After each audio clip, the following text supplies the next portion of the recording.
ng'obikoye that you were tired. Katonda akusumulula mwezo endagaano. God is delivering you out Akujja of mu ekyo ekiragaano. taking you out of the Akujja mu ebyo ebiragaano. He's taking you out of Okuva the olunaku olwaleero right from this day. endagaano ezo tezikyalina maanyi no longer eri bulamu bwo. unto your Manya life. ani akyogedde To know the one who has okkirize saved you. Then believe. endagaano ezo tezikyalina maanyi ku bulamu bwo. Over your life. Tezikyalina maanyi They no mu longer mutima have gwo. power in your heart. Tezikyalina maanyi They no ku longer have mutwe power gwo. upon your head. Tezikyalina maanyi They no mu bulamu longer bwo. in your life. Tezikyalina maanyi They no ku longer musaayi have gwo. power upon your blood. Tezikyalina maanyi They no ku longer bwongo have bwo. power upon your brain. Tezikyalina maanyi They ku no longer mutima have gwo. power in your hearts. Ngambye I have said tezikyalina maanyi They ku no bulamu longer bwo. in your Endagaano ezo those covenants ze baabakozesa, that they made you to ze sign, weekozesa, the signs that bye you put wayingiramu yourself, what you inducted okuva yourself kati into, olwaleero. right from now, Endagaano ezo those covenants zikutusa have been broken okuviira ddala ku bulamu bwo. out of your life. Puliriza, Listen to me. endagaano ezo Those covenants zikutukira ddala completely ku bulamu broken bwo. out of your life.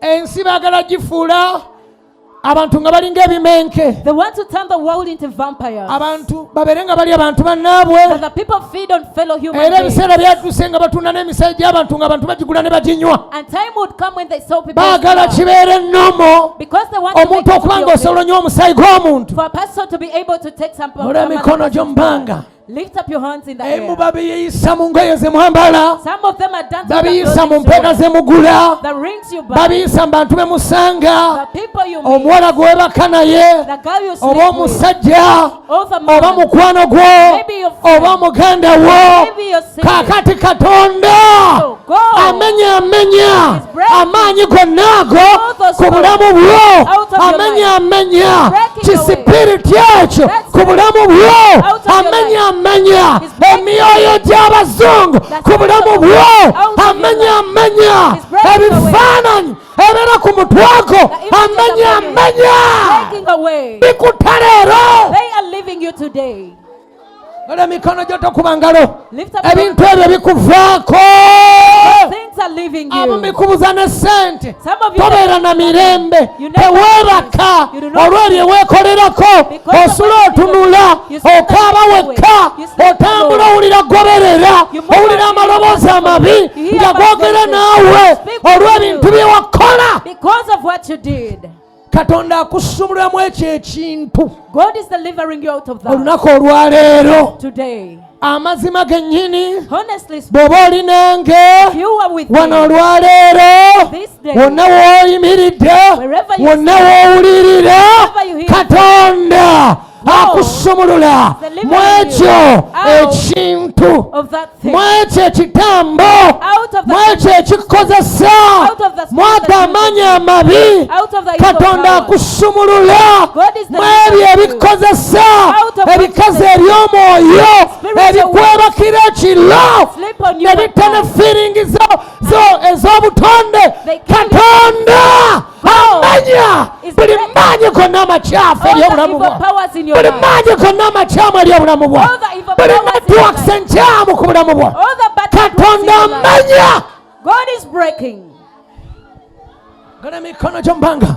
Lift up your hands. Katonda amanya God is breaking. ekyo ekikwata What holds nobeera nga you? totegeera And you fail to n'okola understand. ebintu ebiri nonsense And you do the n'olaamiriza begin to n'olaamiriza ebyekisiru ku to bantu. declare evil upon Ndagidde the leero I command buli you today, maanyi ago all those buli powers, netiwaaka eyo ekubaddeko every olunaku olwaleero this day, ndagidde kutukkeko oleme kuddamu giwulira. I command it to break off you that you will not feel it again. That I always see myself in the air. I dream myself flying in the air. I see myself in the air with wings. Those evil spirits. From this day, they will not find in your life. The person who understands. If you do not believe that you've quit today, God is going to put a bad sign upon you. I told you that.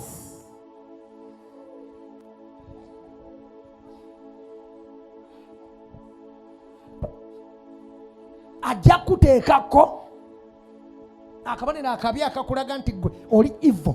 He will put a bad sign upon you that shows that you are evil. He will put a bad sign upon you that shows that you are a murderer. A bad sign that shows that you are a killer. Because that's you go spreading them to the people. You send them to the children. You make people to fall sick. It's the time for you to change. Come out of the evil power. How he's supposed to use you.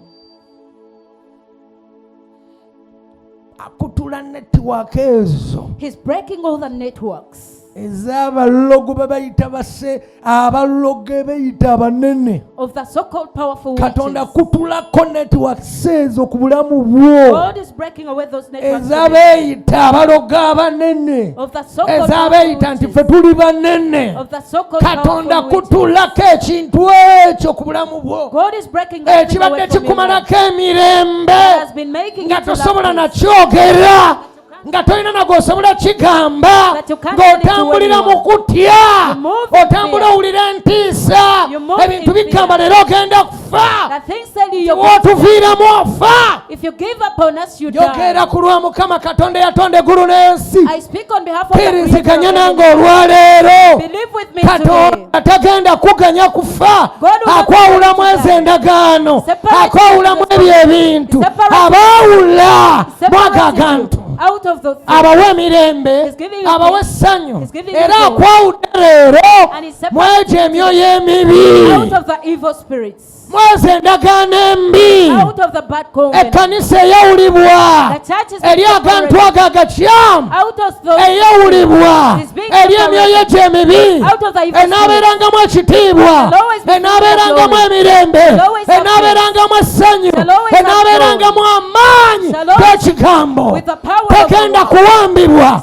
tegenda kukyusibwa tegenda kutwalibwa enaabeerangamu amaanyi ag'ekigambo. The power of the word.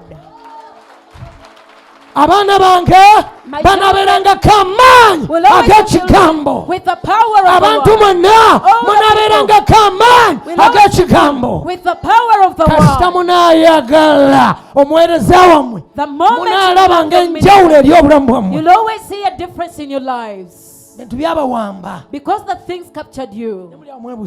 But you're there pretending. Mwefula abalungi. Pretending to be good. Mwefula ab'ekisa. Pretending to be kind. Ekkiriza leero Katonda akusumulule. Ekkiriza leero Katonda akuwonye. Ekkiriza leero Katonda akulongoose. Ekkiriza leero Katonda akuggyeko ekyo ekintu. Tunulira. Look at me.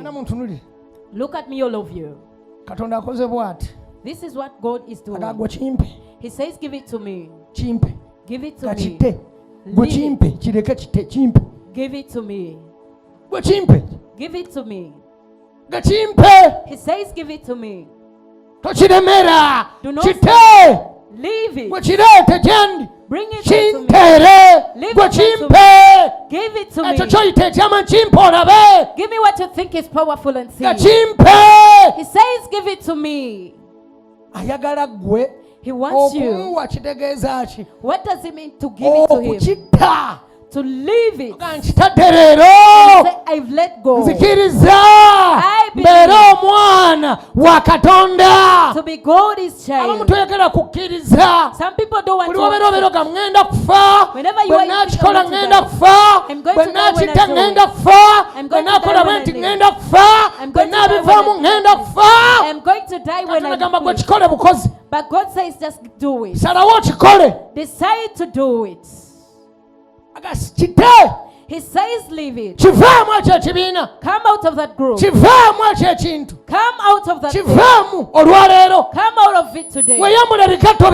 Strip off their shoes. Strip off their wheels. Strip off their clothes.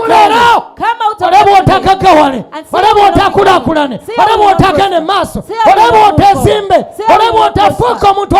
how you not become irrelevant.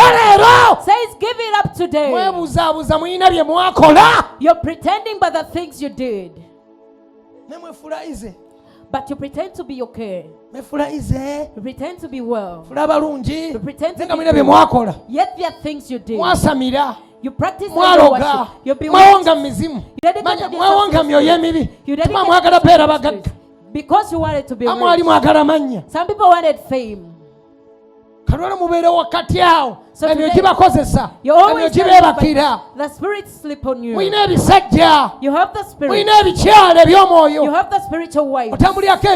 Something follows you. It wakes you up because you made it and you gave yourself to it. Lift up your hands in the air. God wants to absolutely deliver you today. Then He will send you to go and help the others.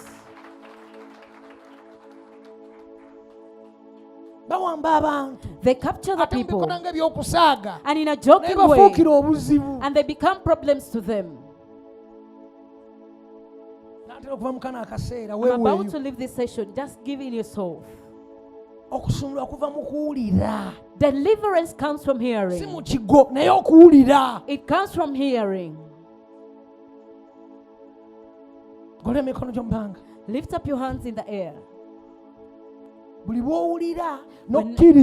Whenever you hear and believe, you'll not see what you've been seeing.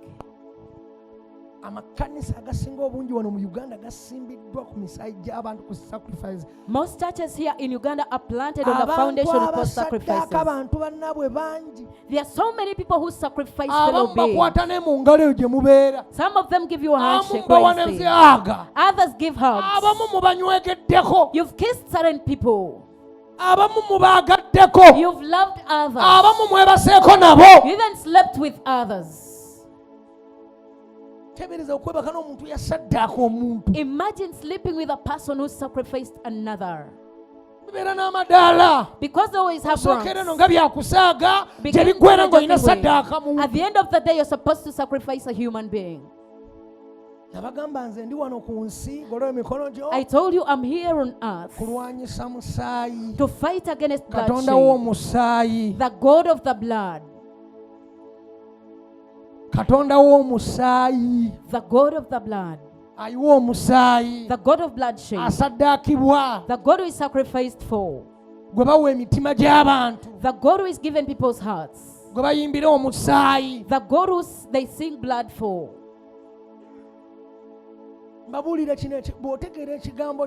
Once you understand this word, the moment you understand this, listen to me. Your life is going to be free right from this day. Your life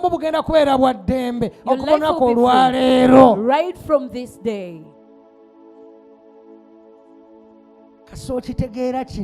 The moment you understand this, your life will be free.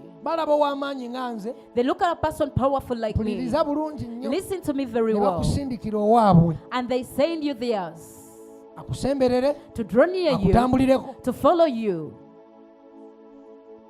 They want to weaken the power that is in you. babasindika They send them. babatuma They send them. bannemwa bulemwa They only fail with me kubanga ntegeera because I understand. mumuliraane Draw near him. kole bwe muti Do like this. mukole bwoti Do this to era him. wokola bwoti If you're there, do like this. babasindika gye tuli They always send them to us. tebagala w'amaanyi ali nomo They don't want a normal, powerful person. buli w'amaanyi amala kujoyininga bo Every powerful person first joins era bajja them. balwanyisa nnyo nga tebaagala mube b'amaanyi And they'll fight against you so much because they want you to be powerful. bakusindikira omuntu So they send you a person. kulaba olina omuntu You get to see you with a person. temutegeragana You never. yakulwanyisa He's the one who fights against you. yakuwakanya He's the one who yakola contends against you. kino He's the one who yakola does. kiri He's the one who kumbe does this. bakuteekako omuntu Yet they put a person unto you adiringe naawe to deal with you. ompuliriza bulungi Are you listening to me very well? so okiwuliriza bino byama These are secrets. tubadde n'abantu ng'oli akwata kyakunywa n'awonga We've stayed with akwata people get drinks akatambala and n'awonga they touch your akwata handkerchiefs omuzino and n'awonga they get your wano microphone wagenda and okuyimira everything. n'alaamiriza They speak when beebo they start. benkugamba Those are the people that I'm talking about. mumubeereko mumutambulireko Follow him. mubeereko Follow him. mumutambulireko Follow him. mwetooloole Be mumubeereko around. Stay with him. tusindikeyo abafu Let us nekati send wenjogera ours. waliwo baagala osindika There are people that tubasindikeyo want. Let us send them bamubeereko there to be near him. kati abamu bajja ne bajjanga abafaayo So some people come in the name of caring. munnange weetaaga ki You need munnange this. You know munnange this. munnange akagatto kaako The shoe is munnange there. akatambala The kaako hanky is munnange there. akasente kaako The money is munnange there. manya kino This and that. babatuma mu ngeri ey'ebika They are eby'enjawulo sent in different ways. tebaagala muntu ali nomo They don't want a tebaagala normal muntu person. ali okke They don't tebaagala want a muntu normal ayagala abantu person. ebyaddala They don't want a person baagala who bantu loves for bafekinga They want people who are duplicates. tofaayo Don't mind. katonda ali naawe God is naye with nga you. munda afekinga Yet be they are bantu duplicates baagala from inside. babere maaso gammwe Those are the people that want to be era before you. kibaluma And ngajja they, nekuteekako When omukono I come and oguli lay hands nnomo onto you in a normal ogutaliko way, yadde sadaaka that is ogutaliko not- yadde omusaayi that didn't shed blood at all. ke kaseera otegeere It is the time for you to understand. golooza lwaki okeera ku makya n'ofuuka mulabe wange Why do you think you wake up one morning and Olowooza become an abeera enemy? It cannot be you. waliwo abalwana n'emyoyo gy'abantu There obakyusa are people fighting against abalwana God's spirits n'emitima to gye be babakyuse transformed. They're always in love to change the others. era ozanyisanga amaanyi But never joke with power. ngamba aga katonda I'm talking about God's power. baba baagala They akuba always ebyuma abewaabwe The one who plays akuba the gita instruments, abewaabwe the play- akuba buli kintu The one abewaabwe who does omuyimbi everything to be ow'amaanyi there. abewaabwe That every powerful person to bagamba be there. So ne bw'oba oyimba buyimbi n'oyimba bulungi even if you baba just sing well, kulondoola they will always baba follow oko ku you. social media If be it on the social balondera media, buli kooteekayo they follow everything you bamanyi post. n'okutuna bagamba ono si waffe They even look at you and they say that one is not ours. bakwetegereza ne bakulaba balaga oyo si waffe They look at you and they say that one is not ours. ensi gy'olimu lwaki ogizannyira mu buzanyi Why do you play in the world you're ensi living? gy'olimu yeetaaga kwambala gambutusi Because you need gumboots, the world you're living. ez'ekigambo The babira gumboots of the word. ng'oggumidde And you will stand firm.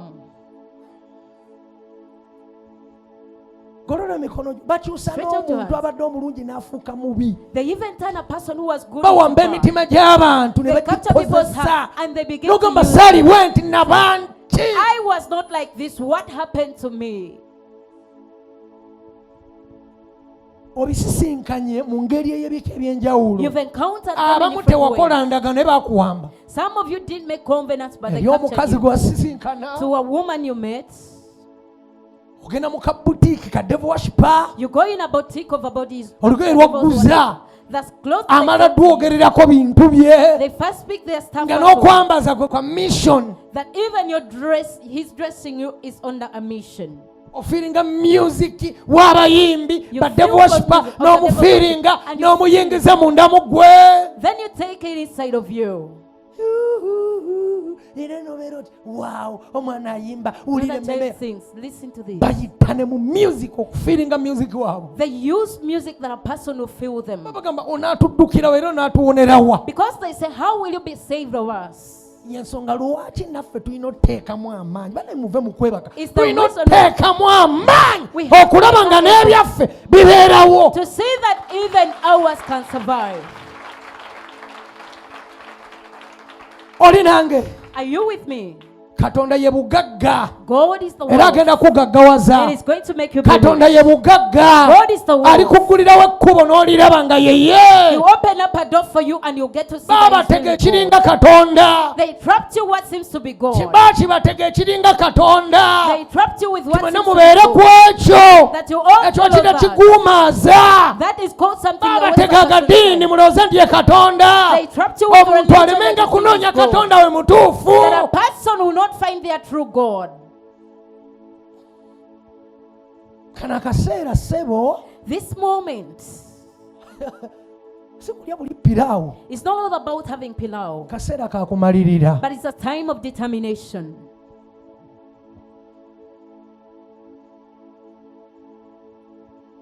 Katonda abeera abadde nga abeerawo. So she's been always here. The things command her to do this. Do this to this one. Do that to the other one. God do this to them. Do this. Look at them like this.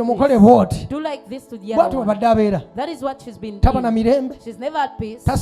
She never rejoices. Because she's always under command. Testify for this. Do this to the other one. She's been following you so much. I speak the truth. When the girl is disturbing me, I've ended at that. The girl is disturbing me.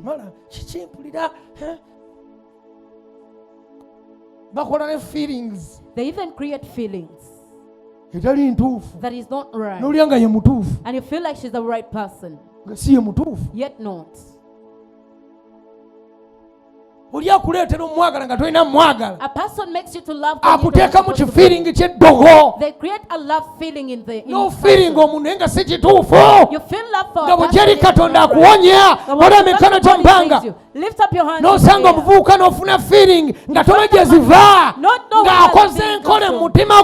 Yet he has only created them in your heart. That if what had happened to me? Does anyone understand?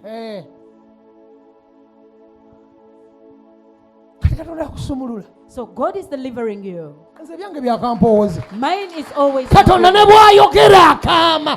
he speaks in a muffle, he delivers. Even if he says I've delivered you. As long as it's the one who has said the moment he says have delivered you. That is the word. You don't need to fast fall on the ground. Have you heard?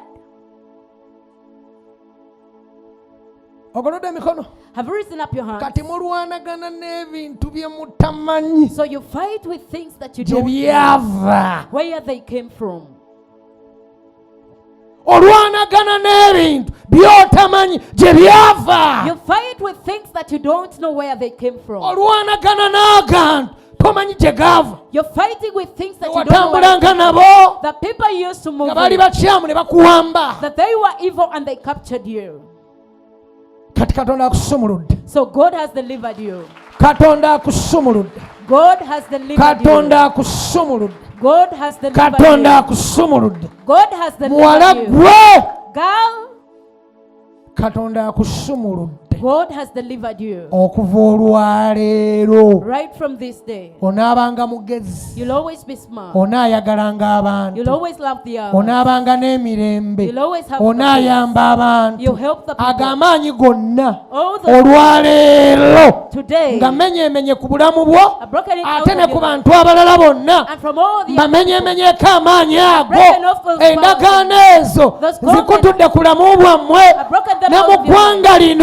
Katonda analikyusa, analitereza, analityamba kanywa omusaayi, analityamu abayitamanya babobi bakanywa omusaayi, era ta enkola zaabwe zonna. And he's killing all their plans. Nkiddamu ate enkola zaabwe zonna. He's killing all their plans. Abebukulembeze bonna obwayuga buli bakanywa musaayi. All the bloodsuckers. Olowooza amagye gavaawo. Where does the army Katonda come from? tatraininga muntu kutta munne. God never trains a human being to kill another. Abamagye temunsonyiwa ne tatraininga Do not forgive me bantu for kutta an bannaabwe ku lw'ensi, ku lw'akataka, ku lw'eki. because of anything. He never trains Katonda anyone. wa mirembe. God is peaceful.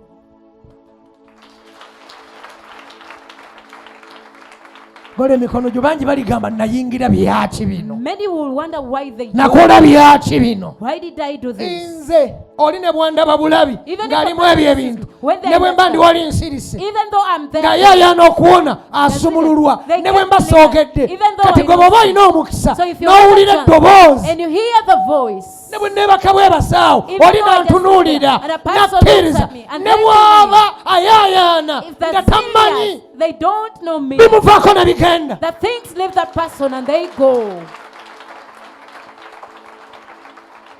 Kuno si kukkiririzaamu. This is not believing in one's Olwo soul, okukkirizamu by'otali kiro kyendi. but this is who I am.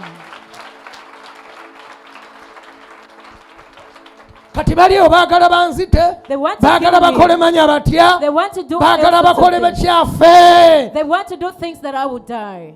Naye mu nsi muno waliwo alina obbalaga nti waliwo amaanyi. But there is a person supposed to show you that is one is filled with power. Tonyoomanga muntu. Never despise Kola anybody. emikono gyo mu bbanga. Lift up your hands in the air. Katajja gaggawala, They will not tebajja be kgenda mu maaso, They will not tebajja go kufuna forward. sente, They will never babeera be batya bwe like- batyo. How can they be like that? Muntu gwe Person, kulaakulana, prosper, gaggawala, become rich, beera w'amaanyi. be powerful. Ekijooza abantu abamu ekibaleeta okujooga abalala What kubanga makes people bagagga. despise others is just because they're rich. Abagagga abaalogga. The rich, what people who bewitched. Katonda alibafuula abagagga God will turn you into the rich people abeebuuzibwako, that will be consulted from. abanoonyerezebwako, The one who will be researched about. abayamba abalala. Those who help others.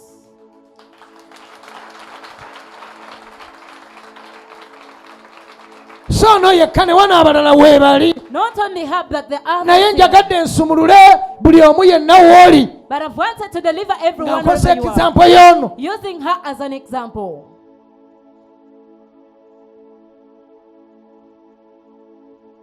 Otegeera bulungi. Do you understand very well? Katonda anunula abantu be mu bintu ebyo, mu birabo ebyo, mu bifo eyo gye batambulira ne babakola ebintu. God is redeeming his people in the places where Awonya they go. abantu abali eyo mu bifo eby'enjawulo. He's healing the people in different places. Abawonya era kyagenda okukola Katonda abawa erinnya eddene. And God is giving you a famous name. Abawa erinnya eddene okuyamba abantu. He's giving you Olinga a ne famous bw'alyogeranga erinnya That even if a bunnya even if they ng'ategeeza get ono meaning ng'ateebwa. that they Ekyo will be nkigambye. free. I have told you that. Kubanga erinnya ligenda beerangako endagaano. Because my name Ngamba shall have a covenant. kunze si ku balala. Upon me, not the rest of the people. Olinga ŋŋenda wa Pastor Brian. When you say Abantu balinda otanga mu birooto ewaabwe. the people who dream of Olina their jaga dreams. naloota omusajja bw'ati. And a person will come and say, I dreamt of such a man. Namulaba mu I kirooto. in my dream. Olyagambe mbeera ndaba omuntu afaanana ng'ono. And a person will tell you, I usually see such a person. Sagala obenga kaddole. I don't want you to be like a Njagala dog. obitegeere. I want you to understand. Baliroota ebirooto They will always get dreams olw'okubayamba, for help, olw'okusumululwa, for the deliverance, olw'okutereezebwa. for the Kino rectification. kisobola okuwakanyizibwa. This Nze can be a sifaayo. I don't mind. N'oyo akiwakkanya naye alikirabako. Even the one who contends will also see. Katonda akola ekipya. For God is doing something new. Akola ekipya eri obulamu bwo. He's Akola doing something new in your ekipya. life. akola ekipya eri obulamu bwo. He's doing something new in your life. Obulamu bwo buno bw'obaddemu Katonda agenda bufuula obukadde. God is going to turn the life you've been living into an old thing. Katonda alina obulamu bw'agenda ofuula obukadde. There is a kind of life that God is going to turn alina obulamu bw'afuula obukadde. He's turning into something old in you. Balabe bawooza ne ku Sunday bwe yatugamba. You think that is what God told you on Sunday. Alina obulamu bw'afuula obukadde eri obulamu bwo. Nze ngamba abange. I'm speaking to sigamba batali. I'm not speaking to those who are not. Nga bugenda fuuka bukadde. That is going to become an old life.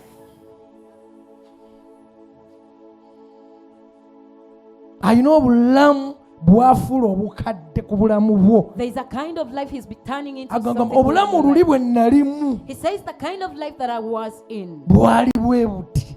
Kati ndi bwe nti. And this time I'm kigenda like this. Tandikira munda. It is going to begin from inside of you.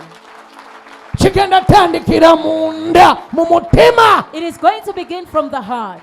Kigenda tandikira munda. It is going to begin munda mu mwoyo gwo. From your soul.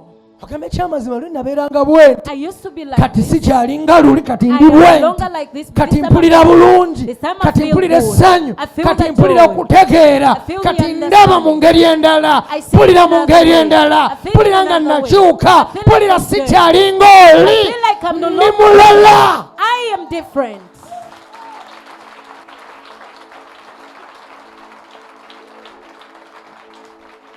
Oli nange.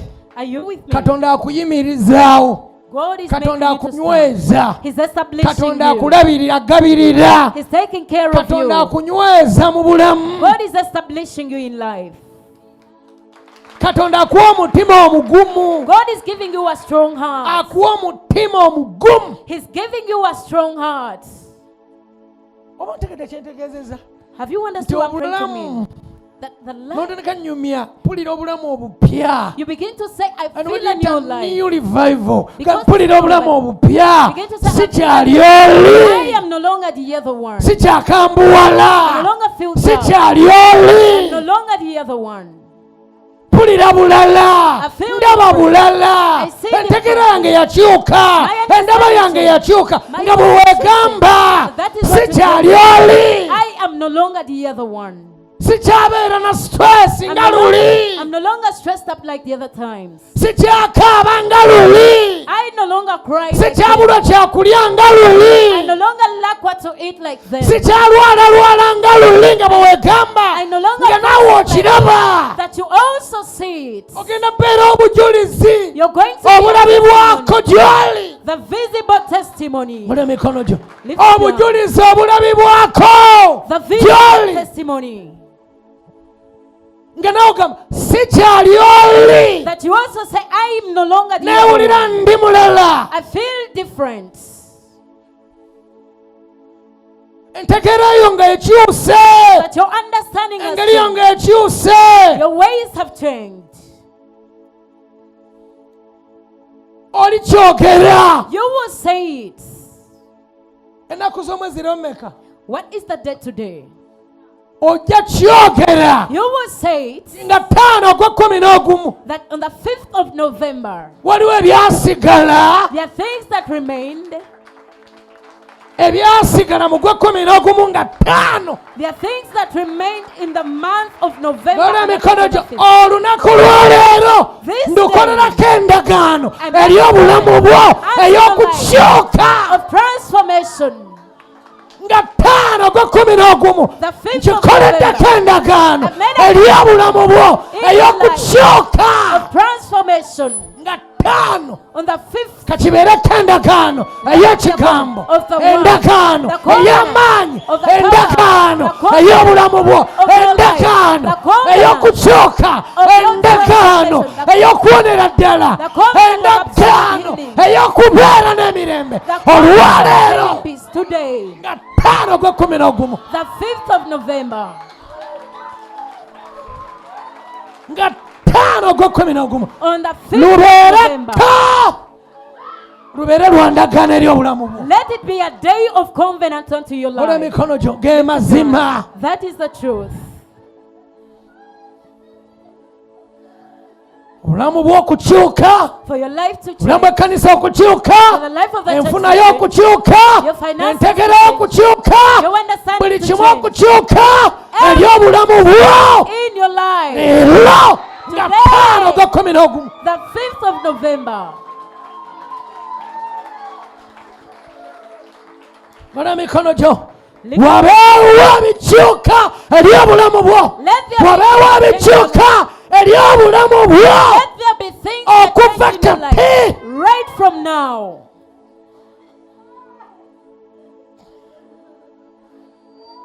Obulamu bwo bwonna, gola mikono. All your life. Obulamu bwo bwonna All your life. okuva kati olwaleero. Right from now.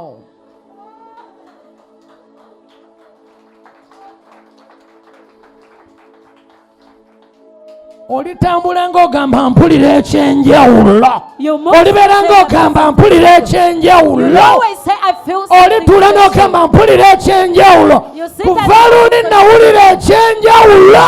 From the other day, I felt something special. Mpulira ekyenjawulo. I feel something Onaawuliranga special. ekyenjawulo. You'll always feel something special.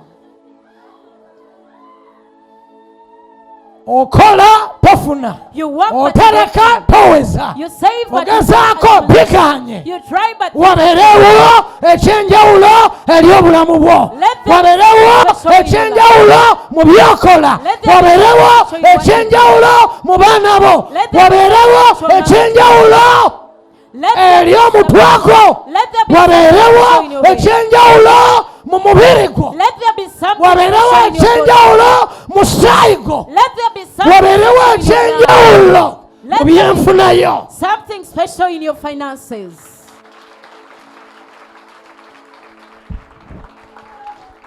Kola emikono gyo. Wabeerewo ekyenjawulo. Let there be something special. Wabeerewo ekyenjawulo. Let there be something special. Wabeerewo ekikyuka. Let something change. Wabeerewo ky'olaba. May you see something. Amaaso go galabe. Let your eyes see. Omutima gukyuke. Let the heart change. Eyali yakunkyaya. The one that made Eddo to hate kye me. bakola kyonna kikuveeko leero. Whatever they did to you, Olabe let them ekisa today. ekipya. Find the new Olabe grace. essanyu. Find the Olabe joy. okgenda mu maaso. See yourself Olabe prosper. okulaakulana. Prosper. Olabe entegero ng'ekyuka. See your understanding change.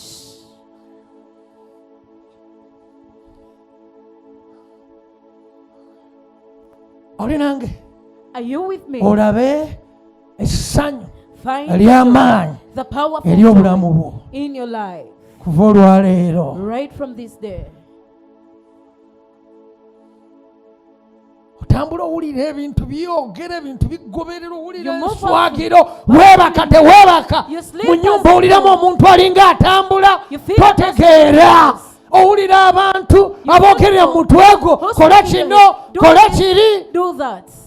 Kola emikono gyo. Abamu n'amayumba ge tusulako kankyogereko. Let me talk about this. Osula ku nyumba y'omuntu nga mulogo. You sleep Osula on a ku nyumba person's house y'omuntu a nga witch. mutemu You kiba. sleep on a person's house. Asaddaasa abantu murderer. okuzimba amayumba He ago. has sacrificed Nga people kwe to ku go nyumba to those kw'osula. houses. And those are the houses where you sleep. Olwoza ennyumba zinaabeerako biki? What will the Akola houses sadaaka. do? They practice sacrifices. Asaddaasa abantu They olw'obugagga. sacrifice others for wealth. Kati ennyumba z'olowooza ziriko ki? So, Ennyumba z'omusaayi. Those houses are Weebaka filled owulira with ebintu blood. bikubagana. You sleep Owulira and hear ebintu noise byogera. out. You hear Teweebaka noise from kuggweerayo. You do not Tobeera na sleep mirembe mu outside. eyo nnyumba. You never have peace in Kubanga the nannyini house. waayo Because of the emabega owner. wayinayo zi sacrifice. Their sacrifices they made. Kola emikono gyo.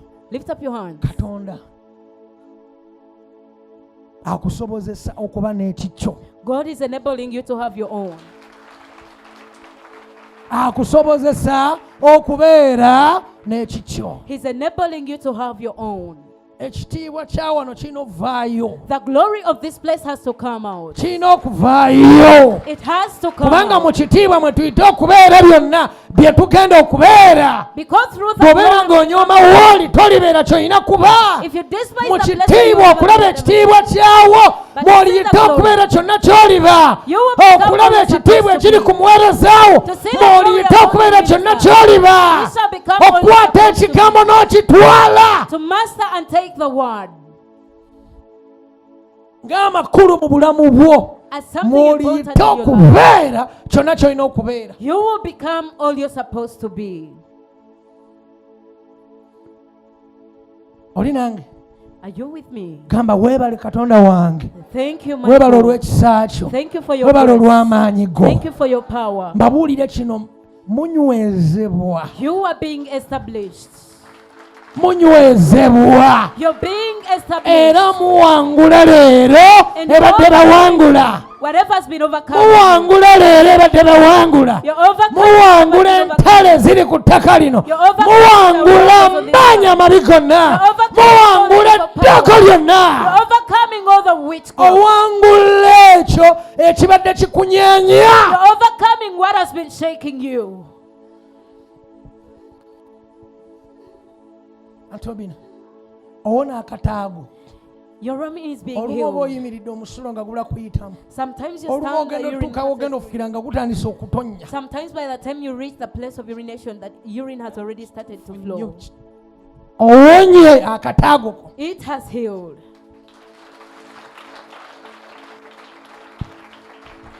Akutereeza Katonda n'ebitundu bye eby'omunda nabaana etereera otereerera ddala mu lubuto lwo otereerera ddala otereera ebizimbazimba mu lubuto manya ebintundu mu mbuto z'abakyala otereera otereera abasajja otereera ensekezo otereera ebitundu byammwe mutereezebwa mwenna embuto migongo magulu mitwe otereera okulumwa omutwe okulwalalwala oteebwa leero oteebwa leero oteebwa leero oteebwa leero teebwa kuva leero obutalaba kiddako oteebwa kuva leero hala emikono gyo you're being set free.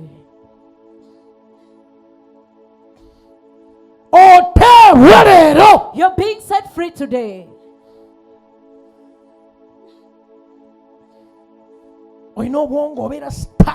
You're always stuck in your brains. You're always stuck all the time. You even get stuck during the time. And you wonder what you are. Lift up your hand. God is delivering you. He's also delivering your brain. That you cease to be stuck. The sign of suffering is being stuck. The sign of witchcraft is being stuck. So what can I do? Let that sign be n'obulamu obulaba ewala okutunula ewala okulengera ewala omulogo agenda kaaba your witch is going to cry. Akusera agenda kaaba akuloga agenda kaaba ayagala ogweddalo agenda kaaba ayagala obonebona agenda kaaba abagala ekkanisa egwe bagenda kaaba abagala yavule bagenda kaaba abagala ofe bagenda kaaba abagala yavule bagenda kaaba togenda beera mwavu njogedde ekigambo kyange onaalaba omukisa ebale botolanga buli kaseera onaalabanga omukisa. You'll always find a blessing. Teri agenda kutta bulamu bwo. Nobody will destroy your life. Mwana gwo okuva leero Child from this day. n'ababeera naye balikiraba Even those who naawe ojja kiraba ogenda kwewuunya obulamu bwo kubanga ndaba ng'osazeewo leero okubeerera ddala oyo omutuufu. Ono aliweereza, alisomesanga n'ekigambo katuuti, aliyimbanga, aliyamba abantu, alirinyanga n'ennyonyi n'aweereza. Mugattako abazungu mu lugendo lwo okuyamba abaana abato, ngamba abazungu abalungi. Ojja kulinnya ennyonyi mangu. Golola emikono gyo mu bbanga. Katonda abayimusa olw'okusalawo kwammwe. Kasi osalawo mujja mulaba ng'avuga emmotoka. Kasi osalawo golola emikono gyo mu bbanga. Katonda agenda kufuula ensonga ng'ayimirira ku kusalawo okwo. Ayina abantu bazikiza ate nga manyi ng'abanene mu ggwanga. There are people he's cooling down who are considered to be honorables in the country. Amusanze afudde. We found them dead. And that will be the news. Yet God is the one who... Abantu abakyamya abantu. Those ones who mislead others. Lift up your hands in the air. Those ones who say that you will be irrelevant. God is doing something new in your life. Understand the glory of the power that you have. Understand the power of the glory that you have. The glory of the power that you have. Understand that glory.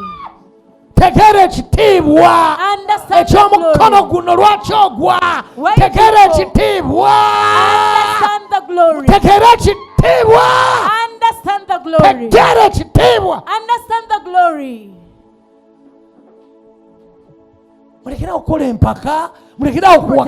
Stop contending. Why do you fall? You practice protest, but why do you fall? Why do you fall? And why do you stagger?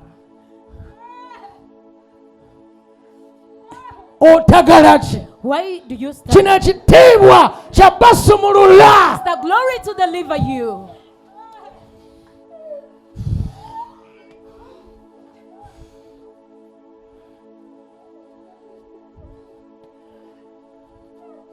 Lift up your hands in the air.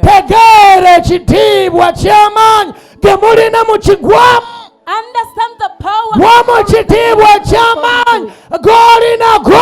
Then respect the power of the glory. Fall into the glory of the voice.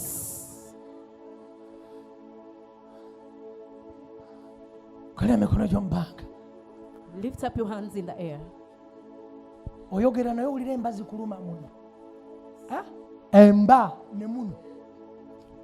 Ekitiibwa ekyokumanya ebiribaawo. Ekitegeera ebiribaawo. Kitegeera olibeerawa. Kiba kitiibwa kya Katonda eri obulamu bwo. Mwesumululenga mu mpaka. Always unleash your soul.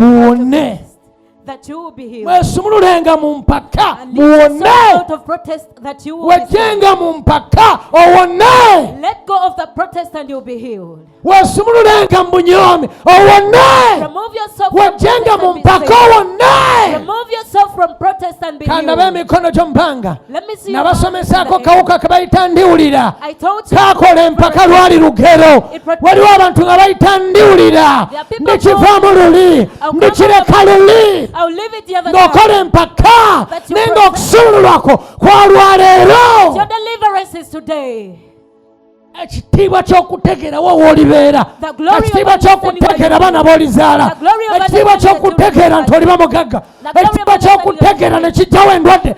Golola emikono gy'okkiriza ekigambo olwaleero. Lift up your hands and believe the word. Katonda gy'amazika maaso gammwe. God is removing tears. Ajja ebirwadde maaso go. Ajja obuteeyagalibwa maaso go. Abantu banaakwagala. Onaasembezebwa. You'll always be welcomed. Gola emikono gy'omu bbanga. Lift up your hands in the air. waliwo abantu nga Katonda abasitula busituzi. There are people that God is lifting you up okubafuula ekyo kye bagenda okubeera nga basazeewo. to turn you into what you're going to be after you've decided. Ekanisa tugittemu abantu. Let's kill people in the church. Katonda alemesa enkwe zonna ez'abalogo. But God is stopping people Alemesa that enkwe controversies zonna of the witches. ez'ababi eri obulamu bwo. Enkwe zonna ez'ababi eri obulamu bwo. Genda olabe omukisa. Go find a blessing. Wayina abazungu abaali bakwagadde bwe wali okwataganye nabo ne bamala ne bakwesalako omulundi gumu. But afterwards they left you at once. Bamwesalako omulundi ogu They left you at once. kubanga yanyumizaako mukwano gw'omu n'omunyumiza baŋŋambye bagenda kukola bwe bati, baŋŋambye bagenda kunyambanga, baŋŋambye bagenda kumpeereza ebintu. They're going to send me things. Agenda n'amuloga. She went and bewitched you. Somoka leero. Cross over today. Somoka leero. Cross over today. Golola emikono. Somoka leero. Cross over Somoka today. leero. Cross over today. Waliwo abaagala ogwa eddalu. The people who want you to run. Kaluhanga waliwo abaagala otabuke omutwe oyambule n'engoye. The people who want you to Otambule run. ng'oli butte ng'oli mulalu. That you will move naked. Wanika emikono. Katonda akuba abalabe bo. God is hitting your enemies. Akuba abalabe bo. He's hitting your enemies. Akuba abalabe bammwe. He's hitting your enemies. Alemesa abalabe bammwe. He's ending your Agana enemies. mishoni yaabwe. He's stopping Ata the mission. mishoni zaabwe. He's killing the Alemesa mishoni zaabwe. He's stopping the Ata mission. mishoni y'omulabe wo. He's killing the mission of your enemy. Katonda ata mishoni y'omulabe wo. God is killing the mission of your enemy. Oli naloga tebawangayo. A person bewitches, let them never Ola come emikono in. gy'ombanga. Lift up your hands in the Katonda air. abagabirira. God is providing Ekibbo for kino you. kinaabeerangamu sente ezikulaakulanya omulimu n'omuweereza. This person Kola will emikono always gyo. have money that Mugabirirwa. you're being provided. Pulira ekigambo. feel the word. Mugabirirwa. You are being provided. Ebbanga lyonna ofiirwa. You've been looking Togenda for kuddamu fiirwa. You're not going to Ebbanga lose lyonna again. olemererwa. Don't be Togenda left kuddamu anymore. kulemererwa. You're not going to fail Togenda again. kuddamu kulemesebwa You're mu not going to lugendo be lwo. hindered again. Buli ekibadde kikulemesa Whatever has been hindered with you, kifa leero. it is dying today.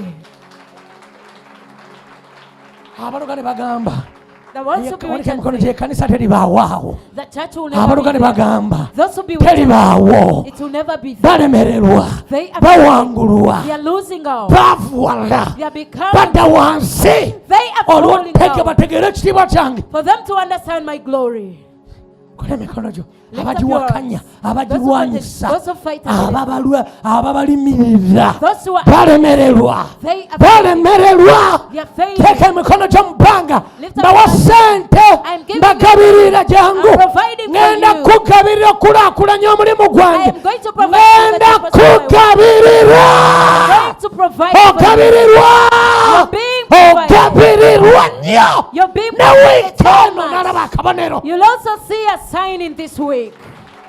Kola emikono gyo mu bbanga. Lift up your hands in the Kyeseera air. abantu beevuga. The time for Kyeseera the abantu bagule amataka. The time for the Bagule people to buy amamotoka. to buy Waliwo ekitiibwa There is the ekyokulaakulana, of prosperity, ekyokwezimba, of building ekyogenda up maaso. of going Katonda forward. alina abajja ku bigere. There are people God Ekyo is ki removing from receiving foot. alina Receive that. bajja ku bigere. There are people He's removing from moving on foot.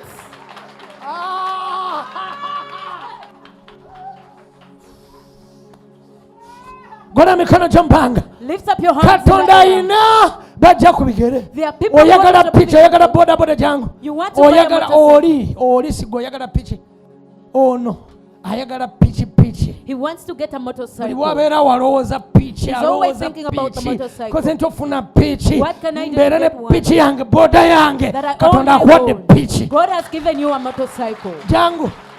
Kituufu oba si kituufu? Is it true or not? Kituufu. Genda. Katonda abawanguza. God is making you to Njogera overcome. ekigambo kino ngenda bbeera eddoboozi I mu speak ggwanga this lino. word. I'm going to be Abanneefaananiriza Those who nga don't balogo like me. basamize. When the Katonda wages are abamenya, God is abateeka making- wansi. Mbeera eddoboozi eriwanvu I'm eri coming eggwanga to the lino, voice. eri Afirika, In Africa, eri East Africa, in East eri Africa, Uganda, in Uganda, eri abantu ab'enjawulo eddoboozi lino mbeera eddoboozi mwenensi mbeera eddoboozi eri Afirika mbeera eddoboozi eri abazungu ngenda kulinnyanyanyi ngenda mbeera w'amaanyi gola mikono gyo. Lift up your hands. I'm becoming the one you've never seen. I'm always moving. I'll always move in the glory. Lift up your hands. The people will always look at me and be healed. I'll always pass by the Lord. And the people will heal of diseases. Sometimes I'll go out of the way and the moment I see them because of the glory. How many things are going on? Because I am the voice. Whether you contend against it or you believe it, lift up your hands. Give birth to children who will be the voice. Let them become the voice. The one who loves me. Let them become the voice. Let them minister. Let them be the voice of my voice. Let them minister.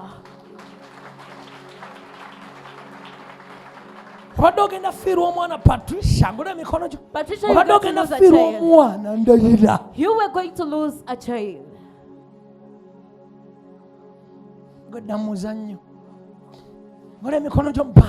Lift up your hands in the air. But I cancel out the death in your life. I cancel out the death. I cancel out the death this day. They always have protest. You tell them how is possible, but at least she knows me. She knows. Lift up your hands in the air. Lift up your hands in the air. Stop only seeing things. Begin to believe in a special way. Shall ashame you. Same with him. We play football with him. Lift up your hands in the air. God is putting victory upon you. You have so many enemies. Sometimes you feel like losing your memory. Like you're losing your brains. Because you have so many enemies. You fight with your brains, don't understand it. God is hitting your enemies. He's hitting your enemies. Lift up your hands. To hit the enemies. The ones who be with your children. Your children are attaining wisdom. The children without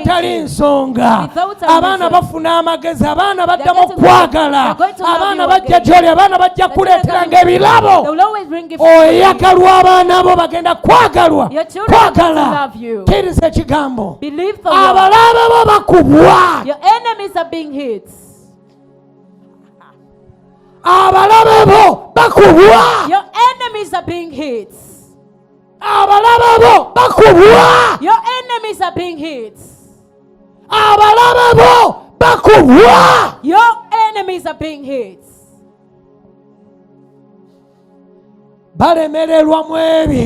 They are failing in that. They've been doing to you.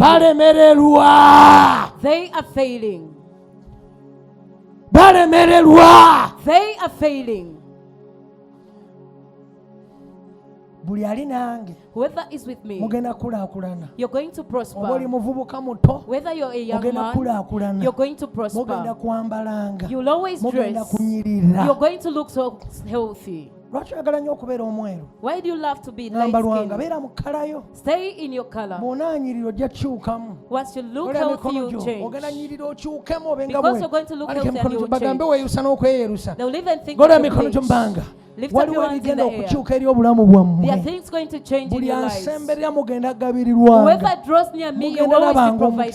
You'll always find a blessing. The provision gwe tompala na njagala Do not envy me, kkiriza just love me. kyendi Believe what I am. onaalabanga You'll omukisa always find a onaalabanga blessing. okulaakulana You see yourself prosper. onaalabanga weezimba You will see yourself onaalabanga building ogenda up yourself. maaso You'll see yourself go forward. omulabe tagenda baggalirayo The enemy will not block tagenda you out. kuggalawo makubo gammwe He will not block your ways.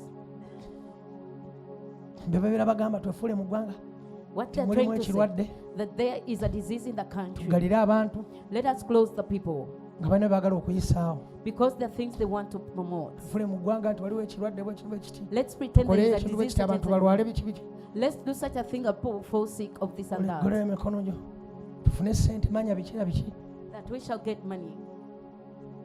golera emikono gyo mubanga ekyo nkikubiddeko just katonda bw'aba ayogera If God is speaking, ne woba mukulembeze ng'agambye saagala ozanyire ku bantu bange even if you're a leader, as long as he says agaana I want okuzanyira ku to, bantu be he refuses you from ne playing with bwebeera his ani people. katonda ye bw'aba agambye saagala zanyire ku bantu bange Be it who was, God says I don't want you to play with amugaana my people. obbazanyirako He refuses them from playing with them. teri alina maanyi kusinga katonda For there is no power with greater power than teri ali God. waggulu wa katonda Nobody is above God. teri piisi teri waggulu wa katonda There is no pistol that teri is above bbomu eri waggulu wa God. katonda There is no bomb that is above katonda nga God. yasazeewo bayinza okwagala obbifulumya ne bigaana If God is to decide, they can love to arrest balyagala them and they okutta abantu fail. ne bigaana They will have to kill the people and things will balyagala fail. okukola bye bakoze ne bibalemerera They will have to do what they've done, but instead they will ogenda tuula fail. wansi naye njagala olisiibinga ekigambo olwaleero You're going to sit, but I want you to receive the ennaku word z'omwezi today. lero 5 Today is the 5th. olunaku luno ndukoleddeko endagaano I've made a covenant with this week ey'ekigambo of the word. tokyerabira Don't forget it. tokyerabira Do not forget it. kola emikono gyo tuddeko mu kaseera akalala Lift up your hands and we katono go to nnyo the nnyo next tusomemu session. katini We briefly learn. owuliriza Are you listening? ebirwadde biwona The diseases are healing.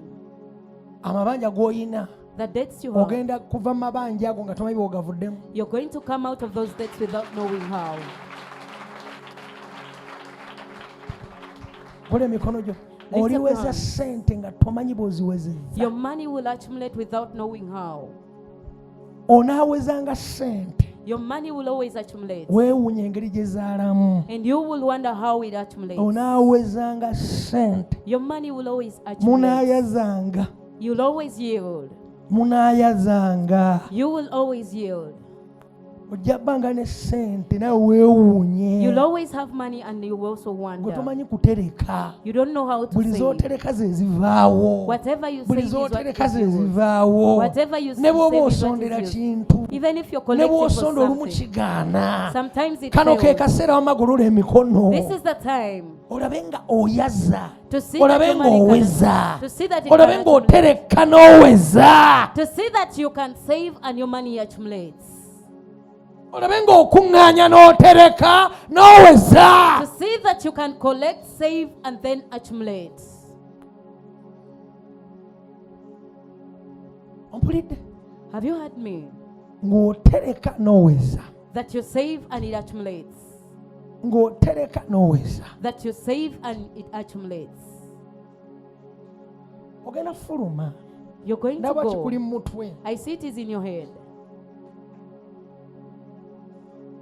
ogenda fuluma eggwanga gola You're emikono going to go out of the naye country. tewakolebwa kubeera mupakasi But you were not created to be a peasant. njogera naawe I'm speaking with tewakolebwa kubeera you. mupakasipakasi You were not created to be a yasi peasant. weetaaga ne weezuula ne weetereeza You just need to discover yourself and put yourself right. katonda nakkukozesa byayagala okukozesa That God will use you in whichever way He wants to use you. mu bukadde bw'olabe ng'obugabirizi Find provision in your old age. tuli ffenna baaluganda Are we together, brethren? essanyu The joy. libeerenga mu maaso gammwe libeerenga lingi Let it always be a lot in front of you. amaziga gabeerenga matono mu maaso gammwe Let the tears be less in your eyes. okukaaba kubeerenga kutono mu maaso gammwe Let the crying be less in front of you.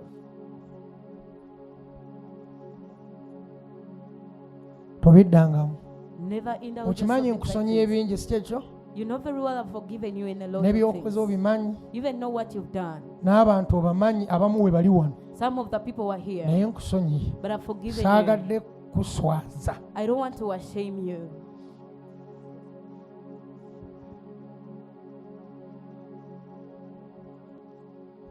Bw'olabanga ng'ensi ekwagala nnyo, Once you find yourself loved so much by the world, weebuuza ekibuuzo lwaki ensi enjagala. ask yourself a question: why does the world love me?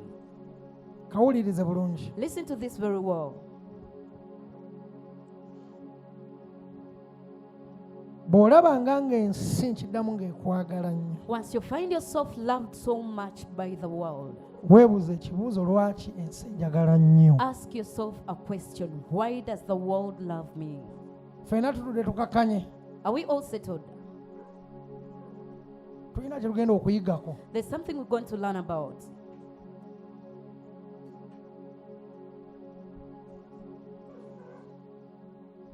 Bw'olabanga ng'ensi ng'ekwagala nnyo, Once you find yourself loved weebuuza so much by ekibuuzo the world, lwaki enjagala nnyo. ask yourself a question: why does the world love me so much? Okwagala ennyo Loving you so much si kye kitegeeza nti oli mutuufu, doesn't mean that you are right. naye olumu kye kitegeeza nti oli mukyamu. But sometimes it implies that you are wrong. Okola abantu bye baagala, You do what pleases the people. by'okola bikwatagana n'entegeera y'abantu. What you do is in line with the people's understanding. Era mubeera okwo ku social media nga And munoonya favor, If you're after Fame. favor and fame on social media, n'otanoonya kugasa. then you fail to be of relevance. Abagasa Those who are relevant batono ababaagala, are loved by a few. kubanga bye bakola okugasa For what they do to benefit the olumu bibeera others, ng'ebikyamya, sometimes it's as if it is misleading, naye ate nga bigasa. yet it is of relevance. Kati okubeera ne favor So for one to attain nga buli favor, muntu agamba wuyaze that musumba everyone wange praises buli you, omu buli omu buli omu, everyone kye flatters kimu ku you, kitegeeza is one of the things that imply nti wawaba. that you went astray. Kati omuntu omugezi akategedde. So a smart person has understood this. Tonoonya favor, Do not look for favor. noonya kugasa. Look to be of relevance. Tonoonya favor, Do not be after naye favor, noonyanga but okugasa. always be after relevance. Nkiddamu omulundi omulala. I repeat this. Tonoonyanga favor, Never be naye after favor, noonyanga okugasa. but always be after Bakwagalenga relevance. Let them olw'okugasa. love you because you're relevant.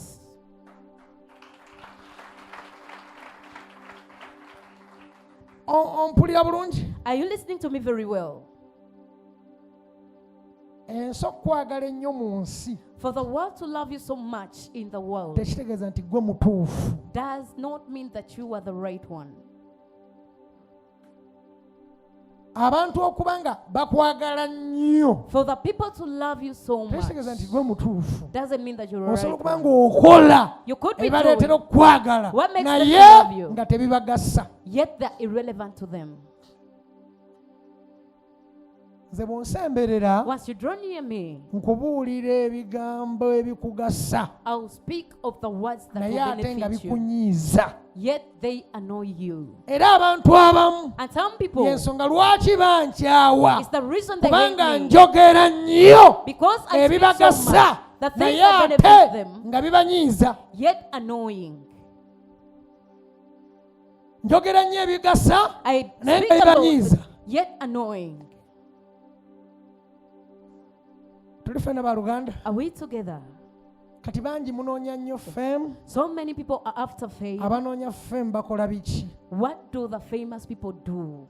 Bakola bibi baagalwe. They always do bad Tebakola things to be bituufu. loved. They do not do the right things. Kale temunoonyanga kwagalwa So never look for favor, naye munoonyenga okukola ekituufu. but always be after doing Abali the right thing. baagala Those who love bagenda you baagala will love olw'ekituufu. for the right cause. Lekera okunoonya obuganzi, Stop looking for favor, wabula kolanga ekituufu but go ahead and do the right thing. kikwagazenga. That it shall make you to Oyo be ye loved. muntu ow'amakulu mu nsi, That is the relevant person in the world. so oyo ayagalwa ennyo Not the one who is naye loved oyo so much, akola ekituufu but the one who does the n'ayagala right thing. olw'ekituufu And they ye are muntu loved for the right ow'amakulu thing. Is the mu relevant nsi. person in the world. naye abamunoonya kwagalwa. But some people are after favor. Era nkikuyigiriza olwaleero. And I've told you this today. Lekeraawo okunoonya okwagalwa. Favor. Nze njogedde mazima. I've spoken the truth. Kati gwe bw'okiraba bw'oti. So once you see it like this, okirabanga ekitaliyo. You might look at it not to be existing. Onoonya ki? What are you looking for? Noonya kwagalwa. I want to be loved. Noonya banjagale. I want to be loved. Noonya banjagale. I want those who love me. Obeera ng'embwa. You're just like a dog. Wabula noonyanga okugassa. But always oyagalwenga olw'okugassa. that you will be loved for the good things that you do. Noonyanga okugassa. Oyagalwenga olw'okugassa. That you will be loved because you're relevant. Naye munoonya nnyo okwagalwa. But you want to be loved so much. Y'ensonga lwaki mulumizibwa nnyo. That's the reason you hurt so much. Beera nga kawogambe oba njagadde oba tanjagadde yamanyi ne kanze kamugambe ekituufu. Stay there and say whether they love me or not, as long as I speak out the right thing. Oba nzikiririzaamu oba tanzikiririzaamu naye nze kamugambe ekituufu. Whether they believe in me or not, as long as I tell them the right thing. Bwe tubeera mu nsi muno tetunoonya nako nze sinoonya kukiririzibwamu. Once we are in this world, I am not after being believed in. No. Noonya kituufu. I'm after the Nkola right kituufu. thing. I do the right thing. Abalinzikiriza mbanzikirizeemu ku lw'ekyo. For those who believe in me, ensonga lwaki nze it's the bwe reason nkugamba ekituufu n'onvaako n'ogenda and you leave me and go. sikuvunaanyizibwako I'm not ate responsible for siina you. kukaabira. And I shouldn't cry for you. Oba oli nange Are you with me? bw'oyimirira wano ng'onoonya feva Once you stand here in order kwagalwa to be loved, owaba. you go astray. Oleka Katonda kategeera. It seems you have bw'oyimirira wano The moment you ng'onoonya stand here feva and you're onoonya asking kwagalwa you want to be owaba. you will go astray. Bwe nnaayogera bwe nti ne munyiiza. When I speak like this and I annoy them, Bwe nnaamugamba kino n'ankyawa. suppose I tell them this and they hate me. Bwe nnaamugamba kino n'ankyawa. Suppose I tell them this and they Bwe hate nnaayogera me. bwe kiti ne bankyawa. Suppose I speak like this Bwe and they nnaayogera bwe hate nti abo me. ne bava mu kkanisa. Suppose I speak like this and they get out of Onoonya church. kwagalwa. You only want to be loved. Ffe tunoonya kugassa. But we want to be relevant. Gw'onoonya kwagalwa. And you want to be loved. Ffe tunoonya kukola ki? Abayimbi b'ensi eki boonoonye ki? What has both the Banoonya songsters in the fame. world? They are after Banoonya to do more. bikwata bantu mu mitwe. They want what will Banoonya go into their kwagalwa. minds. They are after Tebanoonya favor. kugassa. They are not Y'ensonga after lwaki relevance. tebagassa. It's the reason they're irrelevant. Boonoonyi. They are instead destroyers. Oli nange waluganda? Are you with me, Baki? brethren? Boonoonyi kubanga banoonya ki? Fame. Just because they're Banoonya after ki? it to Kwagalwa. they want to be loved. Kale ensi eno gibeere mbu oba oyagala okubeera n'emirembe empuliriza. If you want to have peace in this world, Gibeere mbu oba oyagala okubeera n'emirembe. stay in this world if you want to be in peace. Tonoonya feva. Do not be after Wabula okwagalibwa, noonya ekituufu. but do the right thing for Bali the right kwagala cause. olw'ekituufu They will ekyo love you for the right ky'oliba purpose wazuula. that you will have Era bali discovered. kunoonya olw'ekituufu And they will ekyo look for you ky'oliba for the wazuula. right cause that you Kino have ky'abagezi discovered. This is bokka. only for the wise.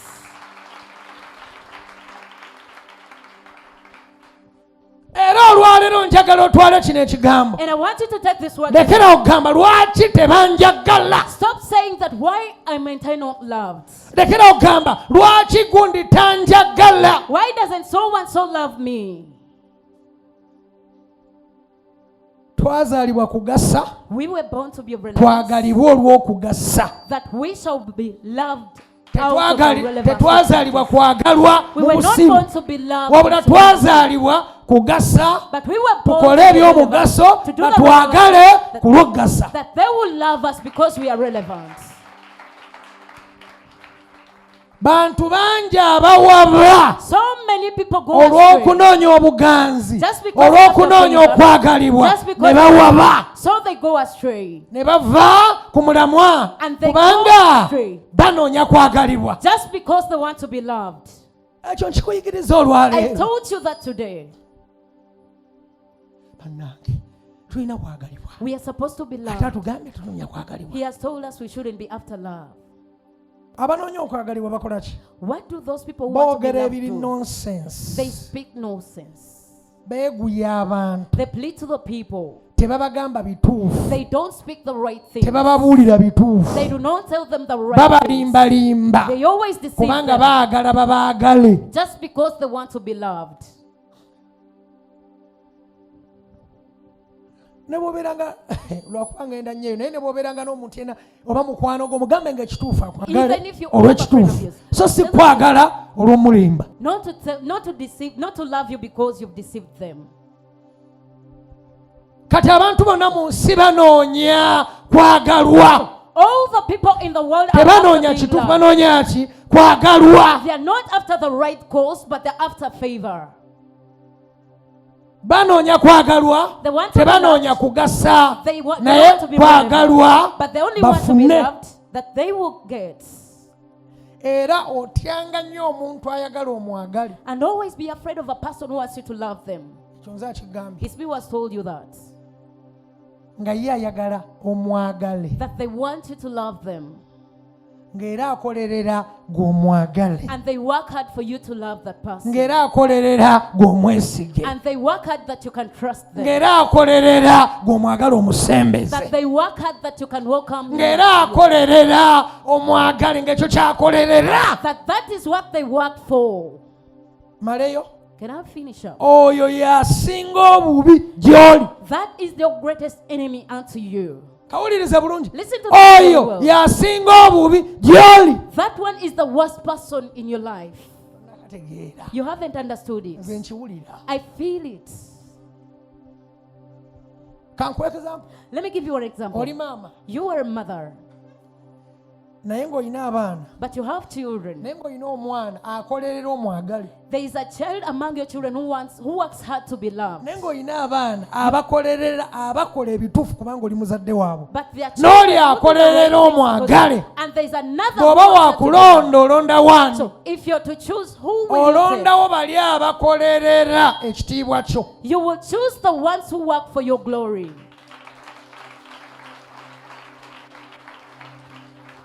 Tuli fena baluganda. Are we together? Ndoza brethren? okategedde bulungi. Let me hope you've understood that. Bw'obeeranga n'omuntu ng'akolerera If you're with a person omwagale for you to love, ng'akolerera that they work omwesige hard, for you to trust byakoma them, bikola the more they do gy'obanga such okoma things, okudduka. the more you should run away from them.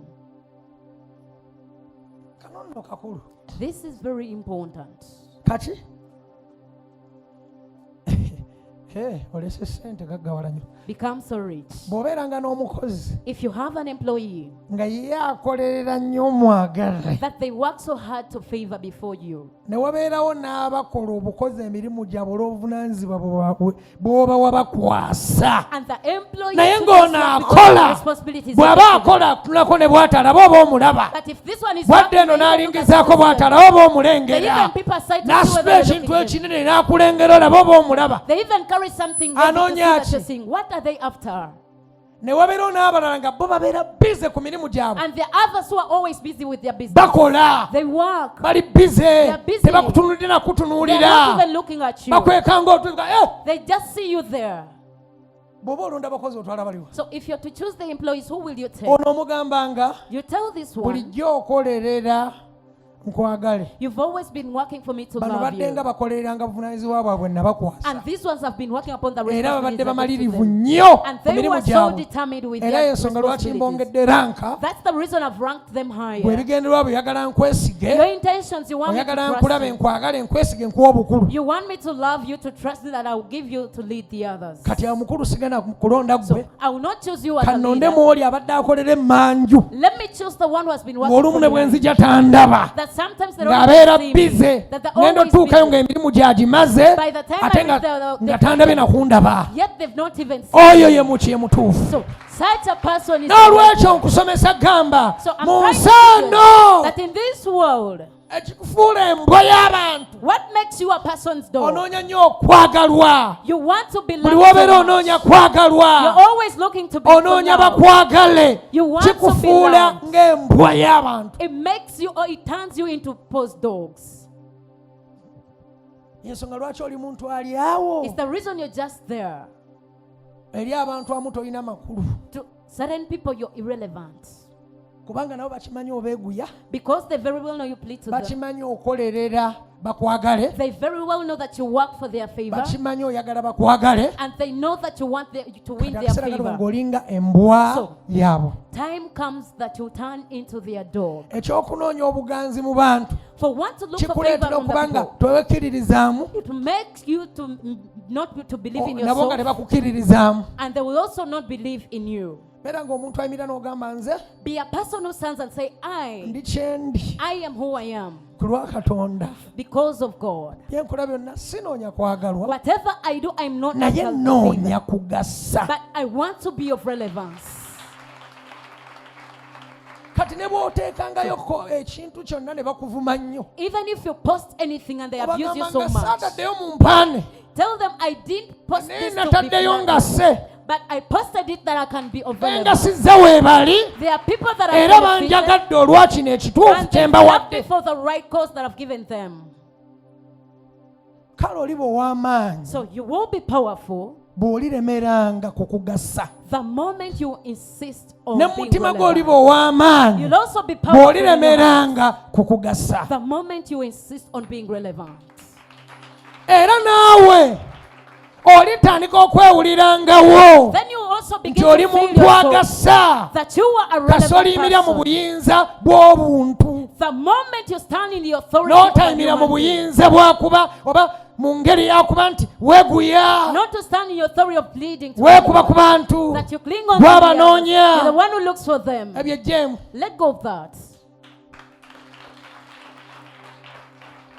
Bameka abali nange ng'oli mu kuntegeera. How many are with me that you understand? Ekyonoonye ensi awendi. What has spoiled the world? Ensi yonna enoonya buganzi. It's because the whole world wants favor. Tenoonya kugasa. It doesn't look abantu for abasinga obungi banoonya buganzi. Most people are after bali mu favor. nsi naye banoonya buganzi. They are in the world but they want favor. Temukyayogera n'abawala bammwe bintu by'amakulu kubanga munoonya obuganzi eri abaana bammwe. The mothers no longer speak sense to your daughters because you're after favor from your children. Omwana wo toyagala mugambako weegamba munnange bwe naamugambako n'ataddamu kumpaka sukaali. Because you think that suppose you speak to her and she doesn't bring sugar to you. Mwagadde nnyo okwagalwa okusinga okugasa. More than being relevant. Naye omuntu omutuufu mu bulamu buno y'oyo anoonya okugasa. But a true person in this life is the one who is after being atambulira ku kugasa. The one who is after being relevant. Y'anoonya okugasa. Is the one who wants to be of importance. Even though they before the public, they'll always find a way how they can be of importance. They are not after, but they always want to be of relevance. They are not after service, but they want to be of importance. But the right people, once they are somewhere, they always want to be seen. Where can I be seen from? Stop being a person who wants favor. Be a person who is of relevance. The one who is of relevance, they will always see their importance. And they welcome the person because of their importance. I've said the one who is relevant is welcomed near because of their relevance. So always be the person that you will be welcomed because of your relevance. Ebigambo by'abagezi oba by'abatamanyi bamanye bagende that they can add value to themselves. Ne bw'obeera nga maaso ga boss wo gwe mugasa osirike. Even though you're before your boss, just be of relevance to them and then be quiet. Ne bw'obeera mu kkanisa gwe gasa. Even though you're in church, just be of relevance. Kola kigasa. Do something that adds value. Omugaso gwo gujja kujja emabega gukusembeze. Your importance shall bring you from behind and it shall lead you to the front. N'obeera mu kitongole gwe gasa. Even if you're in an organization, just be relevant. Once you are with a minister, make sure do not be after. make sure that you are of importance. Your importance or relevance shall make you be closer. God looks for the people who are relevant. Who are those who will be relevant? He's after responsibility. Who are those people with responsibility? Who are those people who are mindful? Who are they? Who are those who are mindful? Who can see where the rest of the people cannot see? Have you understood my point? That you're after showbiz and to be loved. Even tune in your face because you want to be seen and you want to be loved. Be of relevance.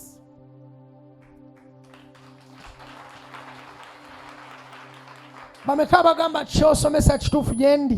people say that what you're teaching is right to me? Go and be of relevance. Bajja kwagala oba baagala oba tebaagala bajja kwagala olw'okugasa bajja kujja banoonya omugaso gwo bajja kwagala olw'okugasa bajja kunoonya olw'okugasa bw'obeeranga mu kifo gasa. Once you are in a place, make sure that you're relevant. Make sure that you benefit. Be of importance.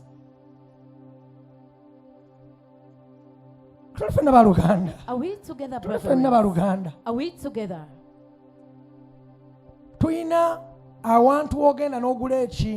There's a place where you can go and purchase a commodity. That they set their standards. That even if you go there, they stay on phones. They look at you like this. You move. You go get what you want. You're the one who looks for it. They are busy on their phone. Not bothered. They set their standard. They've got because they stay on their phones. You go get the commodity you want. They say it is 250,000 shillings. They go back on phone. What can we do? 250. No, they are already pre-priced. It is already pre-priced. 250,000 shillings. Okay. They will not call you back. Because they set their standard in their business. They are not after anyone. And they have the commodities. Who has understood that? They are not after anyone. You come get whatever you want. If you can't handle the price, you're free to go. People with standards, that is where they go. They go purchase a cloth, put it there. They get their money. They put 500,000 shillings. They are packed very well. The packaging is always different. They walk and go. Did you know that?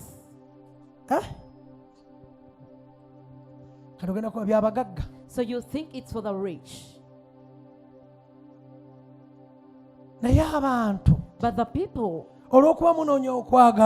because you want favor, all the time you want to be loved, even you made yourself standard. You do not have standard.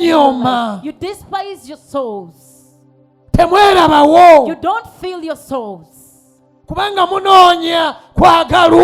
Just because you want to be loved, you'll always run to whoever comes. The people are fed up of running after them. They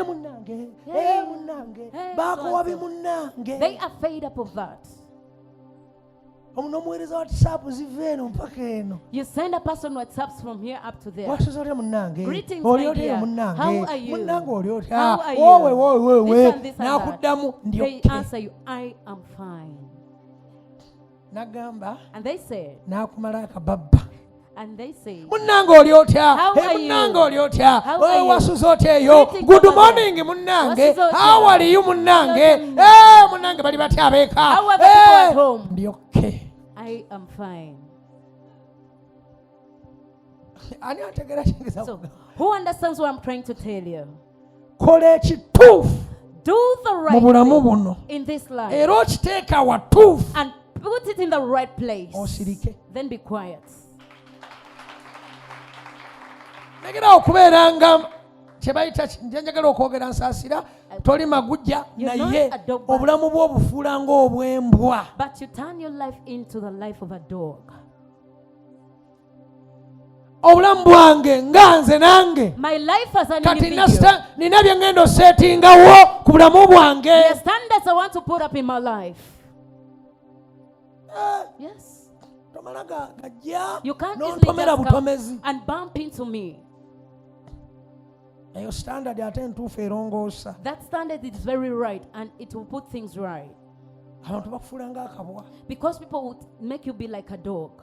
Once you sit like this, you see people coming. I want to see you. I want to see you. I want to see you. You didn't program with this person. I'm not a dog. You don't even attach value to it. Say, anytime I want. Anytime I want, I will see him. Weetaaga standard ku bulamu bwo. Weetaaga n'obeera wa value eri abantu. You need to be of value unto the people. Mu byokola byonna bikole ng'osettinga standard mu bulamu bwo. Do whatever you're to do, but setting a standard in your life. Ekitta standard eyo kunoonya kwagalwa. What tarnishes the standard is because you want buli kaseera onoonya kwagalwa. You want to be loved. Buli wobeera onoonya kwagalwa. You want to be onoonya favor. You're after being loved. Abantu olinga abeeguya. Olinga abeegayirira. It's as if you're pleading to them. Onoonya kwagalwa. You only want to be loved.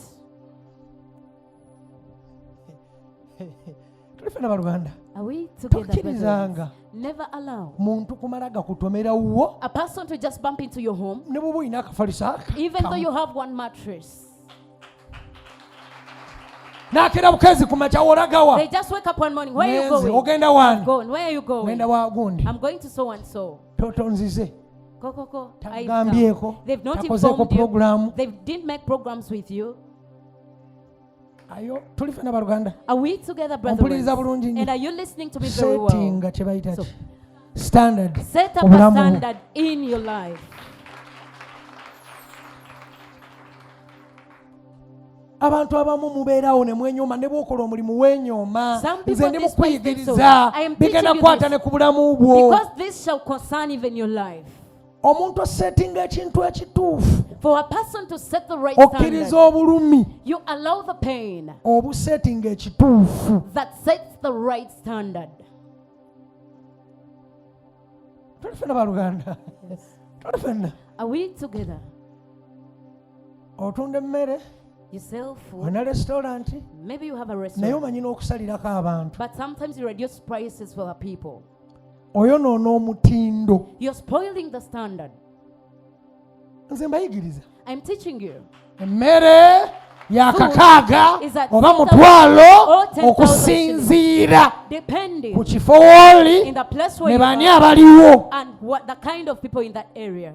Abantu abali mu area eyo bantu ki? Which kind of people in that area? What type of the people are there? Are you with me? N'omanya ekifo. So you get to know that place. N'omanya ky'otunda kyetaaga ki? What does what you're selling require? N'obala ebibalo byo. You make your n'obala renti wo. N'obala n'abantu b'oliisa. Baagala ki? What do they want? Ekimtuukiriza standard yeeyo. That shall reach up to the standard. Have to put such chairs, such a table, this type of glasses, such and such a thing. At the east entrance, once they come, they are able to see the standard. Ani ali nange tuyige. Who is with me? Tuyige. Let us learn. Osettinga ki? You Standard. are setting your standard. Ojja balaba nga bajja. You get to see them Nga come, batwala bye batwala. taking whatever they're to take. Olw'ekyo kye wazimba. Because of what you Mugwe put in n'okiteekawo. yourself, and you put it in place. Bagamba binaakolawa bino. This, where will this work? Oli wa bulijjo. You are ordinary. Kubanga oganye okulowooza okukola Because ekitali kya bulijjo. You've refused to do something that is extraordinary. Eyo nayo kantuukeyo. Let me reach that Munda far. mugo weegamba. You tell yourself, Teri weeraba ne weenyooma you look at ne yourself weeyisaamu amaaso You dismiss n'olaba yourself. nga ggwe ky'ogenda okukola and you get to see that what you're going nga to teri do, agenda kyagala that nobody will love you, okusinziira ku bwongo bwo. depending on your brains. Kansomesewoko katini awo. Let me briefly talk about Obwongo bwo buzimbemu build your brain. nti oli w'amakulu. That you are Obwongo bwo important. buzimbemu Build up your brain. nti naawe That even waliwo abasobola okunoonya, there are people who waliwo can abasobola love you, okulaba, There are people who waliwo can see abasobola okwagala, and there are people who can love you, era waliwo abasobola okwagala ekyo ky'okoze. and there are people who can love what you've done. Buno obuweereza This kangendeyo nayo ministry, ku buweereza let me talk about the mbeera ministry. mbulaba nga olumbuli nagalaale. I sometimes see it in a crooked way. Yensonga lwaki It's the- abantu bwe bajja banyooma. It's the reason when the people come, they despise. Ndi mwangu gye bali, I am easy to them. bandaba mangu, They quickly reach out ndi to me. ize, I'm easy. ize eyo Everything that easy. kituufu sigala nayo. Yes, remain with it. Naye olina ozimba kye bayita standard But you have z'obuweereza. to put up the Katugenda standard. zizimba. So this time we are going to build standards. Olina ozimba standard z'obulamu bwo nga gw'omuntu. You have to create a standard in your life as an individual. Tebankubira ssimu kiro. You cannot call me at night. Kyonna nja kisanga ku makya kye kiri. I will find everything in the morning. Mbasomeseeko kati nnyo bantu mmwe. Can I teach you briefly, people? Jasi munaasonyiwa ogendagendangayo ne mba njigiriza. Forgive me for reaching the other parts, but I'm always Bw'obeera teaching. mulenzi, If you were a boy or a olina man, omuwala gw'oyagala okuwasa, and there's a girl that you want to marry, olunaku mukubira essimu emirundi ekinene egi, call her twice in a day. oba yogera naye ku makya Or speak with her in the morning ne kawungeezi, and in the evening. ajja kuwa ekitiibwa. She will respect you. Naye gwe buli kwekyusa But all oli ddala nki onywedde obuugi. Have you taken lunch? Have you taken porridge?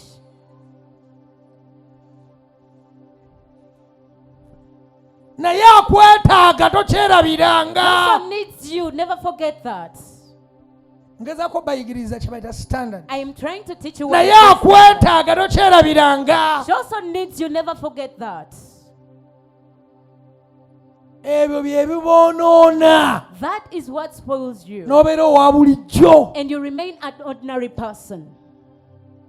Akakantu kakulu nnyo nnyo nnyo eri omuntu ayagala ogenda ku leva endala. That is Omuntu something very agenda ku important leva in endala mu bwongo. A person goes to another level in their brains. Mu bwongo. It happens in the brains. Oba kitegedde? Have you understood? Ayinza n'okugaana okukwata essimu yo They can even reject your call kubanga omukubira because you're constantly n'agaana calling them. ogikwata ate n'agaanira ddala They reject your call. ng'ate agiraba. Yet they're seeing the call. N'ayogera n'ekigambo omusiru ono They say, look at this stupid person. nga gwabireese. That you were the trouble causer. Mboonoonye. Have I spoiled you? Tokubaakuba. Do not constantly call. Kubanga okuba lwa kigendererwa. Call for a reason. Tonyumyanyumya biboozi biri nonsense. Don't make unnecessary Yogera conversations. omulamwa. Speak on point.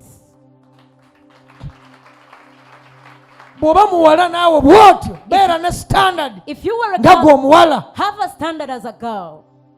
Ebyonoona byonna kunoonya kwagalwa. Because whatever you're looking for is after favor. Ffenna bantu mmwe ate Are we kye mbagamba kituufu nnyo. And what I'm telling you is extremely right. ekintu kyonna ky'onaalekaawo everything you're to leave n'okirekaawo and you leave it there, n'oggulawo oluggi you open up the door, nga buli omu ayingira w'ayagalidde, that everyone comes in anytime they want. abantu ne bwe kiba ky'amakulu However bagenda relevant tuuka it ekiseera might nga be, tebalaba amakulu gaakyo, time will come that they nga know about bayingira the nga bwe system, baagala ne that they bakoleramu ne enter like the bakoleramu way ne bafuluma ne bagenda. they do whatever they are to do, and then they free exits. Tebalaba amakulu gaakyo, They don't see its relevance. bayingira nga baagala ne bafuluma ne bagenda, bayingira nga baagala tebalaba makulu gaakyo yadde kyamakulu, They do not see the kubanga value in that thing, standard yakyo teriiwo. because the standard there is poor. Obulamu bwo bwa muwendo, Your life obulamu is of bwo value. buwe kye bayita standard. Attach standard to your life. Webale nnyo. Buwe kye bayita standard. Attach standard to your life. Kye bayita ki? Standard. What we call Beera standard. muntu Be- owa standard. Be a person with standard. Tobeera muntu wa bulijjo. Don't be an Aba ordinary bulijjo person. tebayamba, Because tebagasa. they are irrelevant Anti always. weefuulafula wa bulijjaawo. Because you call yourself Buli to be ayagala ajja ordinary. n'agira ati ebisooto Whoever wants can n'atambula come and n'agenda. and they walk away. Tekaseera It is weewa a time. omuwendo, Attach value weewa to yourself. omuwendo, Attach lekeraawo value to yourself. okubebera Stop following abantu. Stop following the people. Si kuyigiriza kuba na malala, I'm not teaching naye you to be nkuyigiriza a ekituufu. but I'm teaching you the right thing. Obulamu bwo Your life bwafa. is Bw'oba poor. muwala If you olina were a obulamu girl, obwafa there is a kubanga spiritual weewaayo eri abasajja. because you gave in your life Buli to the musajja men. ajjamu. Every man who comes, Buli musajja ajjamu. every man that comes, Olina obeera ne kye bayita standard. You Oba oli must have a mwavu, standard in beera your life. nayo munda mu ggwe. if you are poor, just keep it in Agambe your hand. akawala kano kaavu, And he will say naye this girl is kazibu. poor, but she's Akawala difficult. kaavu, This girl is naye poor, kalina kye bayita standard. but she has standard in her life. Kalina engeri yaako. She has her ways. Tomala gakakwatako, You can't tomala easily reach out to her. gamutuukirira, You can't tomala easily reach out to her. gamuweweeta You can't weweeta, easily choose her. tomala gamukwata kabina. You cannot easily touch her butt. Kubanga azimbye ku ye kye bayita standard. Because she has Tamala built standard on herself. gasekaseka. She doesn't Bw'obeera easily muwala, laugh. If you tomala were a girl, gasekaseka na balenzirenzi. do not easily laugh with Oseka boys. biki? Why are you laughing? Omuwala obeera wa kitiibwa eri abasajja, weewe omuwendo gwo. Attach value to yourself as a girl before the men. N'omuweereza yenna. Even any other minister. Mulina obeera ne standard. You must have standards. Abaweereza. The ministers. Manyi ndi muweereza. Get to know I am a minister. Nyimba. I sing. Peereza Katonda ndi mabega w'omuweereza I serve wange. God and I'm behind my minister. Okusanga oli okutta obuveera, They find you with polythene bags. bw'olya bw'ogayagaya bw'owanda, Chewing as you spit. oli mu bitumbuwa, You're busy in naye oli mandazi. mu mubisi gw'omu kaveera, You're taking the local okutta juice. obuseke onu. You have the straws and you're busy in everything. Oyonoona ky'oli. It means you're spoiling what you have. Oyonoona ky'oli. You're spoiling who you are. Bino ebigambo bikulu nnyo. These words are very important. Oyonoona ky'oli. You are spoiling who you are. Ne bw'oba wakkanywa kanywera ebbali Even though you're to take it from a side. mu kyama. In a Ne mu hidden kya way. bitaano kyo mu kyama, You have your kanywera father. ebbali. Go and Ffe take it from a tumanyi side. oli bulungi. We know that you are well. Kati waliwo ngamba So they don't kaakati tell ate me. olwo What about- nina okwekuba ku bantu ne bampa. I have to follow the people that they will give me. Tetugenda beera b'amaanyi We will lwa not be kwekuba ku powerful bantu. because we are following people here and Tugenda there. beera b'amaanyi We shall be lwa powerful kusetinga standard ku bulamu bwaffe. because we've set standards in our lives.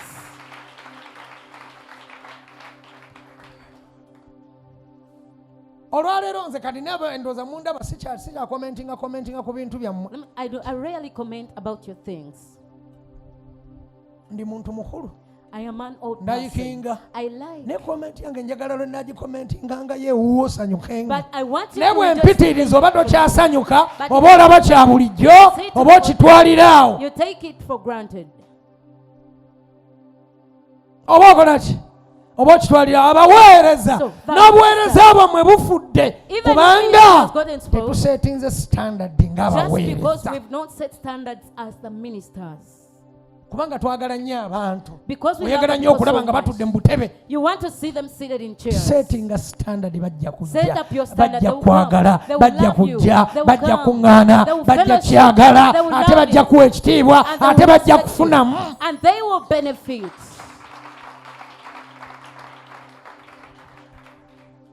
okwagalwa onoonya okwagala notta ebirala byonna onoonya okwagala notta ebirala byonna olwaleero olina n'omuntu gw'osobola oweereza message n'agiddamu ku 9 naye ng'agirabye ssaawa 2 ez'okumakya ate nga tali busy kubanga munnange gyali toyinaayo standard oli awo weetwala bwetaazi nga wa bulijjo oba okategedde ako weetwala bwetwazi nga wa bulijjo nze mmanyi omugezi ali mu kitegeera kino weetwala bwetwazi nga waki nga wa bulijjo buli kyobanga okola kyonna oba okoze saluuni gikole ne standard yaayo togikola ng'erirejula gikole ng'erina ne standard yaayo era ng'erina n'amateeka gaayo sawa 2 tuba tugaddewo kyekyo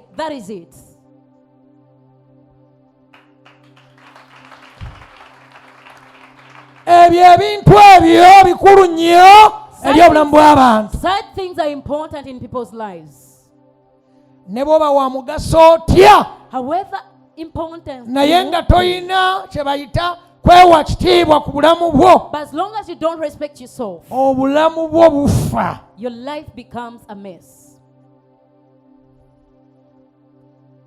tuli ffenna baluganda tuli ffenna oyina bw'oba muweereza oyina okubanga omuntu wajja gy'oli avaawo agamba nzaani. If you are a minister, a person has to come to you saying, who am I? Bw'obeera n'abantu nga bajja gy'oli ne batavaawo nga bagamba nzaani. If you have people who come to you and they live without kiba kitegeeza tokyabagasa. It so means you're no longer of importance to them. Abantu bonna all the people ng'obaweereza balina obeeramu n'ekyo ekintu nzaani.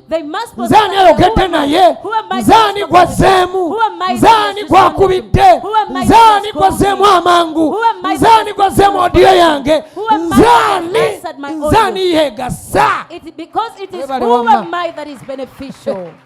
Nzaani eyo ejja kuyamba.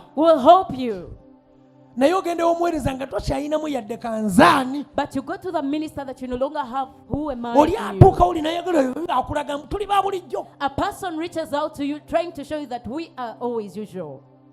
Ani ali mu bitegeera bino? Who is understanding this?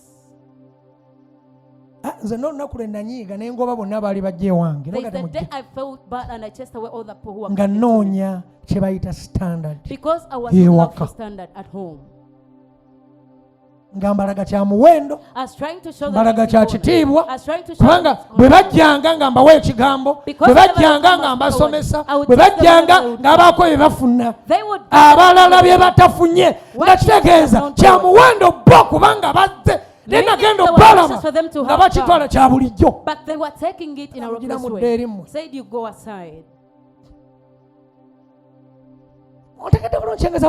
Have you understood what I'm trying to tell you? Standard egenda kuyamba. So the standard is going to help you so much. When I tell you go be well, ojja kitwala olirenga n'omutima owummula. You will take it and you feel at rest in your heart.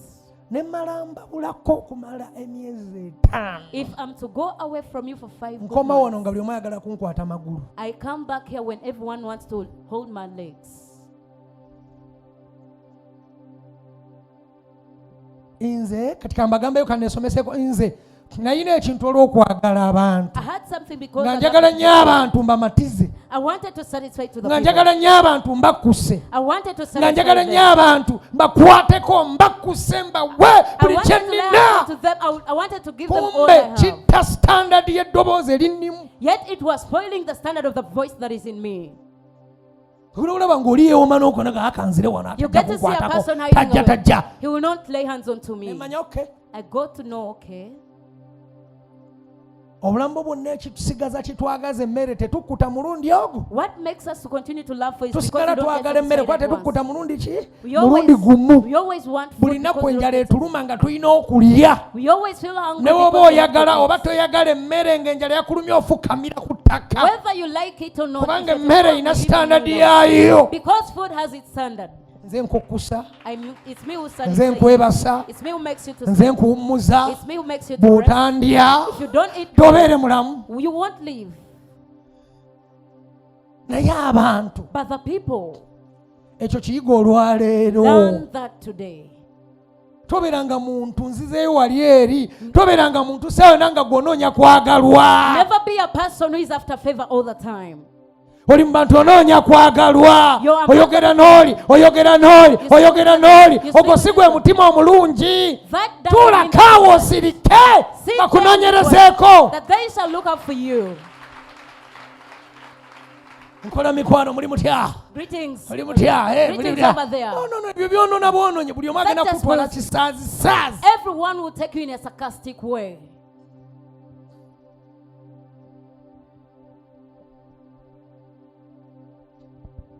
Tulifana baluganda. Are we together? Ne bw'olibeerako ekitiibwa kitya naye nga tekirina we kirabikira kitegeeza tekigenda beerawo yadde weekiri ne kijja kufa. Even though it is there but it shall fade out. Njogeza amazima lw'okuba abantu bo bwe babiraba omanyi balumba nnyo ffe. Naye nkubuulira. But I'm trying to tell you. Nze bwe nafuna emmotoka zange emabega wali bwe nange emmotoka zange when I got zaafanga. They used to get mechanical vuga problems. Twala genda. Baavuga amamotoka naye nga buli omu ayagadde bw'avuga kuba mu kinnya ekiwanvu n'ebuuka nedda mu bbanga nga buli omu akikola nga bw'ayagala kubanga emmotoka zange saaziwa standard. Zaafa emu n'ekuba ne yingini nagulyamu yingini mpya ndala. Lw'ebyo ebintu kino kye nkugamba kiyamba obulamu bwo, kiyamba obuweereza. Nze era nayiga mu lugendo luno omuweereza teweetaaga kubeera n'abantu bangi wo bw'oba oyagala abantu bateeke ebbali babeereeyo obagulirenga akawunga omuceere obatwalire n'ebijanjalo n'ennyama baliireeyo bweweebaka ewalala. Omuweereza weetaaga akadde ak'okubeerako awo kanjogere kuba muli baweereza ng'osirise nga tolina gw'oyogera naye ne balyoka bamanyi omugaso gw'ekigambo.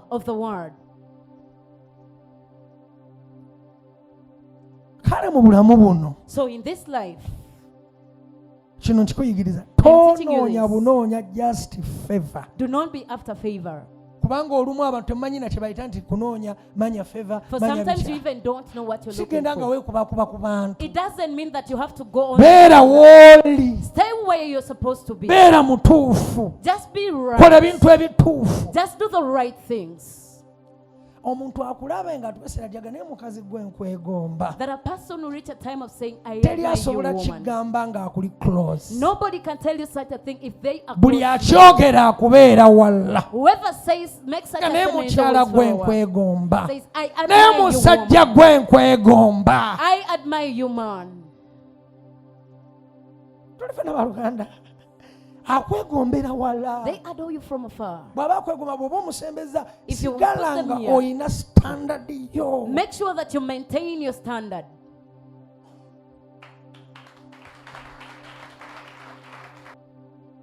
Tetulikula. We'll never grow bwe tunaaba tetukoze bino bye nkusomesa. If we do not do what I'm teaching. Toliba w'amaanyi bw'oliba tokoze bye nkusomesa. You'll never be powerful. Bizinensi yonna etambula n'empagi zaayo. Every business moves with its pillars. Tonoonya bunoonya bakasitoma just. You don't easily look for naye customers. Naye okuba ne standard yaayo okusinziira ku kifo w'okolera. Depending in the area where you're located. Bw'obanga gwe standard yekyali eyo wansi era settinga wo engeri yaayo. Make sure that you are at that level.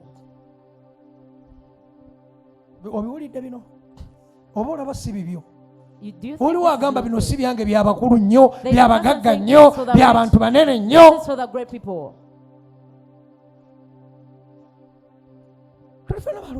Are we together, brothers? Yensonga lwaki mu bulamu bwo kankusomeseeyo It's the reason in your life. nze kimpulira kitanga nkulukusa eno yensonga lwaki mu bulamu bwo It's the reason in your life. obeeranga n'ebyama Always have nga secrets. bibyo Your own secrets.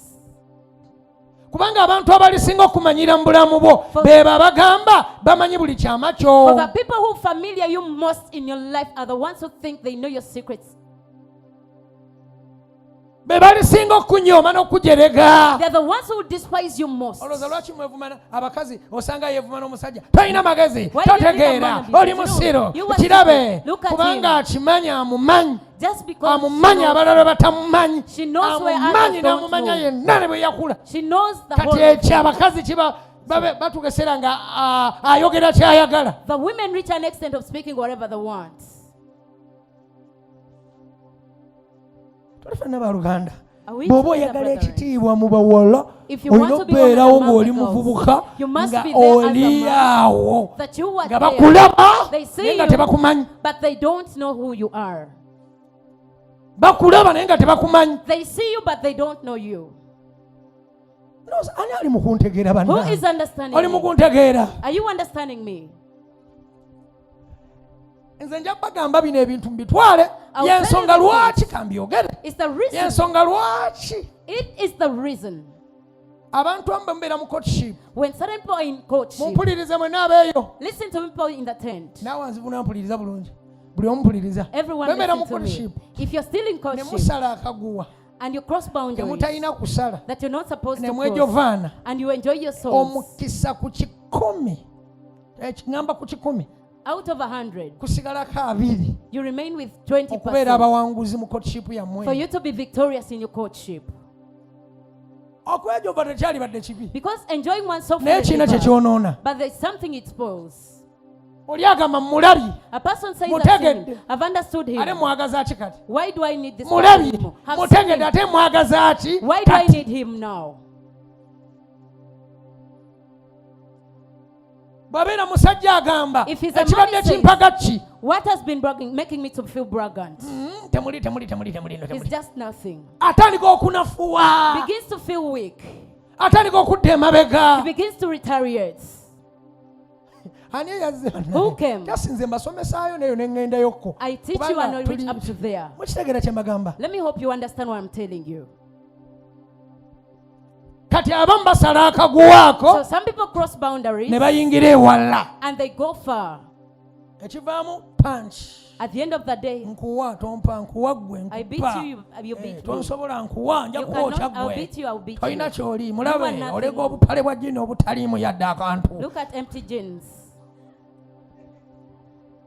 nja okukucapa nja okukukuyoola I'll beat you. I bye will do biddako this. That is what happens. tolina makulu gwe mulabe Look at him. bw'aba olega obusikaati As you're still there, entumbo look at kintumbo the kyezo skirt. temuli yadde temuli makulu The legs are nothing. bye bitandika okukola ki okubeerawo. That is what begins to happen. toseka wa luganda tusoma We are bye biddako That is what oba begins bye to happen. biddirira. That is what begins to Ekiddako. happen. What will happen next? musanga ndeeba bye biddako That is what happens next. tandika gamba awunya Begin to say he stinks. nga byavaawa But why did everything come? kwejovaana Because you enjoyed your souls akaseera akatali katuufu in the time that was not right.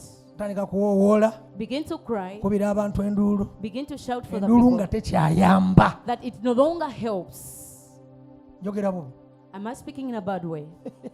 mu bulamu bwonna In the whole of your life, beera ne standard. have a standard in your life. mu buli kyokola kyonna In beera everything ne you do, standard. have a standard. beera naki ne standard y'obulamu bwo. Have a standard of your life. abazungu batusingako kino wammanga. The whites are better than us in this. ebintu byabwe mumpulirize batusinga biba ku ssaawa.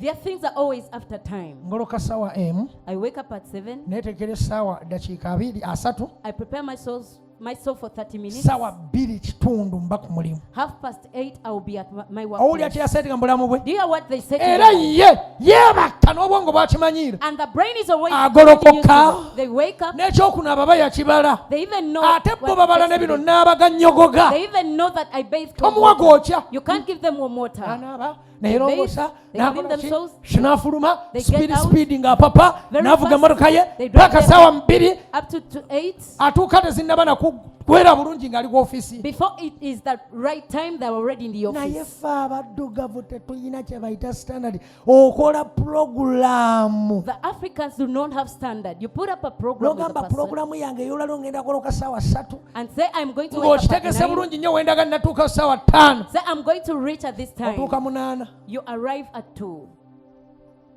8. At 2. Era bw'oba okola program nange nno kakyantawanyako ndi mbasomesa naye ndi mukalwanako. Bw'oba okola program ate nkawangulidde wano. Bw'oba okola program, if you're putting up a program for yourself, ng'okola program if you're setting up for yourself with an African, bw'aba musinkana 5 mugambe 3, if you're to meet them at 11, tell them it shall be at 9. Ate ayinza okukuswaza and they may ashame you and they arrive at midday. Naye si kituufu. But it's not right. It is not right. Mu bulamu bwo in your life, beerayo n'amateeka agakufuga. That rule over you. Beerayo n'amateeka agakufuga. That rule over you. Era amateeka ago nga gwe nannyini waago era ng'ogatambulirako. And you follow them very well.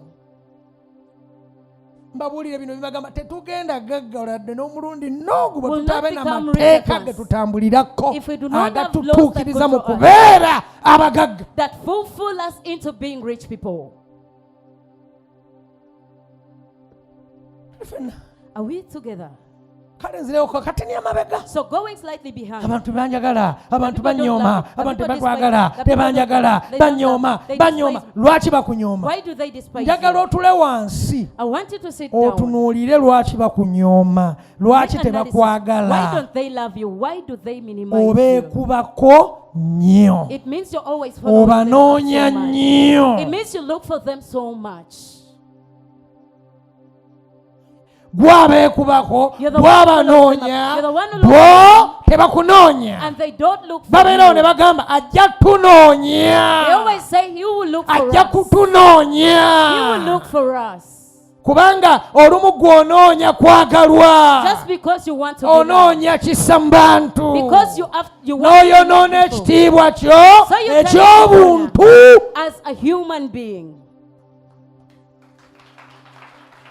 Era nze njagala kukuyigiriza. And I want to teach you. Bw'obanga weeyawuddeko oba ng'olina w'obeera tuulangako eyo osirike. If you've separated yourself or there's a place of residence that you have, just sit there and be quiet. Okole ebibyo. Do your own stuff. Ovengayo lumu. Come out once. Obeereyo okole ebibyo. Stay there, do your own things. Do your own stuff. Obenga ataliyo. Obenga ataliyo. As if you're not there. Ogende ng'okulabika. By the time nga bakulaba. Ne oba oluusi toyina nnyo. Balowooza oyina. They will think you have. Bantu batono nnyo abagaggawalira ku kyalo kyabwe. The very few people who become rich in the place. Kyeki bagana okugaggawalira ku kyalo kyabwe. What makes them kubanga babeera common ku kyalo kyabwe, babeera ba bulijjo gye bazaalibwa, babeera ba bulijjo gye bakola gye bazaalibwa, era kizibu okulaakulanira gy'ozaalibwa kubanga oba wa bulijjo.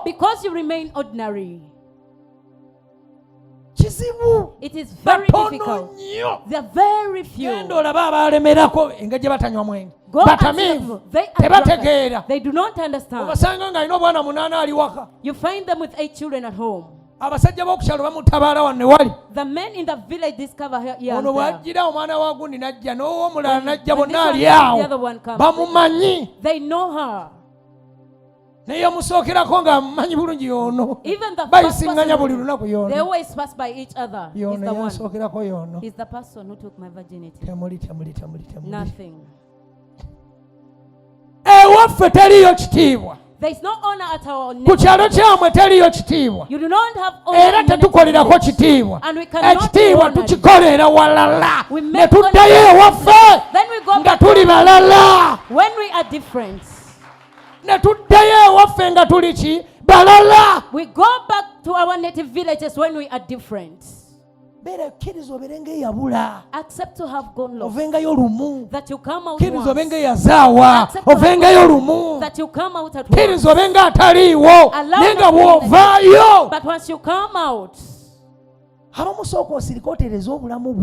of you first keep quiet that you put your life in order. First sit and think.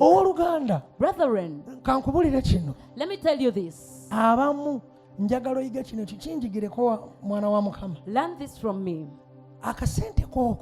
The money you make, save it.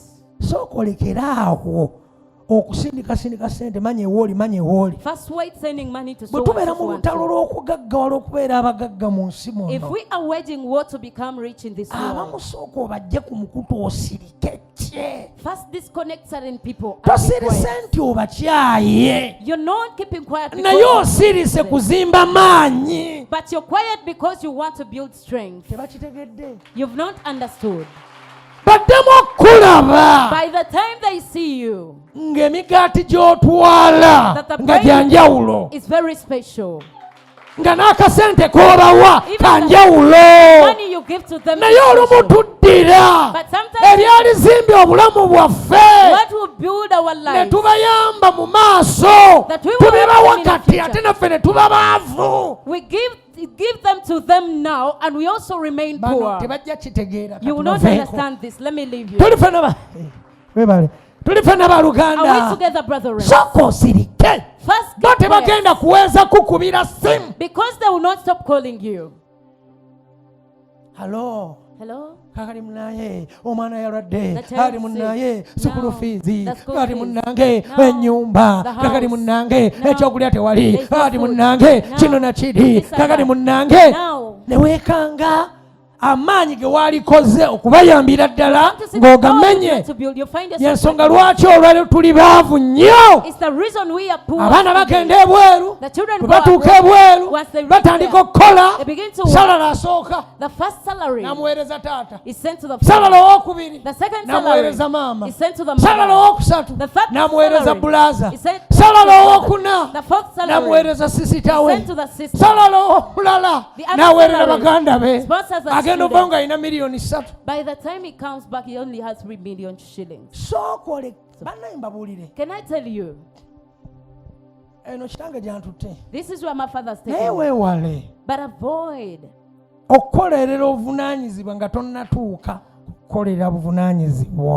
working for the responsibilities that you're not yet in the due time. Because in this life, say, teach me. First fight for yourself as an individual. First fight for yourself as an individual. Make sure that you cause yourself to lead. You want to get spoiled?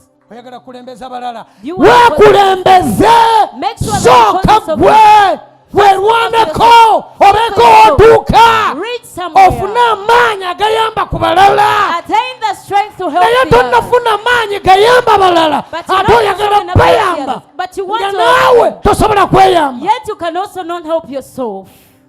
kubanga era nkyaliyo eri ku mutwe gwange toyagala bakukyawe, oyagala bakwagale, oyagala bakuwaane, oyagala bakwagale, oyagala bagambe nti oli wakabi, otya okukyayibwa. Baleke bakukyawemu akaseera, ojja bannyonnyola nti taata maama okusirika kwe nasirika nali nnoonya tubeere bulungi, era ebbanga lye mmaze nga nsirise nkomyewo, naye kino njagala kumenya nnyumba tuzimbewo endala.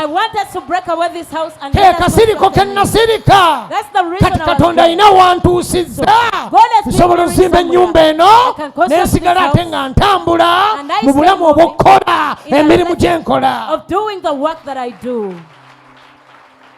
Naye tunona nnyo okwagalwa. Bannange banagamba batya? Bannange bagenda kugamba batya? Agenda gamba simwagala, agenda gamba sikola bwenti. No,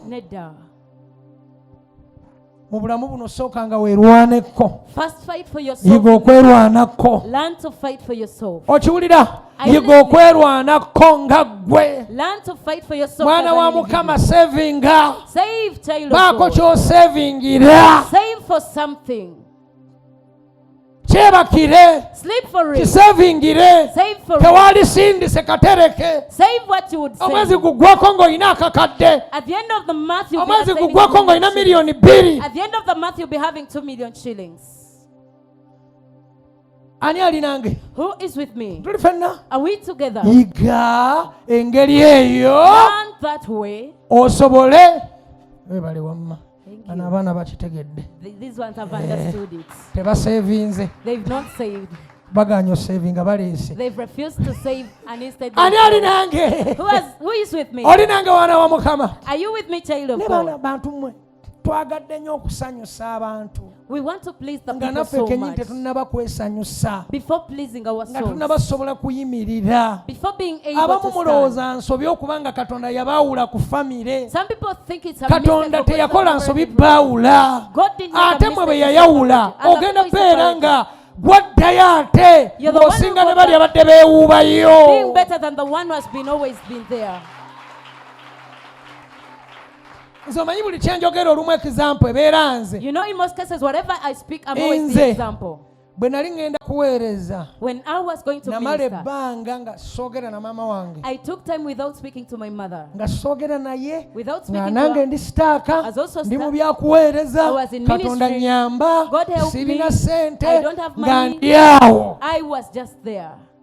Tuli fana baluganda Are we together, nga brethren? ndi awo. I was just Naye there. nsooka mbeera awo ne I mbeera stayed awo, there, I stayed mbeera awo. there, I stayed there. Kati mpaka lwe natuuka ekiseera nga ndaba nsobola okusasula ennyumba Not until I got nsobola to know okukola I ki could nentandika pay omulabirira for them. nentandika omupangisa ennyumba yali asulawo nansana I started to pay ennyumba for ya her rent. bbeeyiko okusinziira bwe yali. The house was more expensive than the one she used to reside in. Olumu bw'otamala kweyawula nga ggwe Sometimes if you don't togenda separate yourself, vaayo. you'll not come out. Bw'otamala kweyawula nga ggwe If you do not separate n'ozimba yourself, amaanyi mu kyama Then you will togenda not kuvaayo. you'll not come out. Ebyalemesa bajjajjammwe ne bataata bammwe Because what baayagala happened to nnyo okubeera mu famire wakati They loved era to be ne in the family, balemererwa. and so they failed. Ne balemererwa. They failed. Yensonga lwaki kino kyeggamba ne Katonda mbalaye It's the bw'aba reason agenda I'm telling you kukozesa God is- akwawula. If God is going to use you, He separates you.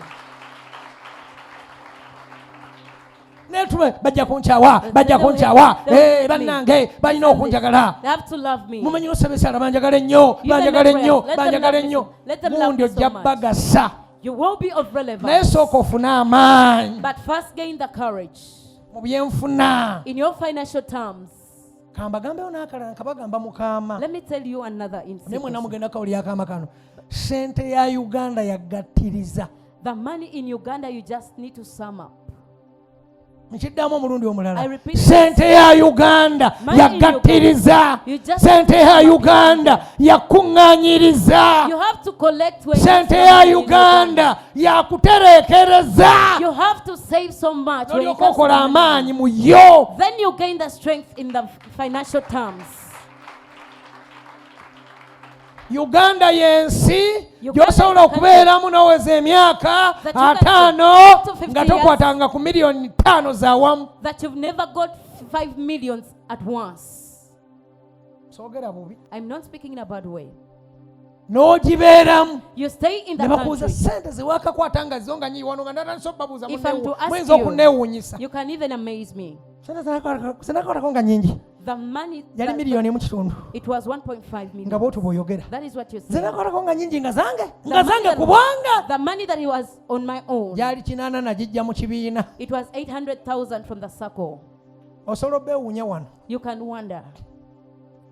Bw'omala otegeera obunafu bw'eggwanga lyo After understanding the weakness in n'omanya your obunafu country, bwaffe and you get to know our weakness. ikonome yaffe eri ki What is our economy? n'omala n'okitegeera bulungi You get to know it very eggwanga lyo well. ligwire kava. Take cover for your country. Kitegeeza waliwo amawanga ge tulimu ng'olina teekamu nnyo okubaako ne ky'ofuuka mu ddyo. It means the countries we are living in that you're supposed to incur so much for you to become somebody in it. tulifana baluganda Are we together, brethren? kugattiriza You have to kusondereza you have to save some money. You kukuŋŋaanyiriza have to collect n'oweza for the then money to n'ogattako n'oweza capital Then you somehow to n'otandika get okubanga capital okula that you can begin to grow. naye abantu But the people, oweza ka capital mitwalo aga your capital is buli weekend 500,000 oyagala oweereze shillings, maama we enkoko and you want to send chicken every weekend for your mother. buli weekend oyagala maama Every wo weekend. omuwe enkoko You want to give chicken to your mother every weekend, oyinaaga but you have okyalina 500,000 ozimba shillings capital capital y'owaataano tasobola nakutwa tasobola kubeezaawo capital of 500,000 shillings cannot sustain okyalina you. okusooka n'osirika n'olaba ataano gano ngafuna nga zaazaamu nti okulaba nga mpeza capital wakakadde You still have to sit down and think how you can etaano actually gino make your gy'oweereza capital. maama buli lwa mukaaga gy'olina otereka You're supposed to save the 50 that you okugyako usually nga send to your maama we mother. ayita wabi Maybe if naye your mother olumu ne in bwe a bad tubalekera shape, babeerawo but sometimes genda n'obayamba nga nawe omaze okubeerako nekyobeera You help kino them kyenkugamba after you omugezi become yakitegeera it's only a wise person who understands. gw'oyinza okulaba nga nze akwonoona You might naye think that I'm kyeggamba ge deceiving you, mazima but what I'm telling you is the truth. kyeggamba ge maki ge mazima What I am telling you is the truth. bino ebigambo byammwe These words are yours. obeeraawo olugiramu bwe kasoobeza mitwalo 2 Once you get manya 200,000 miliyoni 3-5 3 or 4 otandika millions. gundi leeta omwana wo muyambe Bring your child leeta around omwana them. muyambe Bring that child otandika around kweyisa kigagga You begin otandika to teach yourself kuzimba as begin to otandika grab. kuweyisa kigagga kumba oli mwavu muzibu miliyoni begin to 5 oba teach yourself. mugagga waawa Are you rich with 5 We million Katwe. from Katwe? kasi oweza miliyoni 5 otandika okukwata okola capital ng'aweza miliyoni 5 The moment you nga know ebintu capital by'obala is biri 5 miliyoni million. 5 That n'olyoka your capital is ozimba 5 you begin to feel broke. obwavu bw'omu mutwe bunaabemu Poverty, wash out the poverty in your brain. miliyoni 5 5 million shillings. 5 5 capital million as capital. leeta omwana omuweerere Bring your child out. senga leeta akaanako Auntie, bring your child. kojja kaleete n'akako Uncle also bring yours. maama w'egindi leeta owo omuweerere Mother from someone asasula told you. mmeka How much is that school fees? bizinesi ya miliyoni 5 zikuwa mmeka a week How much does a business of 5 million shillings as capital give you in a week? zikuwa mmeka How much will it give you? ani ali nange So who is with me? abantu abasinga ebyo bye bibasudde That is what has led to the downfall of most people. bye bibasse It has tarnished their lives. katonda ne bw'anaakuwatya However nga bino much byonna God gives tobiyize you, without nga tosetinzewo standard ku Without bulamu bwo setting ku standards mulimu in gwo your life. gw'okola Without era setting ojja standards, kwavuwala you still become poor. Webale.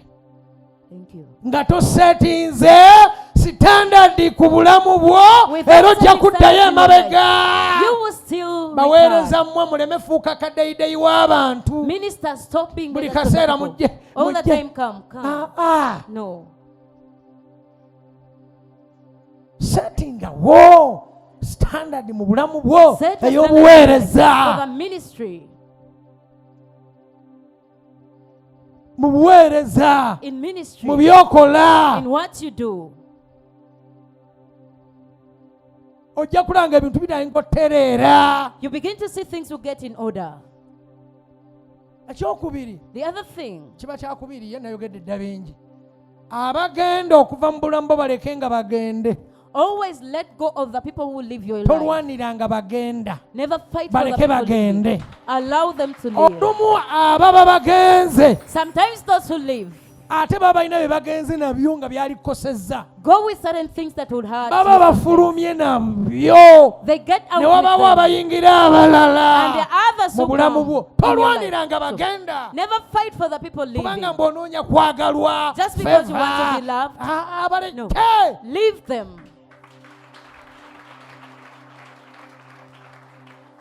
mu bulamu bwo ng'onaakulaakulana katonda alina abantu baafulumya If you're mu to bulamu prosper in bwo your life, there are ate people era who alina take something in your life. baleeta And there are people he alina brings. baafulumya mu bulamu bwo There are people he ate takes out of n'abaako your life. baleeta And then he brings others. olaba mbabulya mwe baweereza mwe kanki basomese buweereza obuweereza bunagenda mu maaso waliwo abantu abamu nga be batawanya obuweereza nga balina ofuluma ne bavaawo katonda n'alyoka aleeta abantu be nga bano abaliwo balyonoonye bali abalizza oluvannyuma.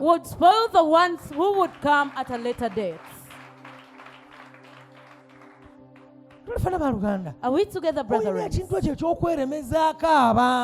They usually hold people around you. You keep the people around you. Leave them to go.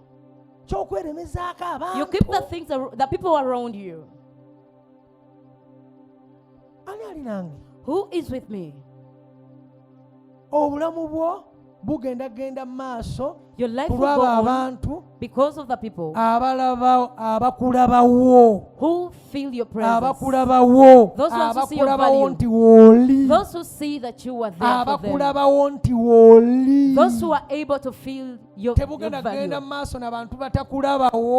It shall not go forward with the people who do not feel your value. Are we together? It will not go on with the people who those ones who do not feel you. Let them go. Let them go. Leave them to go.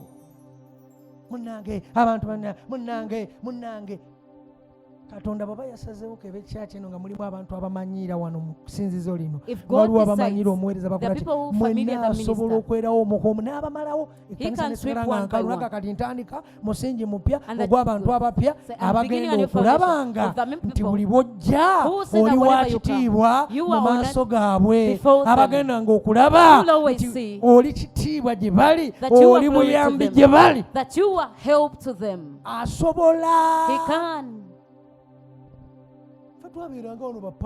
We used to be here with the Pauls, they would sing, they would do this and that. They told. He said, I will remove them because you despise. You do this and that. They were taken away. Who is with me? Are we together, brethren? Do not keep people around you in your life. Because stay with those who love you. Because those who love you are the ones who see who you are. Not the ones who do not love you. So a day at dawn, even if you're the best musician, if it just happens and I say, go, be it who or who, the moment I get to know that you do not avoid it, but you're just reducing. Be a person who adds value, not the one who reduces. Are we together, brethren? Do not keep people around you. The people leave you and you go looking for them. Where are you? Don't they know that they are lost? Where are you? Don't they know that you also exist? Don't they know for you to look for them? Where are you? Because you have a weak heart. Where are you? Where are you? Don't they know that you exist? Don't they know that you exist? Okay, let's go. Get lost, I'll get lost.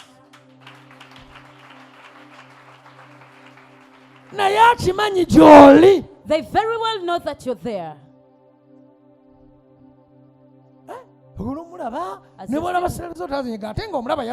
Even if they see your money, they will not say anything. You stay with them, the online, you online. In most cases, you're the person who's online. You're online, but they don't say anything. How are you? Good morning. Hey, so lost. Are you okay? Hey, I'm okay. I am okay. I'm okay. I'm fine. What were you saying? Can you still speak to such a person, such trash? Get lost or get lost. beerawo mbeerewo. Be there, I'll be there. Ndi wa mugaso nawe oli wa mugaso. I'm of relevance, you're also Kakati nange relevant. neerabawo. So I also feel Kati oba myself. weerabyewo So if you felt nange yourself, kanneerabewo. let me also feel myself.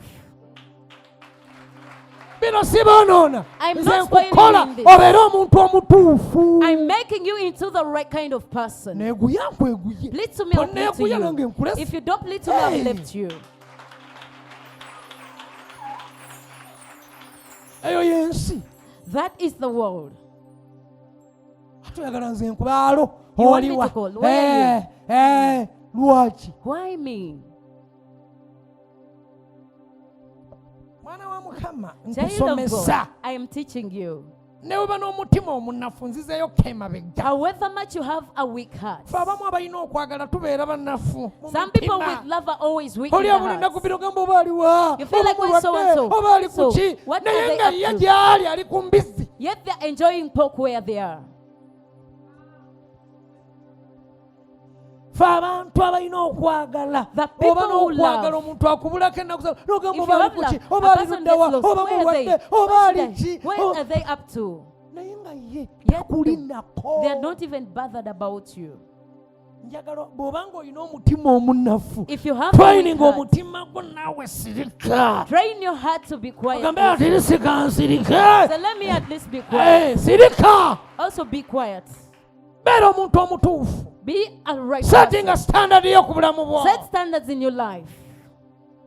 Gunobeera nga gwabebeera buli kaseera obebeera You turn out to be the one who looks for the others. obebeera biki. Why are you following up to the people? Sirikako. Keep quiet. sometimes. Sirikira ewuwo. Stay at your Sirikira home. mu kisenge kyo. Be quiet. in Sirikira your bed. ewakaawo. Be quiet Genda in okole your byokola. Stay Genda at mu work. nnimiro oyo olime. Go in your Genda garden. okole. Go Genda okole emirimu gyo. Go and do Beera your work. bize. Be busy. Beera bize. Get to be busy. Ndi bize. I'm busy. Oma weebale. Thank you. Ndi bize. I am busy. Ne gwe n'obeera nga gwe tobeera bize nga bala bali bize gy'oli gwe toli bize. You're never busy yet the rest are.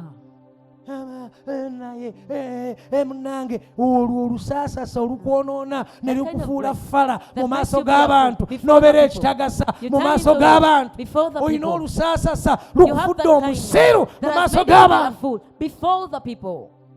Kati maaso g'abantu oli musiru. So you are a Tebagula fool mu for the magezi. people. They don't Bakutwalira see you. They take you kubanga for olina granted. olusaasasa. Because you kind. Lekera olusaasasa. Let go Beera of that n'ekisa kindness. n'ebeera mugezi mu kyo. Be kind but be smart in it. Olusaasasa That lukufudde kindness omusiru. has turned you into a goon. Bino bye nkugamba nze nkugamba bino ebigambo biriwo ekitiibwa mu bantu. I am telling you these ones Golowooza that you'll ndi be mu honored before the byegamba people. nze ngenda obifunamu. You think I'm telling them to myself. Naawe obeerekawo bakunoonya.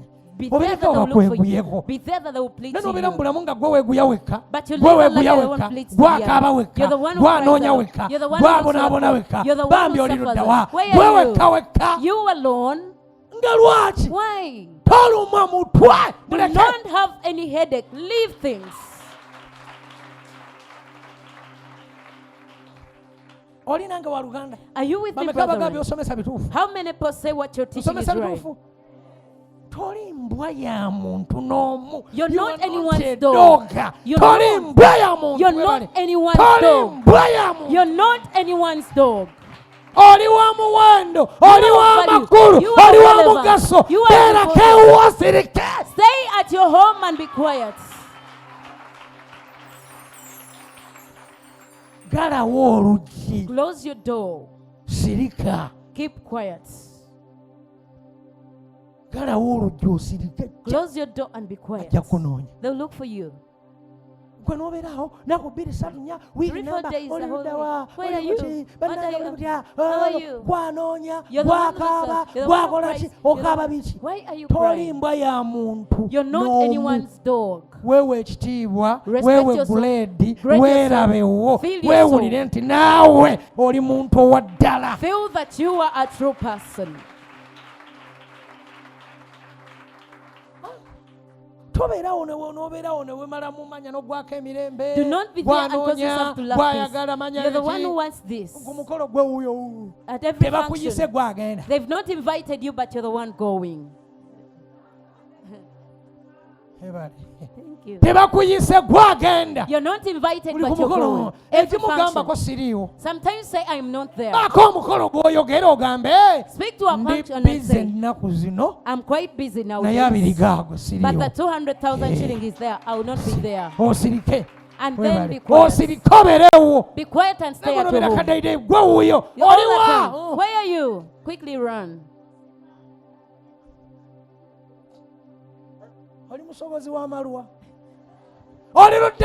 Where are you? Stay at your home.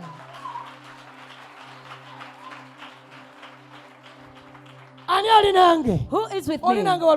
Are you with me, brethren? Learn to respect yourself. Learn to see value in yourself. Learn to be quiet sometimes. I feel bored. So you look for those ones who don't look for you. Let me teach you this. The people who are honored most in their lives are the people who do not speak so much. You come for the service, you sit, learn, receive the word, stay there, you love your pastor, you smile, you learn the word. After the service, you greet the ones you're able to greet because they don't know you and you don't know them.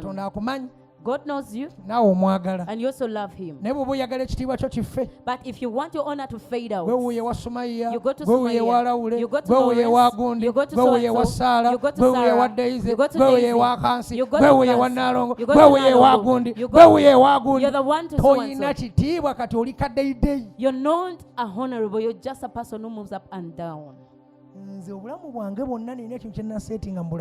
the whole of my life, there's something I said. See these ones, the times they came. Ask her the way she used to call me. I want to see you. I'm not speaking about you. That is past. You'd move. Let's go this way. But then I sat and said, where am I heading? Where am I heading in this? You give them 20,000 because you were starving. The 30,000, the 20, the 50.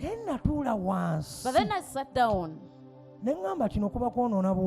I said, this is spoiling the ministry. I didn't do it again. I did not do it again. I said, if you want to give me something, if you're bringing something, bring it for me, not me to come to your home.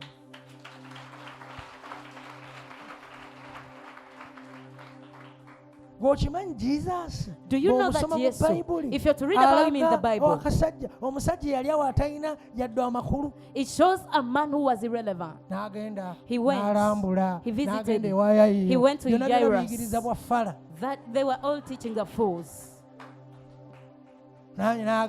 He went somewhere, then he went visiting the people. It doesn't make sense if you go visiting every brethren. So do you see him? Why do you think God why does he manifest to people? Because of his glory. And the heart is being disturbed. The head, sorry. Nobody will ever see value in you if you still move. Nobody will ever see value in you as long as you wander here. We have a patient. Hello?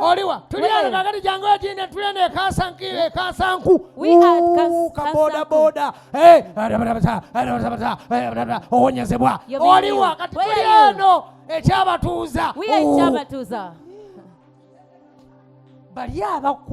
the people calling you have the ability to bring the patient. They will also heal. Bring them here. They will also heal. The cars are there. bring them. Munoonye engeri yonna Look for any means emuntuusaako. of bringing that person here. Ekyo nno ky'ekitiibwa ekituufu. That is the true honor. Si kubeera kadeyideyi oli eri oli eri. You're moving here and there. Oyo nonsense naawe. That is trash. Oba temukiraba mwe nga kituufu kye mbasomesa? Don't you see it's right? Gwe wuyakera ku makya. Wake up in the morning. Ogenda gye twalwanye nze ne mukyala wange. We fought with my wife. Nzijja. I'm coming. Kakale mulina okukwatagana. You have to unite. You have to reach a consensus. You have to abaana unite. bantabuseeko. The children are bewildered.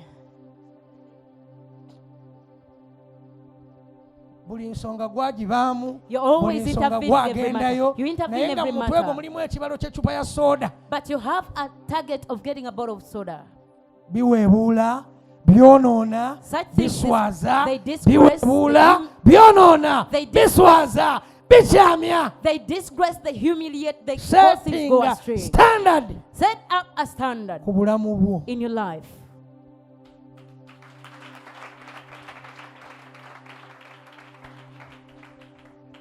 Nze nina ebintu bye mmanyi mu bulamu bwange. There are things I know in Ate my nina life. bye mmanyi nti omuntu asobola okujooga And there are things I olw'ekyo know ekintu. that a person can despise you because of that. Ne weegamba nze sijja kukubira muntu. You tell yourself, I will not call a person. ekyokulya n'osirika n'ogamba kitange Get to know my ngabirira father. Provide for okola ekitiibwa mu mitima gyabwe. You're creating honor before those people's hearts.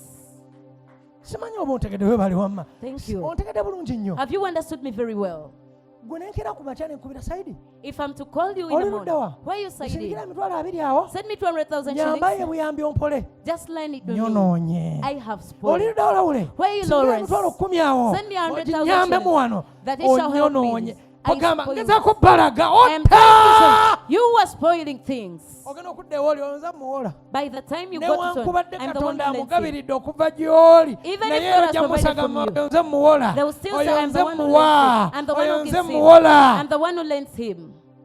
Oyonoonye ekitiibwa. It means you've spoiled the honor.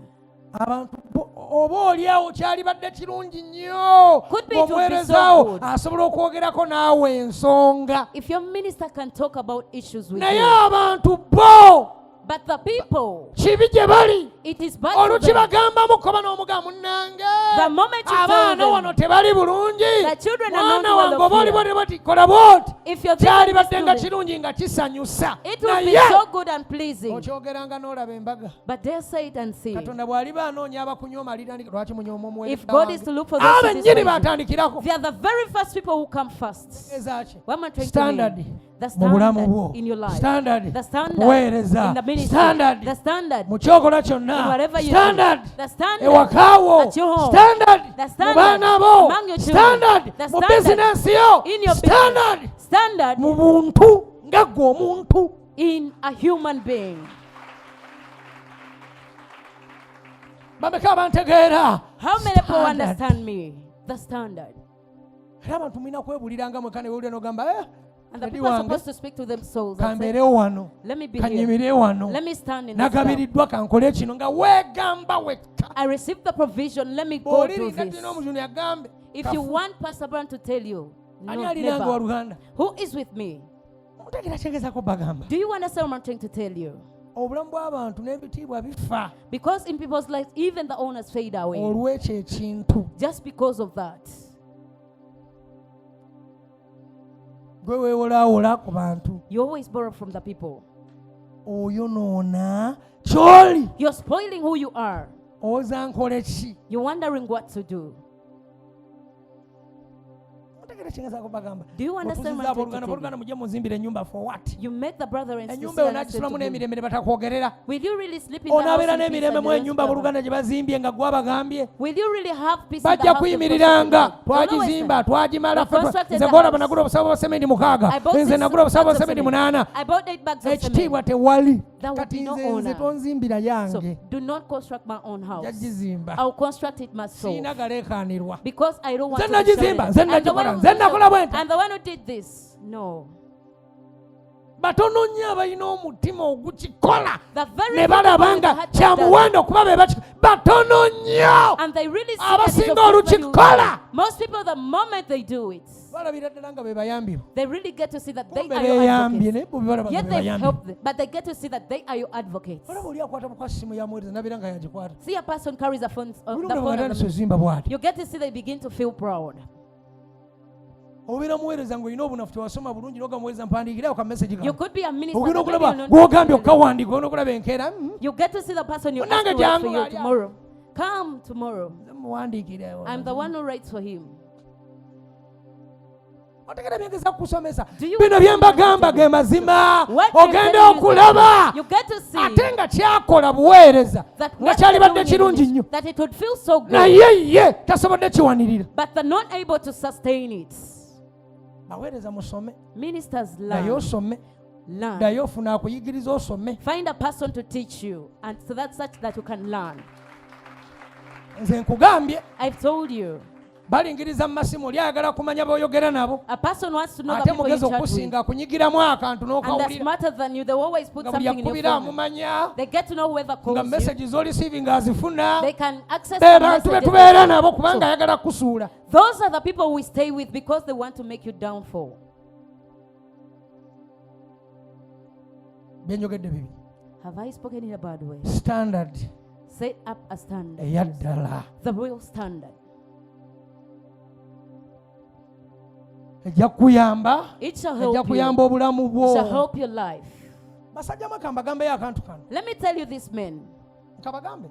Mukagala kati nnyo bwe kati kankabagana naye akantu kano nkagala nnyo kabagambe. I love to tell you this so much. Obeera ng'oli musajja ng'oli wana atanna wasa n'ali wasa. If you were a man and you're here, tokkirizanga mukazi wo. Never allow your wife kutta kitiibwa kye mu maaso go. To destroy your honor before her. Atya. How? Ng'oteekawo embeera ey'okuleetera mukyala okwegayirira, okukaabira, causing your wife to cry, okukwata amagulu, to hold your legs. Omukyala omulekangamu amaanyi. You allow or give strength to a woman. Let me hope somebody has understood this. It usually happens to the men with money. You want to turn your wife like your dog. You want to treat her like your puppy. Because you have money, she's not going to go anywhere because I sustain her. Leave the wife. The strength the woman has helps you as a man. The day you wake up and see that your wife is irrelevant,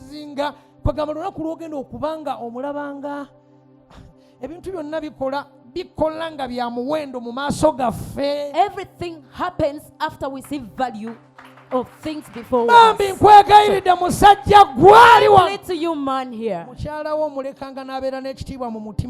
Allow your wife to be honored in your heart. It feels good. Sometimes the women try to be hard. All the time, where will I go? How will I survive? No. Stay with your strength. Even though you have nowhere to go, God knows where you can go. It is very bad for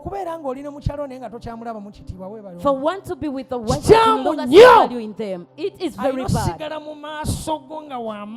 She has to remain strong before you. Even though sometimes she can keep quiet. But she has to feel herself that she's a woman.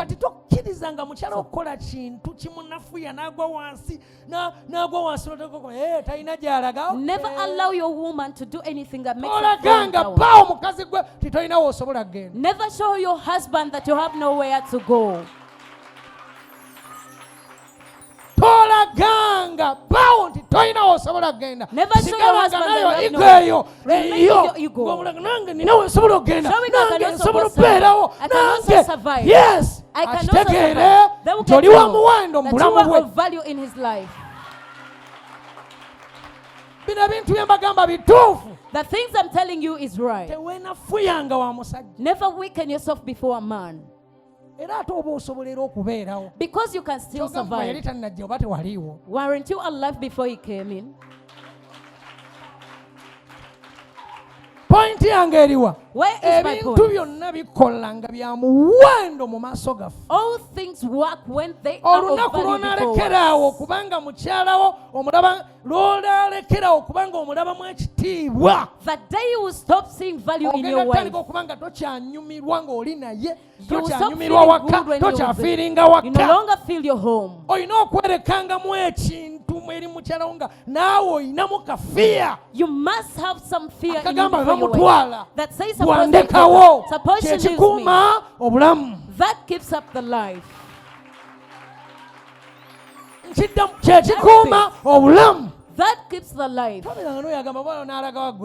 Never be with a person who says, who will take you? Where will you go? Never be with such a person. That, is it possible that you have nowhere to go? Even though you begin from nothing, you can still become powerful. What am I trying to buli mean? kintu kyonna kikola amakulu mu maaso gaffe nga tukirabamu omuwendo. Everything makes sense after seeing value in it. Kyengezaako okulaga kye kintu omukyala zimba standard y'ewaka I'm trying to tell you that as a woman ey'obutaleberalebera buli kaseera. of not feeling weak all the time. Sigambye nti mera. I'm not saying that brag. No. Sina wagenda nowhere to go. How will I survive? nze munnange ani alinjagala nze Who will love me? ani alikwagala oliko kiki What bwe is batasobola wrong with you? kwagala. The one who Olaba cannot be abasajja loved. baagala mbwa. See the men fall in love with dogs. Soogera bubi. I'm Osanga not speaking omusajja about- ng'ali kabizi. But you find a man with a pig. Njogedde bubi. No. Osanga kyali ng'ali kabizi. You find a man with a pig, nga kaaliko. Who is sleeping with a Kali, pig? Tobiwulirangako nti omusajja Haven't you ever heard akutte of embizi. that? Kati gwe ki? So who are you? Mulekerawo okwenafuya. Stop weakening your souls. Njogedde bubi. Gwe towulirangayo gwe eyenyooma ne weesa towulirangayo abasajja bakwata embuzi. Haven't you ever heard of men who sleep with goats? Ng'abebera embuzi bebe nga gy'aliko embuzi. They sleep with Kati gwe goats. oli mwana wa muntu. But you were a son of Ng'obulwa man. otya akwagala. How Ng'obulwa can you otya fail to get a akutwala. person? Ng'obulwa otya akuwasa. How can you fail to get a person who will marry you? Nga n'embuzi abasajja baleka bagenda ne bagibebera embuzi ku ttale n'agibebera. Yet the men go to the goats. Era eriko kalungi kyetunula nga obutu bwonna buli buti. What is Obumwa good buli about buti. the goat? N'osanga omusajja ng'agibebera. But you find a man going to a goat. Ozannyisa abasajja. You're joking with men. Kaakati teri mubi eri musajja. So there is nobody who is ugly before a man. Katobeerangaawo ne Never be weegamba there. nze naddabwa Where nze will I go? nabeerawa How nze will teri I alinjagala survive? nga Nobody lwaki will teri love alikwagala Why is it that nobody will ever love nga you? lwaki teri alikwagala. Why is it that nobody will ever love you? Kikyengezaako okukola okubya engalo kituufu weebale. Thank you for clapping. naye ngezaako zimba muwendo gwo wakawo But I'm muwendo trying to gwo build maaso your ga value bbaawo up. muwendo Front of your gwo husband. maaso ga bbaawo Your obeere value n'omuwendo before your maaso ge. That you will have value in front of him. era mugasenga. And that will be of relevance. otegedde bulungi kyengezaako kukola. That is what I'm trying to do. babayisanga embwa akuyisaako omukazi n'ayingiza He ekisenga treats you nawe like oli a awo. he brings another woman when you're also still there. ne bakuyitako ne bagira bale They pass by you and say, n'agenda. and he goes. Abakazi abakwata kyereero siri ati awayi Sweetheart, oliwa how are you? Where are you? nzija ku hoteeri awo. I'm coming to the oli hotel. mwana wani gwe. Whose child are you? Duka. Run away from that man. Ani ali nange mwana wamu oli nange. Are you with me, child of God? Ebintu byonna binyuma nga olina omuwendo gw'owo ekyo ky'olina. All things feel good when you attach value to something that you're Omuwendo having. gukolebwa standard gy'ozimbye. Because value is made up by the standard that you put up. Standard The standard gy'otaddewo that you have put in yekola place omuwendo mu maaso g'oyo. makes up the value in before that person.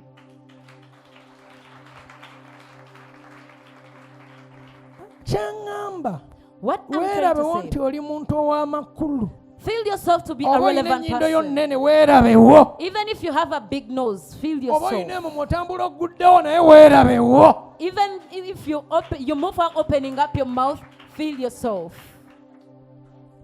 I'm about to wind up. Nobody will if you do not feel yourself. Thank you. Always get money. Nobody will if you do not feel yourself. I repeat this. Look at me very well. If you do not feel yourself, nobody will respect you. If you do not respect yourself, nobody will ever make up a standard for you if you do not put it out for yourself. Can I do something else? Nobody will ever flatter you if you don't flatter yourself. It's so bad to flatter yourself. I go up well, I look so well. I'm handsome, beautiful.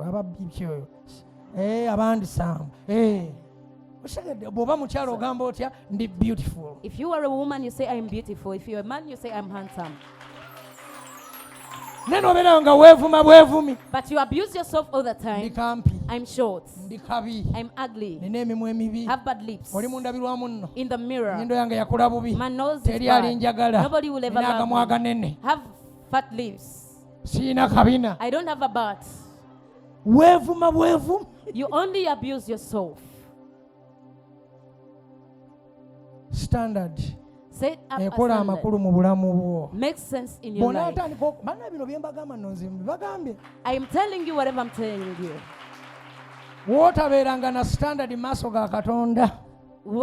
You should not feel of any value before God.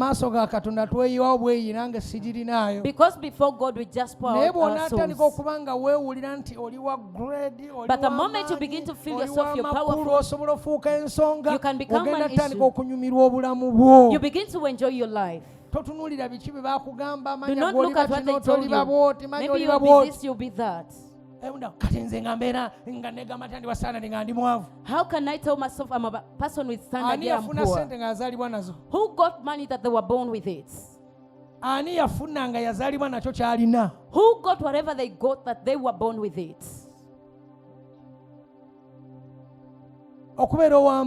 To be powerful is to have standards in your life. You have standards in your life. There is a way you handle your life. Have you got me? That is the truth. bambi ne bw'obanga n'okwagala kutya nga omwagala nnyo oyo naye era weerekera nga kye bayita standard mu maaso ge. You still remain with what we call standard before the person. abakuba nnyo amasimu okubira mukwano gwe simu n'omukubira nnyo agamba bwati ye nga nkubira nnyo. The people who usually call their colleagues. nga nkubira nnyo nkubira ku ki? Why does he call me so much? Simanyi musiru. Is he a fool? abamu tubawa ssente olw'okuba tubawa oluusi nga tebatusabye tubasaasidde olw'embeera gye balimu agamba bwati simanyi fala. Is he a fool? n'akasente ko kakolere standard y'okukagaba. Make standard for your money. tomala gagaba. Do not easily give out. lekeraawo. Stop. kakolere standard. Make standard oyo ayayuuya. The one who is ali mu bwetaavu. The one in need. n'akulaga ndi. And they show you that I am. bw'oba otoolerako. Is the one you must give. But the one who shows you that he's not in need, why should you give the person? For the men go to the restaurant and eat food. You tip a girl because you've appreciated her service. She goes flattering around. She goes flattering around that big butt. She goes flattering around that you loved her. Sometimes it's because of the kindness. There's one who told me that those ones who tip, that I was one of those people who tip. This one is trying to show off. This is pride. Who is with me? This is pride. He's showing off. So, sometimes if you have your money, be quiet. Sit down and sit with it. Take what you take, eat what you drink. Sometimes the people you give do not appreciate. They go back and flat around that you've loved in them. Apart from the one you felt. But if you don't feel it, don't.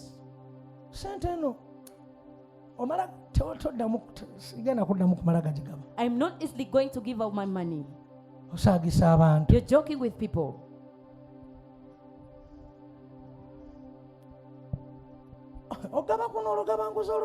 Generosity sometimes. I helped a man.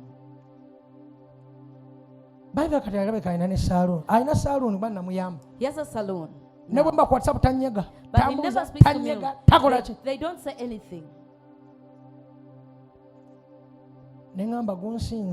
I said, yes, it is up to me. Yet is the one who asked me for the money. But there are people, they do not see value in what you've done for them. That's the reason they make mistakes with us. Level. So grade up yourself in that. Grade up your money. I have not spoiled you. Come early on Sunday that we'll learn other things.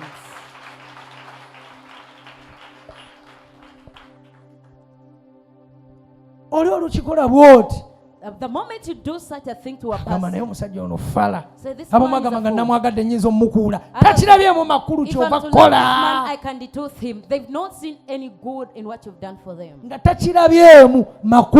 they've not seen any good. Service olwalero etegeeza ki? Kola omuwendo mu bulamu bwo mu maaso g'abantu. Beera wa muwendo mu maaso g'abantu. Lekera ogenda nga weegula eri abantu nga gwa agenda onoonya sympathy, onoonya okwagalwa, onoonya favor, onoonya bakwagale, obeekubako, obeewa. You conduct popularity. Gwe ky'olaba tebakiraba. They don't see what you see. They don't. There's a person who narrated me. I went and said to my neighbor, I said, never do it again. The person you're giving to has, have they ever given to you? I told that person what you know, but what you're doing, they think you're conducting cheap popularity for that person. And things ended up by that person. I told that person, let me hope you've seen what I told you. You get with your that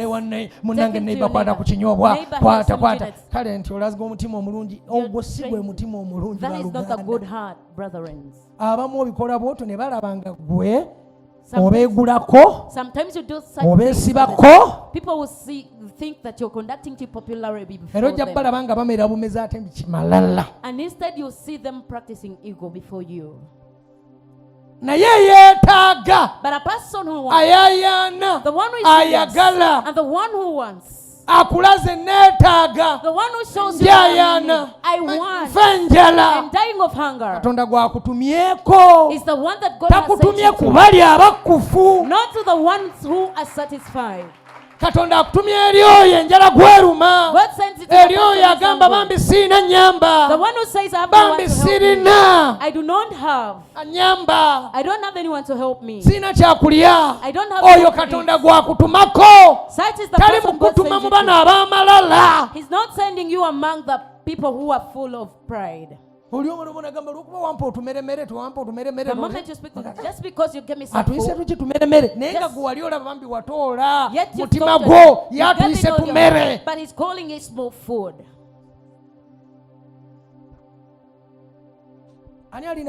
Who is with me? For that matter,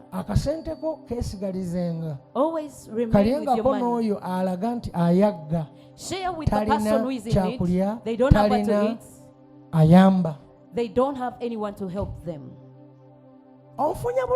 Have you got me very well?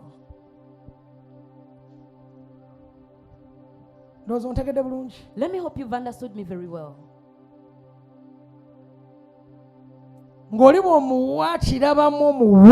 That once you give to a person, they see value. Once you give to a person, they say thank you so much. Once you give to a person, they say thank you so much. That once you give to that person, they really see his worth. Because it's not easy to make money. If you find it difficult to make it,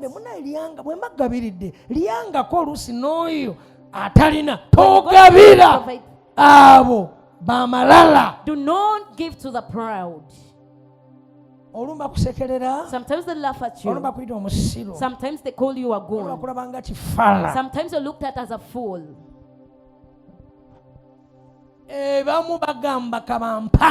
Others think it is showbiz.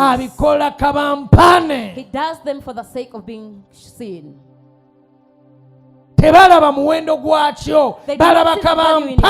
He thinks of being praised. If possible, your house, stay there and be quiet.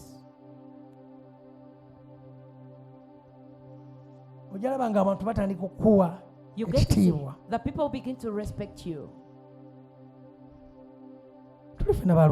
Are we together, brethren? That is the way the world is.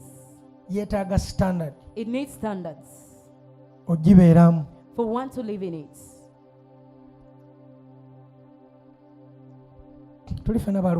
Are we together, brethren?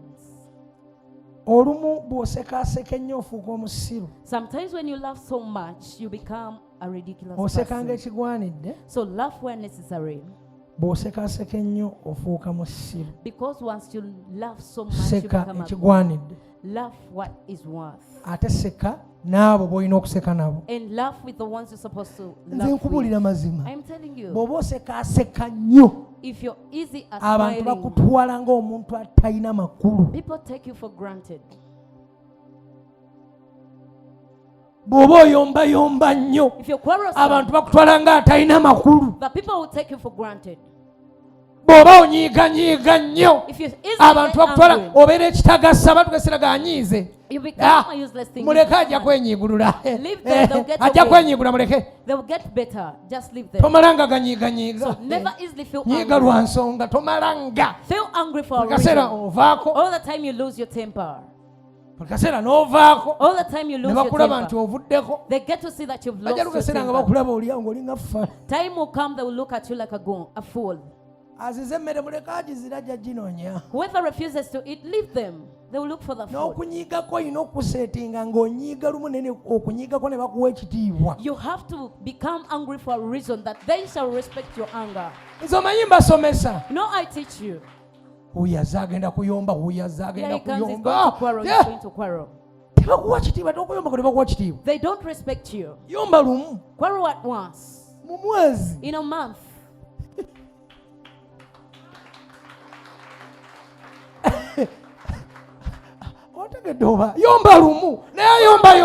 But you're quarrelsome. Anti abazadde twabeeranga n'abazadde mama ng'ayomba nga twamanyira naye nga taata olwaga ngenda kukuba okakagamu tamala gakuba naye nga mama akuba buli kwekyusa nga twabimanyira naye nga taata lwagambe ngenda kukuba oba ndagewa oba mbulirewa.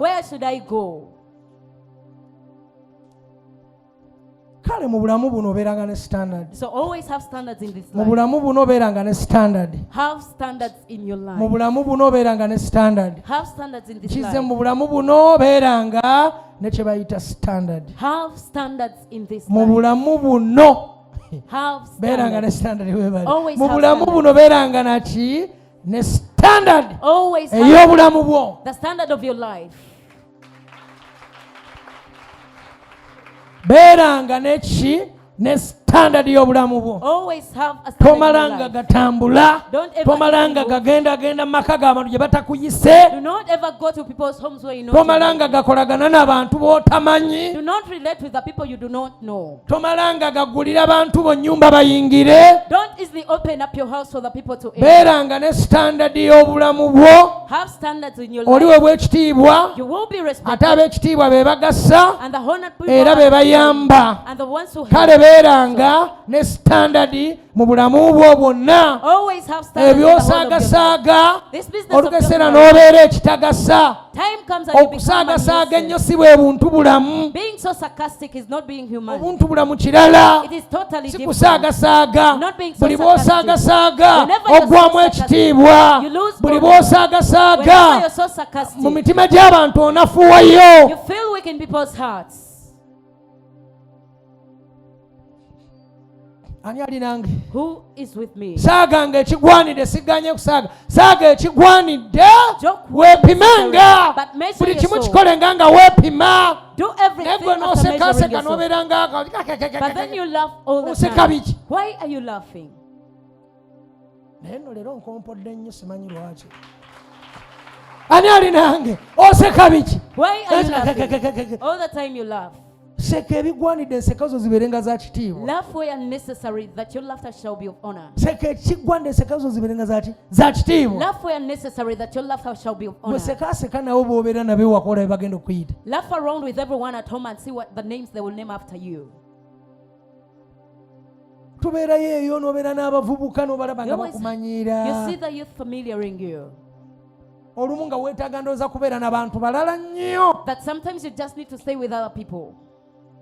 Kubanga omuntu kyetaagisa okuba nga okola exercise, omubiri gwe ogutuuyanya, odduka n'otuuyanamu n'okola exercise, kya buntu era kintu kirungi nnyo. It's very good. Ne bw'obeera mu baana, But if you're among the ate bwe children, bakiraba nga gwe nga oba kadeedeeyi. they see it otherwise. Ontegera kiyinza kubagamba. Do you understand what I'm trying to tell you? Kale ekitiibwa So, oba ekintu kyonna kikola kibeera ekyomugaso nga kya muwendo mu maaso g'oyo omuntu. everything becomes of importance after it is of value before that person. Bw'obanga mu maaso g'omuntu nga toli kya muwendo kitegeeza tomugasa. If you're not of value before that person, it means you're Kubanga not of n'ebyomugaso importance. ebyali muyambye tabitwala. Because Abirekawo kubanga takulabamu makulu. They don't take the important ideas that come out of you. Kyengezaako bagamba simanyi oba mwantegedde. I don't know whether you understood me. Jjukira natandikidde ku kwagala. Remember, I started from Abanoonya love. okwagala. People who Naye are after mbasomesa love. akantu munoonyenga okugasa. And I told you natandikidde. that learn to be of relevance. Kitange n'antwala eno. Then my father took me this far. Standard. Omutindo. Kyekigenda okuyamba omutindo ogwo standard yo yegenda okuyamba. It is your standard that shall help you. Bubeera muwala nga oyisayisa buto obusajja obugenda okujja gy'oli bwe buno. If you're a girl Nze and mpulire you treat waliyo yourself, abasajja sigejjoleka naye waliyo abasajja n'abasajja abasirusiru.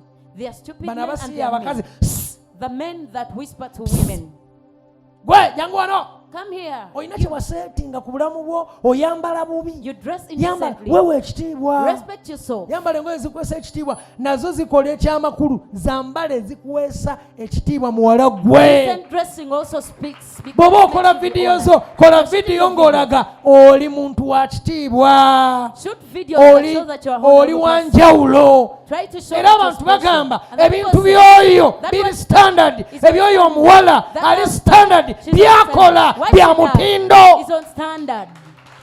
Enjogera ye ya The way of mutindo. speaking is on standard.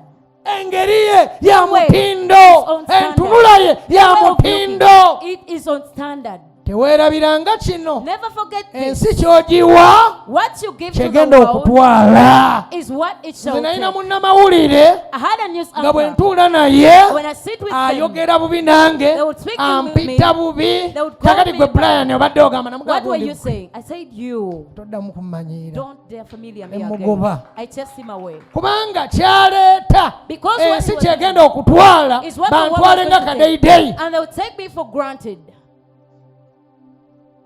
takuwa kitiibwa, They don't takuwa respect you. respect, They do ayogera not. They naawe were speaking with you. ng'ayogera n'embwa. Just like Namugamba speaking with nedda you. ssebo I said, no, kamera sir. si ekyomugaso gye ndigireke. Todda. Never come back to me. N'ayomba namuga ekyo kyante ekyakungobeza todda. Say, Ate that's nga the reason namuwanga I served akasente. him. Yet I used to give him some money. Ensi tokkiriza girabikiramu, tuwaayo ky'ogiwa kyetwala, giwa ekituufu ky'oli. What you give to the world is what it takes. So give him the right thing. Giwa ekituufu ky'oli. Give him the right thing. Girage ky'oli. Show the world who you Gisomese are. ky'oli. Teach the world what you are. Gikube ky'oli. Give the world what you are. Laga ky'oli. Show who you Nze are. njagala ensi etegeere kyendi. I want the world to know who I am.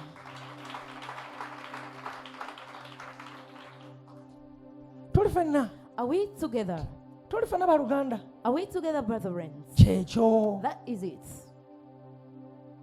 Ekyo kiyiga olwaleero Learn that era today. kiyige weewa ekitiibwa. Respect your soul. Sigambye malala kirala. Pride is different. Amalala kwe kwegulumiza, Pride is kwe exalting kweragira yourself. ku banno ne weegulumiza, Boasting around, exalting yourself. weepostinga, You brag around. yogera bubi, You're speaking about way.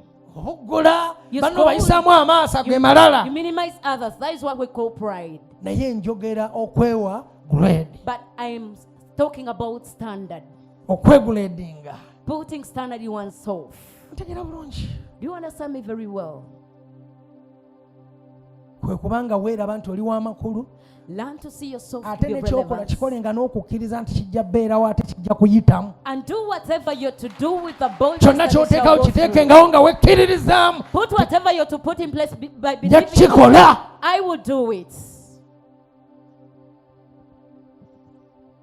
Ekyo nkikuyigiriza olwaleero kiyize. Have you learned that? Bw'oba oyagala obeere omusajja ayonooneka wano mu Africa gwefumbiranga mukyala we emmere wakojja kulaba. If you want to Ofumbe be buli a kaseera spokesman, obeere nga gwatokosa. Prepare food for your Ajja wife all the kugolokosa. time. Nfumbira ku kyayi. She'll wake you up one night and say, prepare me some tea. Oli nange nfumbira ku kyayi. Prepare for me some tea. Osse omutindo gw'obwami waka. Because you've degraded the level of being a man at home. Kale n'olwekyo Katonda agenda tuyimusa. For that matter, God is going Ayina to by'ayagala There are tuseetinge. things Ayina He wants by'ayagala us to do. tukole. There are things Ayina He wants by'ayagala us to do. twezimbemu. There are things He Ayina wants us to ky'ayagala do. obeere mu There's maaso something g'abantu. He wants you to become before the public.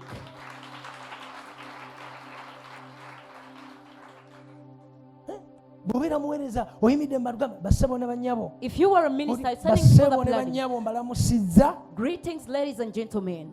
Nina ensonga zange ze njagala twogereko There are issues I want to pass across eziri munda mu mutima gwange. that are in my heart. Onnyonnyole. Explain. But then you come. Eyo n'ebintu ebyo tebiriiyo. Such Ebyo is the mukkiriza tebiriiyo. Ebyo What you tebiriiyo. believe. Ebyo tebiriiyo. Ebya Yesu tebiriiyo. Jesus is Tebiriiyo. not- Oyonoona ky'oli. You're spoiling who you are. Mugambe gwe bassebo ne bannyabo. Tell them, ladies and gentlemen, Babuulira ekigambo I kino. want to tell you this Ky'obadde tomanyi. that you didn't know.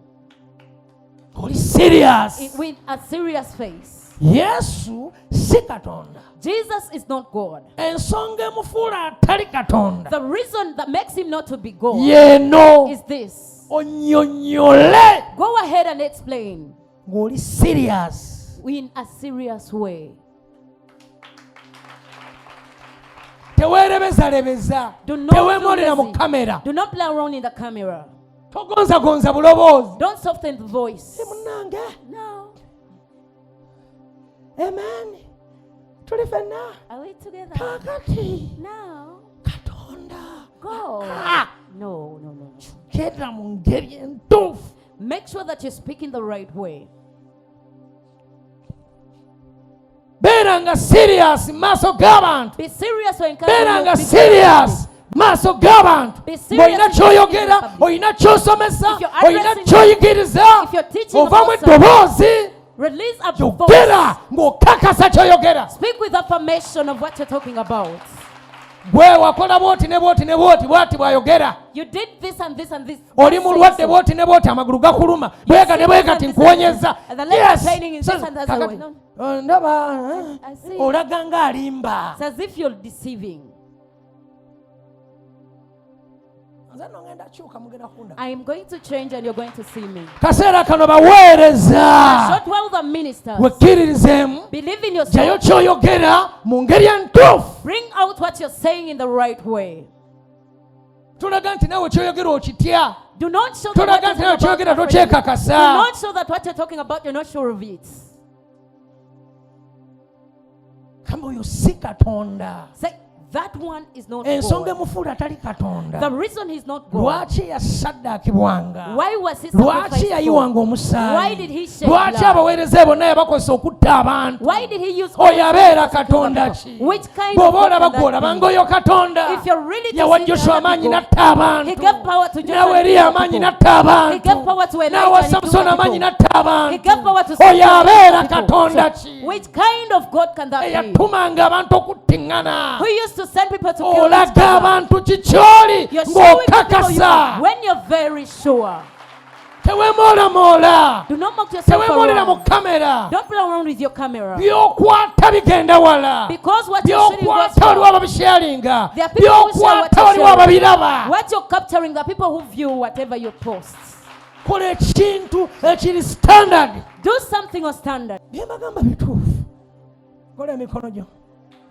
Gamba weebazibwe nnyo. Say be Oli w'amaanyi glorified. nnyo Katonda. You were so Weebale powerful, God. kunsomesa. Thank you for Weebale teaching me. kunjigiriza. Thank you for Weebale teaching me. kunnyamba. Thank you for helping Weebale nnyo kwogera nange. Thank you so much olunaku for olwaleero. this day. Weebale. Thank you. Weebale nnyo Katonda wange. Thank you so much, my God.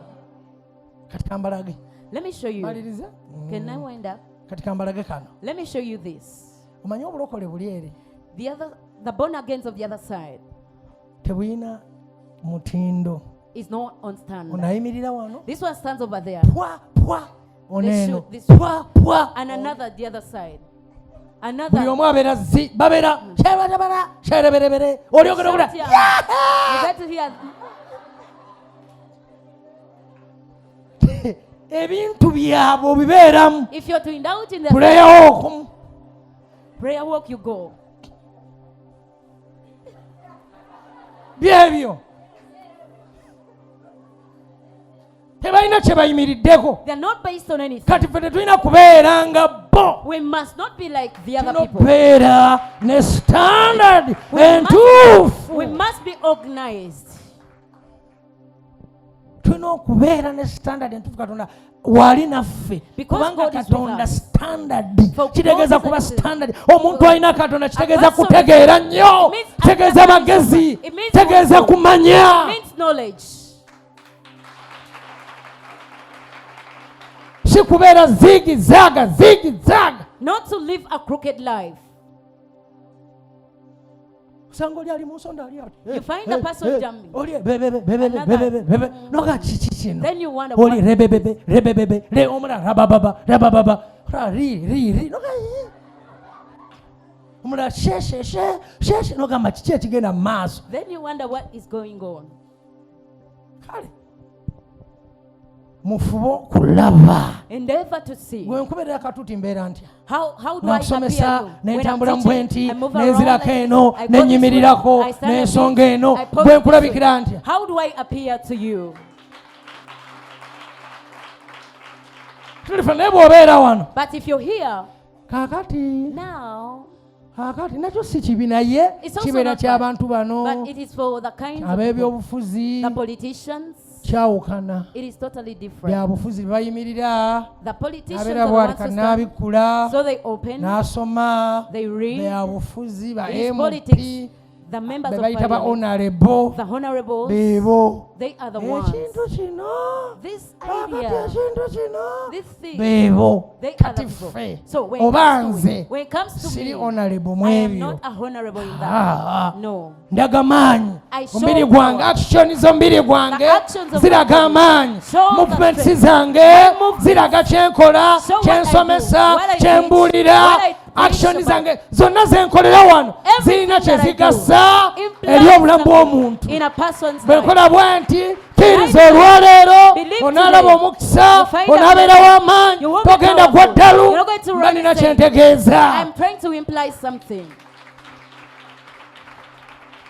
kale n'olwekyo So for that matter, setting standard yaffe nga new revival. let's set standard as new Tulongoose revival. ekkanisa yaffe eberengerabika bulungi. Let's clean up our church to be tulongoose ebintu byaffe. Let's put up our tubeere nga things in the tuli right way. smart mu bintu ebimu. Let us live an excellent life. kwegamba ng'oli bw'ajja ng'atunyoma ng'alaba n'aga bano bannange tebasoma Bible naye nga bali standard, When nga a person comes bamutindo, and nga says, bamulembe, "These nga are banyirira, nga balabika bulungi, They will get and say, these are nga excellent bamaanyi, people. nga They are balyoka, powerful. nga They are banjawulo. well. They are special. Teeka enkuŋŋaano zaffe nga zibeera wow. We put up our crusades in a very good way. Ebintu ebigenda international The nga things bigenda proceed wala the things nga that n'ali we ebweru far. agamba bano babadde bakola ki, That even n'abikkulako the n'aso as n'alaba They open up and nga watch. n'aliwo alaba That even nga the n'omuzungu women kimwaliza watches. nga kankebereko ndabe. Even a white man says, let bye me bintu open up bye and see. twetaaga. That is what we want. Abayimbi The nga musicians muyimba mu ngeri enjawulo, that you sing in a abaweereza special way. The nga muweereza ministers mu ngeri enjawulo, that minister in a very special okukola way. ebintu eby'enjawulo Doing different things. bitwawule mu balala, That they will differentiate us from the others. bitwawule mu balala. They will differentiate us from the Era bingi others. nnyo ebijja okukyuka. And so many things will change. Ekizibu kwe kubeera n'abantu abali loko. Okubeera loko si kivumu. It's Kwe not an kubeera abuse. loko, kwe kubeera owa bulijjaawo mu bantu ba bulijjo. The problem Nga is taking about tebatunula local wala, people, that they don't see tebalengera far, wala, they do not see tebalaba far, wala, they don't see far. balaba awo bo, They only see baawo. where they are meant to be there. Nze mbasomesa mbagamba I teach you by saying, tulabe ensi nnamba. let us be up to the Mbasomesa whole world. mbagamba I teach you by tutunulire saying, ensi nnamba. let us focus Nze kye on to the mbasomesa whole se world. gwe That is batubiraba why- nze ndabayo. If you're not Nze able to see, nkusomesa I see there. ŋŋamba I teach you by tunulire saying, East Africa, let us tunulire focus on Africa the nnamba. whole of Bwe Africa. mbakusomesa gamba Uganda If nnamba. I'm teaching Gwe you lwakuba about the gwe whole of your obwongo bwo world, only that bwa your mu brain kibbo. is only in the baskets. Tutunule wala. Let us focus far. Tegeeza nammwe abakwata kamera mulina okuba nga enkwata yammwe ekyukamu. It's only Oli for you that the n'akwata cameraman n'akwata changes. kaseminti. A person captures the ground. Kamera nziraba eyo ku simu yange abakwata I usually watch n'osanga oli this nga on yakutte phone. akutte feesi y'omuntu omu ali ati You find a person n'oga on only muno one kali person's akwata ki. phone. Then Ebintu you bingi wonder. ebirina okukyuka. So many things have to change olw'obuweereza ogenda maaso. for the ministry to move on. Gulooza bw'aba Katonda akuyimusa akutandikidde mu kasiisa wena obbeera. If God begins you in a heart, do you think you'll keep around there? Ebyo byonna byonna mulina okuba nga mulaba mulekeraawo okunyooma. Stop despising. You have to be able Nze to focus gw'onyooma far. leero ojja kundaba nga toyasobola kuntuukako. Because the person you're despising today, you get to see Ku that you lw'oyo cannot reach out to me. nannyini kitange ali mu nze. Because of the Father in me. Ebyo mbigambye. I have told you that. Weeyise bulungi. Handle yourself well. Sigambye weeyise buki bulungi. Have a good behavior. Ne teweekubaakuba ku bantu. But do not cling on to the Beera people. n'empisa ennungi ne teweekubaakuba ku bantu. Maintain a good behavior, but avoid clinging on to the N'otuuka mu people. kifo n'obeera nga gwe mwogezi asinga. You reach in a place and you become the best speaker. Oyogera n'abali mu kifo ne bakyuka ani ayogera oyo. You speak even the people you found in place stand and say, who is the one speaking? Nina weentera okutula waliwo omusajja ajja There's a place I naye usually see bw'ajjogera the ola man usually- wuyaze anti atuuka olutuka whenever he awogana. comes, the one begins to shout. Talina kitiibwa. He's not honored. Ekitiibwa gwalina okukyeteekako, You're the one gwalina supposed to honor okukyerabamu, yourself. You're the one gwalina supposed to vaamu obusiisira bwe wammwe, Let go of the vaamu hearts in your mugunu gwe wakulirako, Let go vaamu of that kind of food. that you- vaamu ebyo obusa obweri obusa Let go of muveemu the cow mutwe. dung. Sivumye I'm not abusing. n'omuntu osigala okyali oli But a person lags up in the ne other. bakusomesa n'osigala ng'okyali oli Even though they teach you, you still remain the bakuyigiriza other osigala old person. okyali oli nze nabonaabona Even wabonaabona though they teach obigamba you. ani ani ate abonaabona Who did not suffer? totukuba nnakuyo ffenna Not through twabonaabona yourself, because we all suffered. nako eza nina nnaku I'm gitwale sorry. Take away your ffenna sorrow. twabonaabona twanakwala dda ne suffered. tubivaako We gave up on ne buli suffering. kaseera gwe munaku But all the time gwakaaba you're feeling sad, you're always crying. niobuzaawo okukaabako ogenda kufunamu Then you ebyokulya wonder, are you kale going funa to ebirabo okay, get gifts out of ojja your crying. kubituleeterako tulabe You bring us the gifts and we see. kaseera omuntu muveemu ebyo ebintuntu ebyo. This is the time for the people to let go of such things. Oli muwala otambula weemasula. You're a girl but you move in a reckless way. Tokimanyi nti awaliwo abaagala okuliya baziringa mbwa. Don't you know there are people who want to enjoy you? Tambula eno otambula bitaliimu kitiibwa. You move without respecting. Mbonyeenyeza balenzi. Because you're shaking Tambula your bulungi naawe. Move well as a girl. Tambula bulungi. Move well.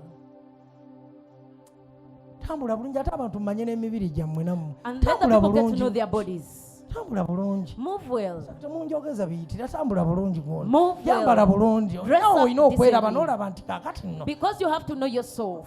Ntumbwe yange eno yeetaaga ki? My leg Tambula bulungi. needs, but move well. Sina kye njogedde. I've not said anything. Kale buli muntu yenna bw'onaakwata ebigambo bino biringa bwe biti. Once you master these naye words, bitegeeza kinene eri obulamu bwo. they imply a lot to your life. Toli kadeideyi, toli bakadeyideyi. Tambula nga okkiriza, toli w'amaanyi, toli w'amakulu, toli wa mugaso mu bulamu bwo. Ole emikono gy'ogambe weebale kitange. Lift up your hands and say, thank you, my Father. Bwemaliriza n'owuliriza tugenda kuwaayo bwitudde eka. Once I wind up with this, I'm just going to offer. Tutandise na leero. We've started with today. Gola emikono gyo. Lift up Gamba your kitange nkwebaza I thank you, my Father, olw'ekigambo kyo because of your word, olw'otuyigiriza for your teaching, ku kye bayita standard.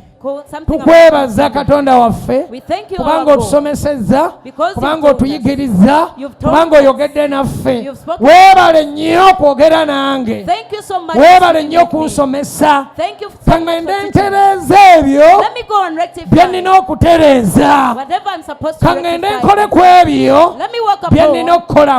what I'm supposed to Weebale walk nnyo upon. Katonda wange Thank you so much, olw'okunjagala, for loving me, olw'okunsomesa, for teaching me, olw'okunfuula ow'omutindo, for turning me into a child of standard, olw'okunfuula ow'amaanyi, for making me be a powerful olw'okunteeka mu person, kye bayita standard. for putting standard in me. Weebale nnyo Katonda wange. Thank you so much, Weebale my nnyo God. mutandisi wange. Thank you so much, Weebale my nnyo Father. gwanjagala. Thank you so much, Weebale my nnyo Lord. maanyi gange. Thank you so much, Weebale my nnyo ansa yange. Thank you so Weebale much, nnyo my musomesa wange. Thank you so much, Weebale teacher. nnyo weebalire ddala Thank you so much. olw'ekigambo kyo ky'ompadde leero, Because of the word you've given me today. olw'okunsomesa. Because of your Weebale nnyo kunsomesa. Thank you for Weebale teaching me. kunjigiriza. Thank you for teaching Bwana me. abeeranga Katonda wange. You'll always be my Bwana God. abeeranga amaanyi gange. You'll always be my Bwana strength. abeeranga ansa yange. You'll always be my Wonna we answer. naabeeranga. Whenever I will always Kimanyi be. tolindeka, I know you'll never leave me. tolinsuulawo, You'll never tolinjiwa, You'll never forsake kubanga oli me. Katonda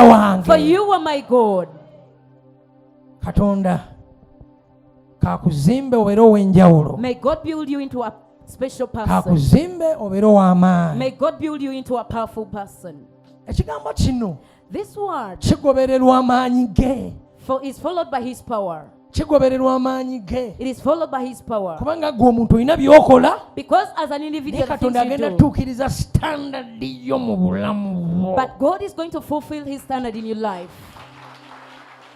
Agenda okukuleetera okubeera n'obusobozi. He's going to cause you to have the Obe ne ability. standardi ey'amaanyi mu bulamu bwo. You will have a powerful standard in your life. Ekigambo kye His word kinaatuukiriza standard eyo shall gy'akusomesezza mu bulamu bwo. fulfill the standard he has told you in your life. Olyesanga ng'oyaayaanibwa. You find yourself being favored before the people. Olyesanga waliwo abaagala okwata n'ensawo yo. You find yourself the people who want to carry your bag. Baligamba nkwegomba. They will tell you, I admire Baligamba you. nkwagala. I love you. Baligamba nkuliramu They will emirembe. tell you, I feel peace with Olw'eyo you. standard. Because of that standard. Weesiteemu eri abantu abamu. So pull away from certain people. Weesiteemu eri abantu abamu. Pull away from certain people. Oddeko emabega. Then go backwards a little bit. Baganga tukyakutegeera. So we no longer understand you. Nga tukyakutegeera. We no longer understand Nga you. wakyuka kiki? You changed. Naye What gye ndi is it? siri bubi. Say, I am there and Just fine. nasirikamu. I'm a bit quiet. Katonda agenda bayimusa. God is going to lift you up. Agenda kufuula ekyokulabirako. He's going to turn you into a role model mu maaso g'abantu. before the people. Olwaleero teweerabira. Do not forget Nti today ekigambo that kyagambye. the word said, Leero 5. today is the 5th. Olunaku oluliko endagaano. That day that has got a covenant Y'okukyukako. of your transformation. Y'obulamu okukyuka. For your life Ate to era change. n'ekigambo kizze And the word nga has kiwerekera olunaku lwaleero. is quoting today's word. Genda olabe standard eyo. Go see that level. Genda olabe standard eyo. Go and see that standard. Genda olabe standard. Go and see that standard. Genda olabe standard eyo mu bulamu bwo. Go and see that standard in your life. Sooka ontunuulire. First look at me a little Teekasa emikono gyo. bit. Put down your hands. Kola n'okusalawo Make a decision. okutuufu The right decision eri obulamu bwo in your life okutuukiriza standard yo. that fulfill your standard. Bakubuuza They ask you, oli ki who are you? era osalawo kubeera ki. And what did you choose to be? Okusalawo kukulu oli asalawo n'abeera musiyazi. Choice is something very Oli important. asalawo n'abeera To be Illuminati. homosexual. A person chooses to be Oli an asalawo Illuminati. n'abeera omulala. Another chooses to be anything. Salawo okubeera omwana wa Katonda. Choose to be God's child. Kisalirewo ddala. Absolutely decide upon that. Ekyo era salawo ekyo ky'olina okukola. So decide upon what you're supposed to do. Okusalawo okwo Your decision.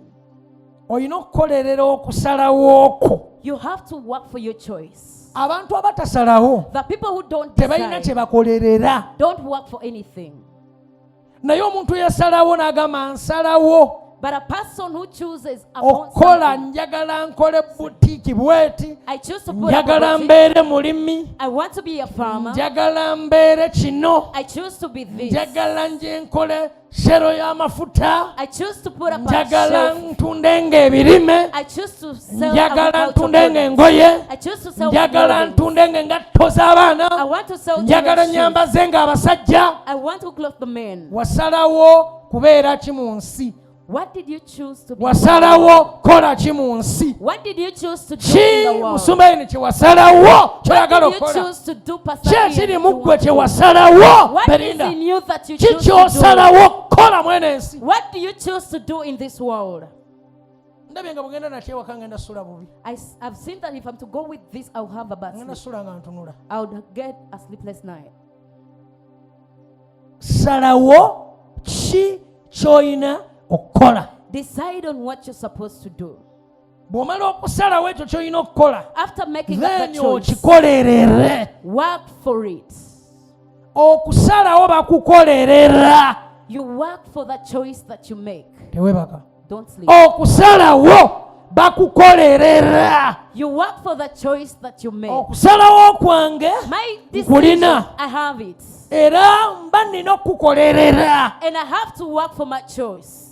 Katonda olumu tusalawo okubeera ogamba nsalawo njagala mpeereze Katonda mu maanyi. Sometimes you choose to N'ogamba serve God ekirala mightily. nsalawo njagala bwe ndifuna sente netinga amamotoka. And you Kusalawo. I want to bring cars when I get money. It's a Bw'osalawo choice. The moment you make a choice, n'okolerera okusalawo okwo. so you work for your choice. Naye oli awo toyina na kusalawo. But you don't have a choice yet. Just oli awo. You were just there. Oli kagwirawo. Whatever comes is what takes you. Kagwirawo. What comes is Konna what takes akajja ke you. ngenda nako. I go with whatever Nze siira comes. kusalawo akajja ke nkola ki? I have no Kengenda- choice. I go Salawo. with whatever comes. So Salawo. decide. Salawo. Decide. Ekyo ky'ogenda okukola myaka ebiri. Decide what you're going Otandika to do. okikolerera. Begin to work for it. Salawo. Decide Ekintu ky'oyagala okukola upon what you want to do. okikolerere. Then work for it. Okusalawo kw'omuntu akukolerera. A person works for their choice.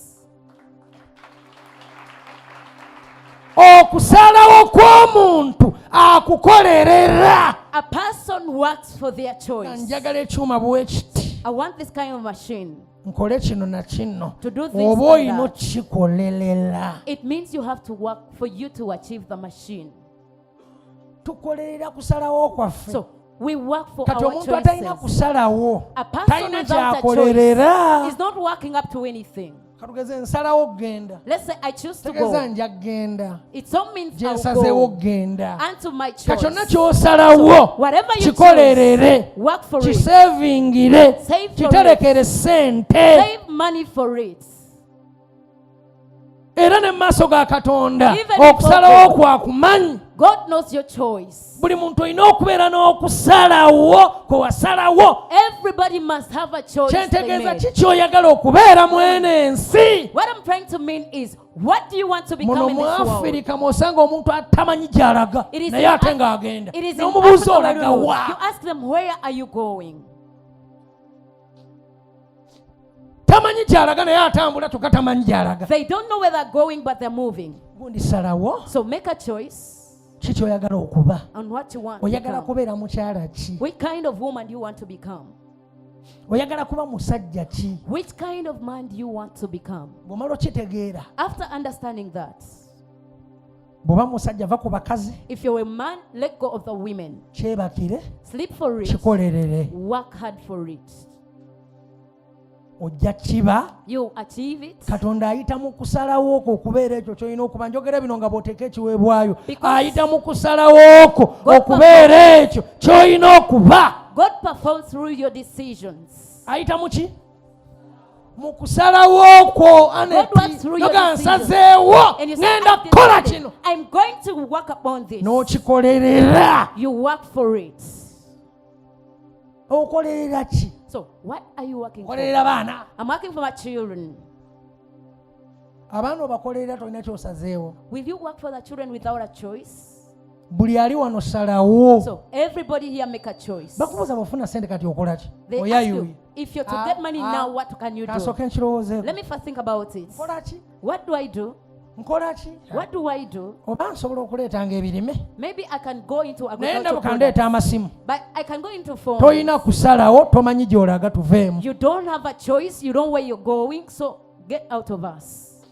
Ensi kyeyita ekirooto. That is what the world calls a vision or a dream. Buli muntu olina okuba ng'olina ky'oyagala okubeera mu nsi. You must have a purpose in this world. Ng'oyagala kubeera ki? What do you want to Nga become? tujjako njagala kuweereza. Letting go of, I want to N'okuweereza minister. era omuweereza abeera Because- n'ekirooto ekirala. Even a minister will always have another dream. Kati oyagala kubeera ki? So Gwe. what do you want to Ki become? ky'oyagala? What do you want? Ogenda bugezi mukola n'okola restaurant You n'obeera. put up a Toyagala restaurant. gwe okubeerayo na wooteri nga gwe wagizimba nga yo. Don't you have your own hotel? Gwe ekirooto kyo kikoma ka restaurant. Does your dream end at Ekirooto a kyo kikoma restaurant? kusiika capati. Does your dream end at making Kikoma kukola chapati? miti gya sabbuuni. Does it only end at making Kikola ku bars of soap? busabbuuni bwe mukola. Does it only end at the detergents that you make? Mbu baaloga, Are they baaloga. bewitched? Kyogamba eddogo lireeta ekirooto. Do you think witchcraft causes a dream to come? Mulekerawo okwekwasa ebintu. Stop giving excuses. Gundi lwana ne kye bayita ky'oyagala okuba. Fight Lwana with your vision. kikolerere. Work for it. Lekera okulowooza okufa. Stop thinking about death. Kikolerere. Work Dano for your oyagala vision. baati mu kibuga muno. What do you want to become the in this Kyogamba city? njagala kino. What do you have to say that I want this?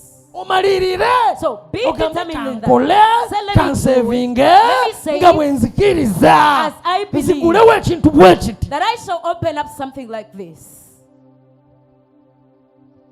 Ki ky'oyagala okuba? So what do you want to become? Okolerera ki? What are you working for? Abafirika obulamu bwaffe tukolera nnyo abakazi. The Africans, we usually work for the women so Buli much. muntu akola olufunamu akasente ayagala kuwasa. Whoever Ate ayagala works, awase and they babiri get oba some- basatu. and he wants to get married to 2 or 3 women. Bye tukolera mu nsi muno. That is what we work for. In this Mukolera world. bakazi. You work for women. Mukolera bakazi mmwe basajja mmwe. You work for women. You Temukolera men. birooto byammwe. You do not look up to your visions.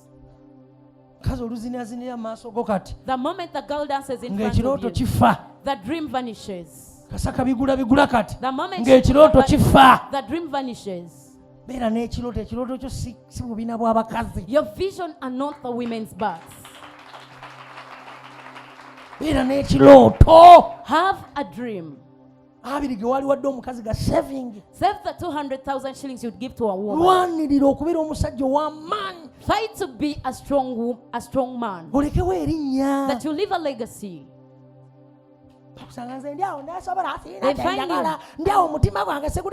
I don't understand why. Tegera ky'olina okukola. Understand what Salawo tegere ky'olina okukola. Tegera ky'olina okuba salawo leero.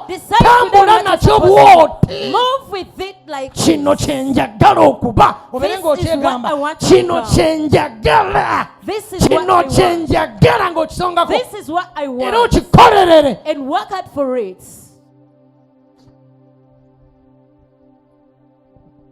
Ani ali nange? Who is with me? Ekyo. Buli muntu olina okuba n'omulimu gwo. Everybody must have their job. Buli muntu nalongo olina okuba n'omulimu gwo. Akola ki? Atunda ngoye. Akola ki? Atunda kyalaani.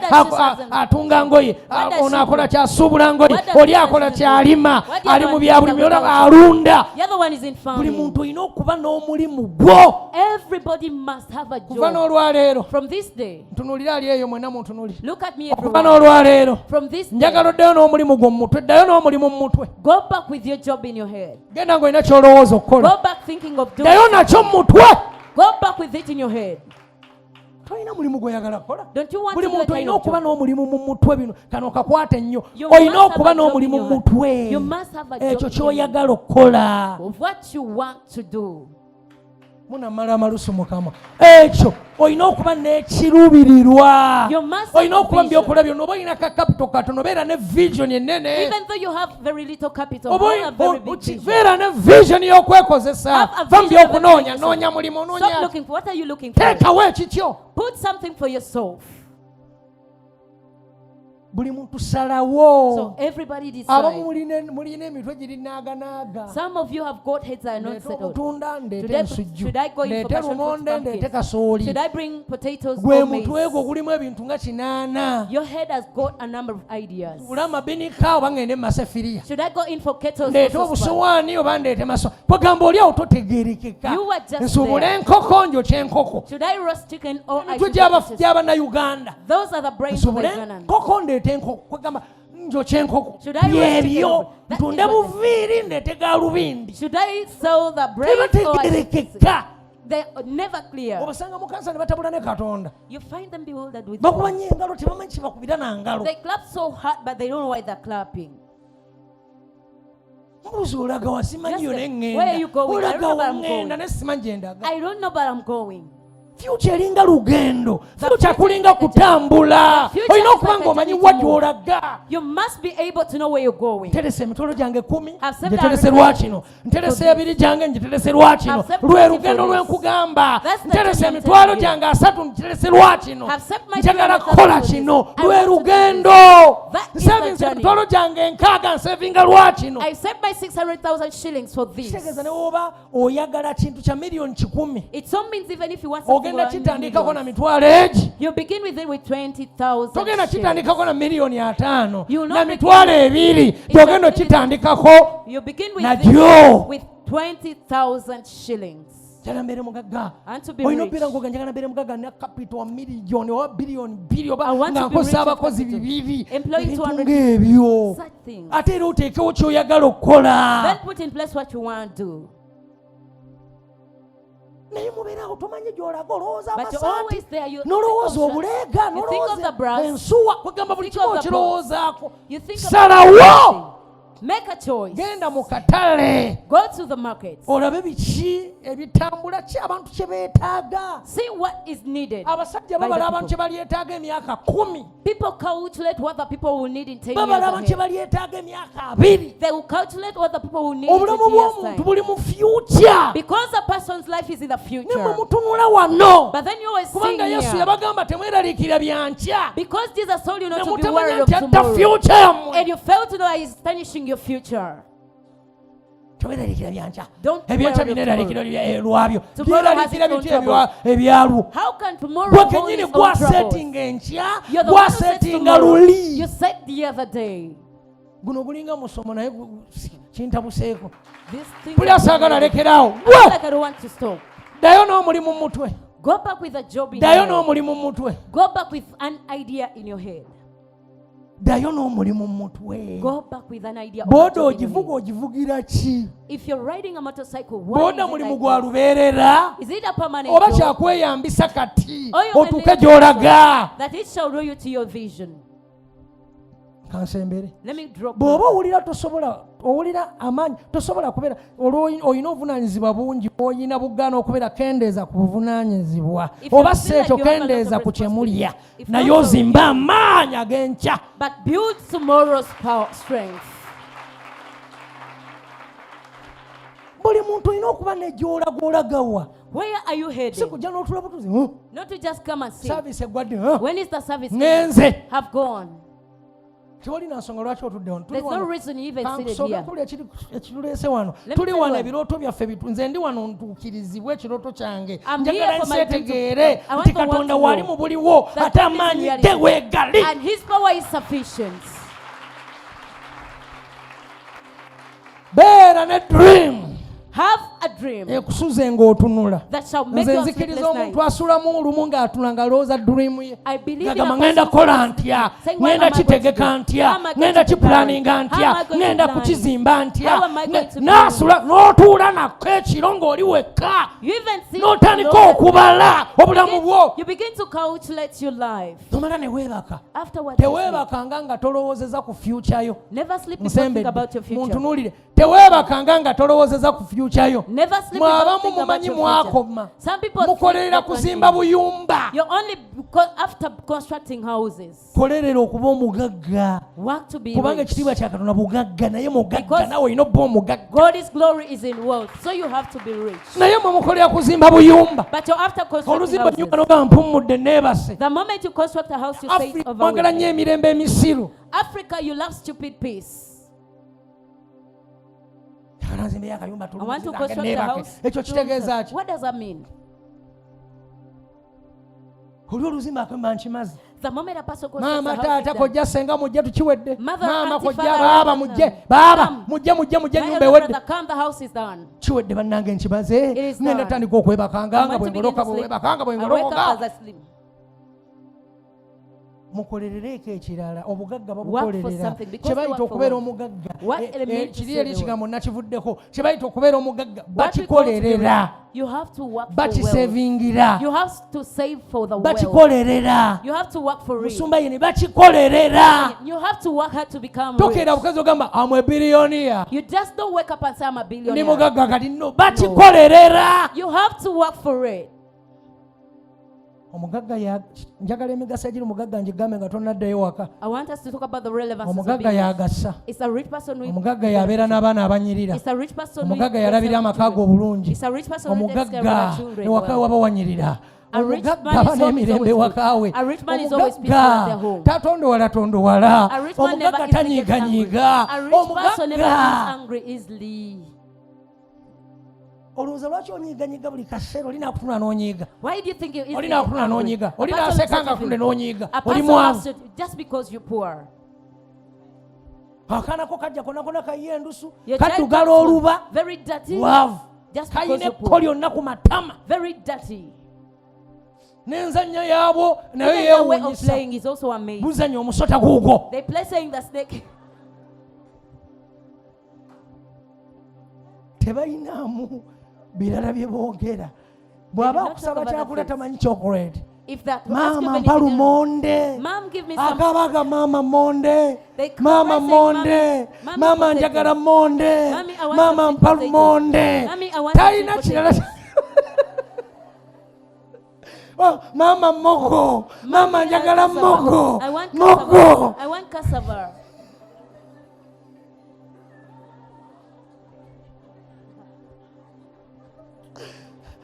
Bannange tuve wano tudde waka. Maama njagala ki? Njagala mogo. I want Mogo. cassava. Oli gyayogerera ebirala. When the other child Maama talks njagala about other kuntwalako ku swimming. Mommy, I want to go for swimming. Ye tayagala ebyo. They don't like such Omusanga ku things. kisoro.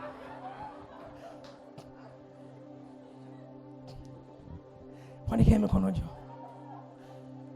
Kitange nga bw'oli omulamu yatonda eggulu n'ensi. Father, as you liveth the creator of heaven and earth, Tuwa obugagga. Give us wealth. Otuwe n'amagezi. And give us the wisdom. Agasobola okukola obugagga. To make the wealth. Otuwe n'amagezi. Give us the wisdom. Agasobola okwandolinga obugagga. That can handle the Buli wealth. ali wano kitange. Everybody here, my Father. Musabira mu maaso g'omukisa I pray a bw'obugagga. blessing of wealth before Bawe you. amagezi ag'enjawulo. Give them special wisdom. Bakulembere mu bulamu bwabwe. Lead them in their lives. Obalage kye bayita omukisa. Show them what the blessing is. Abamu beenyooma. Some people despise Abamu themselves. tebeerabawo. Others don't see them. Ne buli ali wano leero kitange. But everybody Balaga obubonero bw'obugagga. show them the Balaga obubonero bw'omukisa. Show them the Balaga sign of obubonero bwa blessing. ssente. Show them the Balaga sign of obubonero bw'omukisa. Show them the sign Ayi of kitange kikole. do it, my Buli ali Father. wano omulage nti oli Katonda agaggawaza. Show them that you are Abantu God who genda mu makes myoyo emibi bagaggawale. The people go to the Kitange yes, nsabye gaggawaza buli mukyala ali wano. I ask you to Gaggawaza buli musajja ali wano. I ask you to Gaggawaza buli ali wano. Make Balage them obugagga bwo kitange Show them your wealth, my Father, bubabeereko that it shall be upon them, era babulabeko. and let them see it. Bawe amaka amalungi. Give them good homes. Bawe ebintu Give ebirungi. them good things. Bawe essanyu eddungi. Give them good Bawe things. obulamu obulungi. Give them good life. Basanyuse mu bulamu bwabwe. Please them in their life. Balage ekisa eky'amaanyi. Show them powerful wealth. Tobaganya kwavuwala kitange. Do not allow them Tobaganya to kubonaabona. Do not allow them Tobaganya to kubulwa. Don't allow them to Bawe die. entandikwa abatalina ntandikwa. Give them capital. Bawe obusobozi abatalina busobozi. Give them the ability. Bawe ebyo bye beetaaga mu bulamu bwabwe. Give them what they Balemenga need in their life. kujula. That they will Balemenga not kuyaga. They will not Balemenga that kubonaabona. they will not suffer. Weebale nnyo kitange. Thank you so much, my Father. Kubanga essaala yange kigambo kyo. For my prayer is Balabe your word. omukisa. Let them be blessed. Babeere b'amaanyi. Let them be powerful. Omwaka tuwenga obujulizi obw'enjawulo mu myaka. That Tuwenga Jesus- obujulizi obw'enjawulo. Will testify. Bawe omukisa. Bless them. Nenya abalabe baabwe. Break their enemies. Abalogo tebabaloganga. Let the witches never be witches. Tebabaloganga. Let them never be bewitched. Omukisa gwabwe gulabike. That their blessing will manifest. Omukisa gulabike. Let the blessing manifest. Gulabike. Let it manifest. Eri buli muntu ali wano. And to everyone here. Alabe omukisa. Let them see the blessing. Alabe omukisa. Let them see the Oyo blessing. atalina muwe.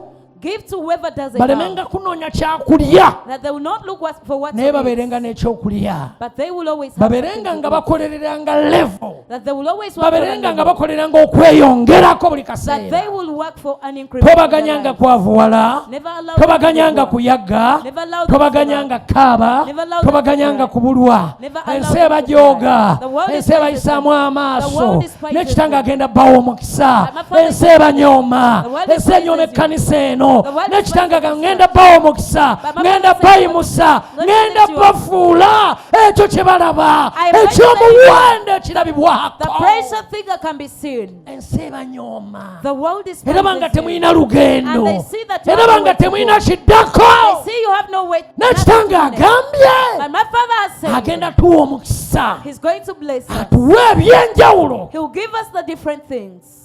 Atufuula ab'enjawulo eri abatunyooma. He will turn us into special Atufuula people. ab'amaanyi eri abatunyooma. He's turning us into Atufuula powerful people. obusaale eri abatunyooma. He's turning us into Atufuula ours. omukisa eri abo banyooma. He's turning us into Eyo ku blessings. mizigo gye musula. On your rentals. Eyo ku mizigo gye musula. Your rentals. Katonda abaweerayo obubonero. May God give you signs. Gamba w'obubonero. Says I'm giving you Agankola signs. akabonero mu ggwanga lino. Says I'm doing a sign in this Akamaanyi. country. The powerful sign. Kola akabonero akanene mu ggwanga I'm lino. doing a great sign in this Kola country. akabonero akanene I'm doing a great ku sign bwenyi bw'omwana wange. on the head of the Akabonero prophet. akanene. A powerful sign. Akabonero ak'amaanyi A powerful mu sign ggwanga lino. in this country. Akabonero k'amaanyi gange. The sign of Akabonero my power. ak'obugagga. The sign of Akabonero wealth. ak'ettutumu. The sign of fame. Nkola akabonero And put ku bwenyi bwe. upon his Akabonero. A sign. Neeyongera omwambusa. I'm lifting him Omunyiriza. higher to make him look Omwambaza. to dress him. Aliba n'amamotoka. He will have Leero cars. avuga eno. Today he's driving Enkya this n'avuga one. eri. Driving Luli another one n'avuga Thursday. eri. Driving another one Agenda beera. He's going Kya to be bulambuzi na mu ggwanga lino. A tourist Alirambulwanga. He will be toured. Talivaawo. He He will never leave. Ne bw'alibanga avudde mu muntu alisigalawo Even ebyasa n'ebyasa. Even though when he lives, Ekyo bwakityo bwe kiri. so it is. Ebyasa n'ebyasa. For so many Abaana centuries, bali muyigako, that bali children will learn musomako, about- bali They'll mwogerangako, talk about him. balyogeranga, They'll always say, bali mwogerangako. they'll always talk about him. Abafirika The Africans, bangi so many bajja kyuka will change olwa bboda eno. because of this body. Alibeera kyanjawulo He will be eri obulamu different in bw'abantu. people's lives. Bwe kityo bwe kiri. So it is. Abeera ekyenjawulo eri obulamu He's bwo. becoming special in your lives. Ayingira obulamu okutandika okuweereza n'okwogeranga n'okuyitangamu eddoboozi lyange. Entering into your life Oli to begin to speak mwewulirangamu and ng'olinga weyeewuliramu ye direct. you'll always feel him. Naye like you kalibanga have to akabonero direct you. kange ku mitwe gyammwe. But it won't be my life upon Ndyogeranga, you. ndisomesanga, I'll always teach, ndiwonyanga, I'll always nga heal. nkozesa kifaananyi kyebode bw'ati nga You- gy'olaba gy'owulira. Using his body as the image. Bw'akityo bwe kinaabeeranga. So it shall always be. Abeera akabonero. He's becoming a N'eri sign. abamuwakanya abeera He's akabonero. becoming a sign to those who Banaatuuka contend ekiseera against nga him. bamulaba, bamuwulira, bamuloota, They dream of him. bamwewuliramu. They feel themselves in themselves. Kola emikono gyo. Lift up your Kale hands. obugagga bunaabeera nammwe. So wealth will be with Mbawa you. obugagga. I'm giving you wealth. Mbawa obugagga. I am giving you wealth. Bakulaakulanya. I'm prospering Mbawa you. obugagga. I'm giving you wealth. Ogenda beera mugagga. You're going to be Ayamba abantu. Who helps the people? Awonya abantu. Who heals? Obugagga. The Obadde wealth. ogenda kufa. Omutwe gulo gwabadde gukuluma, The gwabadde picture gutegeeza because kufa, it was a naye sign of nakuumye I n'otafa. protected you and Bawa you didn't die. obugagga obw'enjawulo. I am giving you different wealth. Obugagga. The wealth. Obugagga. The wealth. Obugagga ku ttaka lino. The wealth in this land. Obugagga ku kyalo The kino. wealth in this Bingi village. ebijja kukolebwa. So many things Bingi will be ebijja done. kubeerako. So many things Bingi will be done. ebirikolebwa So many things will be olw'omukisa gwange. Because Bingi of my ebijja blessing. kubeerawo So many things will be. olw'omukisa gwange. Because of my blessing. Olw'omukisa gwange. Because of my Ekkanisa blessing. zimbibwa The church will be olw'omukisa built. gwange. Because of my Eri blessing. bakalina eby'amaanyi It's only olw'omukisa about gwange. because of Bawa my blessing. omukisa. I'm blessing you. Bayimusa. I'm lifting Mbalaabya bye mutalabangako. I'm making Nkuloosa you- ebirooto. I'm making Onaalootanga ebirooto. You'll always N'obirabako n'amaaso And go. you will see them Ngenda with your eyes. kukozesa. I'm going to Ngenda use kuyimusa you. I'm going to mu lift you. kuweereza. Ministry. Ngenda kuyimusa. I'm going to lift you. Ompeereza. You will serve me. Ompeereza. Help me. Ngenda kuyimusa ompeereze. I'm going to lift you up Ngenda that you serve. kuyimusa ompeereze. I'm going to lift you Ensonga up. lwaki nakuwonya obulwadde obwo It's the reason I nga knew njagala you were obeera disease. ekyokulabirako. Because I want Abamu you to balowooza know. olimba, Some people think balowooza you nti lie. tewawona, Some people ne think you didn't. nakuwonya But I healed you. ompeereze. To serve me.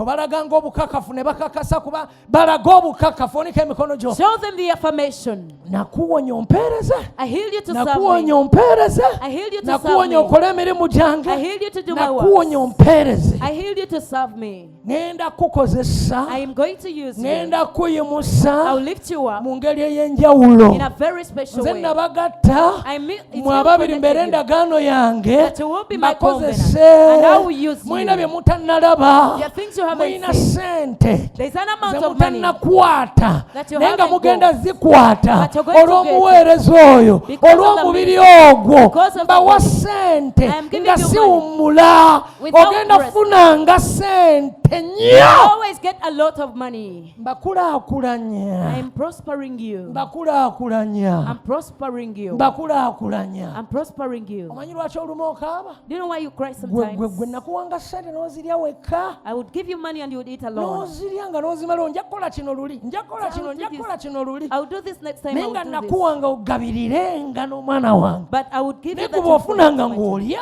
But whenever you get, you would eat. wabanga oyagala. You would do whatever you want. Tegeera. So Kati understand ekyo kyokka. that alone.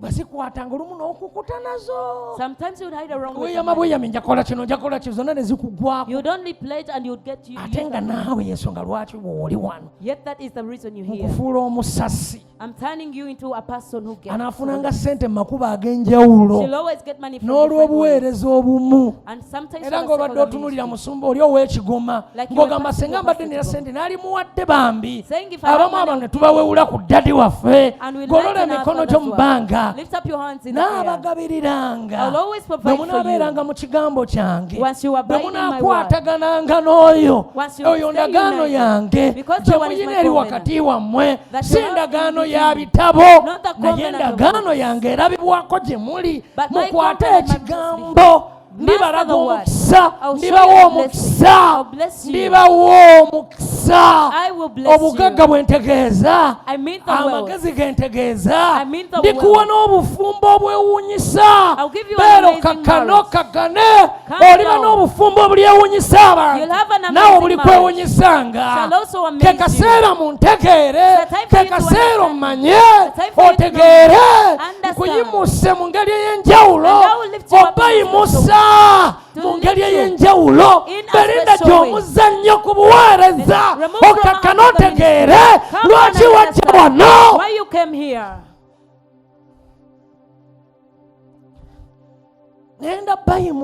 I'm going to lift you up. Step by step. Dala ku dala. Step by step. Dala ku dala. Mulikakasa nti nze ayogera. You'll confirm that I'm the one who speaks.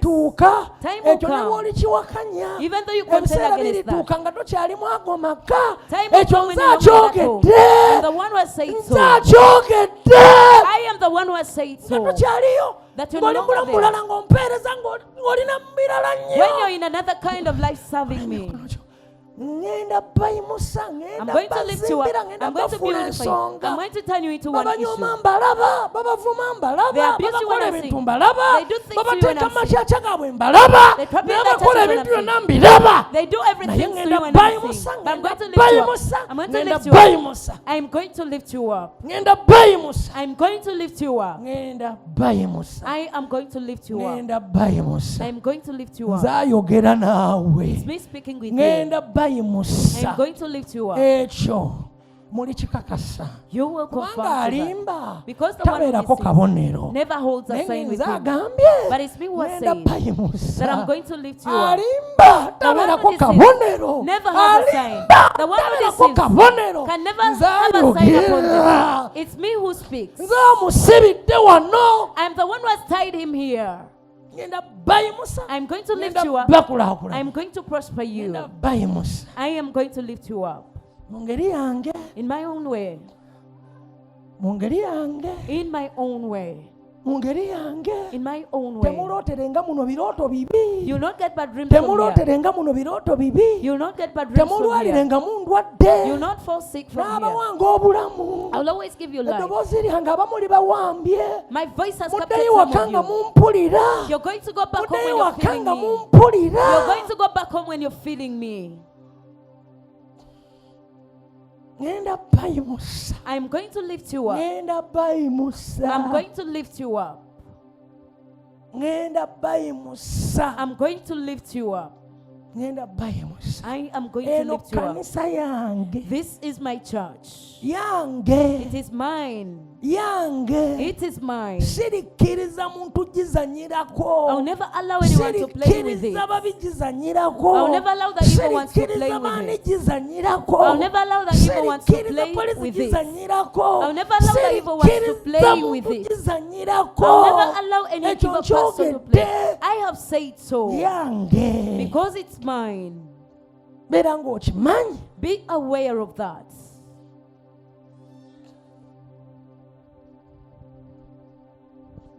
They want you to suffer. They want you to lack. They want you to cry. They want you to lack. They want you to starve in everything. That you doubt. But I'm going to give you. I am going to give you things. I'm the one who took up the one who used to for my work to move on. I'm going to lift you up. I'm going to prosper you. I am going to lift you up in my own way. Understand this. Which kind of sign do you want? Which kind of sign do you want? koyagala otegereko nti nze ayogera. For you to know that I'm the one speaking. Munaalaba ng'obonero obw'enjawulo. You'll always see different signs. Munaalaba ng'obonero obw'enjawulo. You'll always see different signs. Munaalaba ng'obonero obw'enjawulo. You'll always see different signs. Obonero obw'enjawulo. The different signs mu bulamu bwammwe. in your lives. Obonero obw'enjawulo. The different signs mu bulamu bwammwe. in your lives. Obw'enjawulo. The different Buli signs. buweereza gye buli mbuyimusa. I'm lifting up every branch of new Ndeeta revival. abantu gye muli abapya. I'm bringing new people to you. Era mugenda balabanga. And you'll always see them. Mu ngeri yange. In my own Ngenda way. bagabiryanga mu ngeri yange. I will always Ku provide for you in my own lw'obuweereza ku way. lwa buli kimu. For the sake of the ministry and for the sake of everything. Kuva olwaleero From this day, mukkirizenga ekigambo kyange. always believe my Munaalaba word. omukisa. You'll always be blessed. Munaalaba omukisa. You will always be blessed. Munaalaba omukisa. You'll always be blessed. Munaalaba omukisa. You'll always be blessed. Era bulungi. Be well.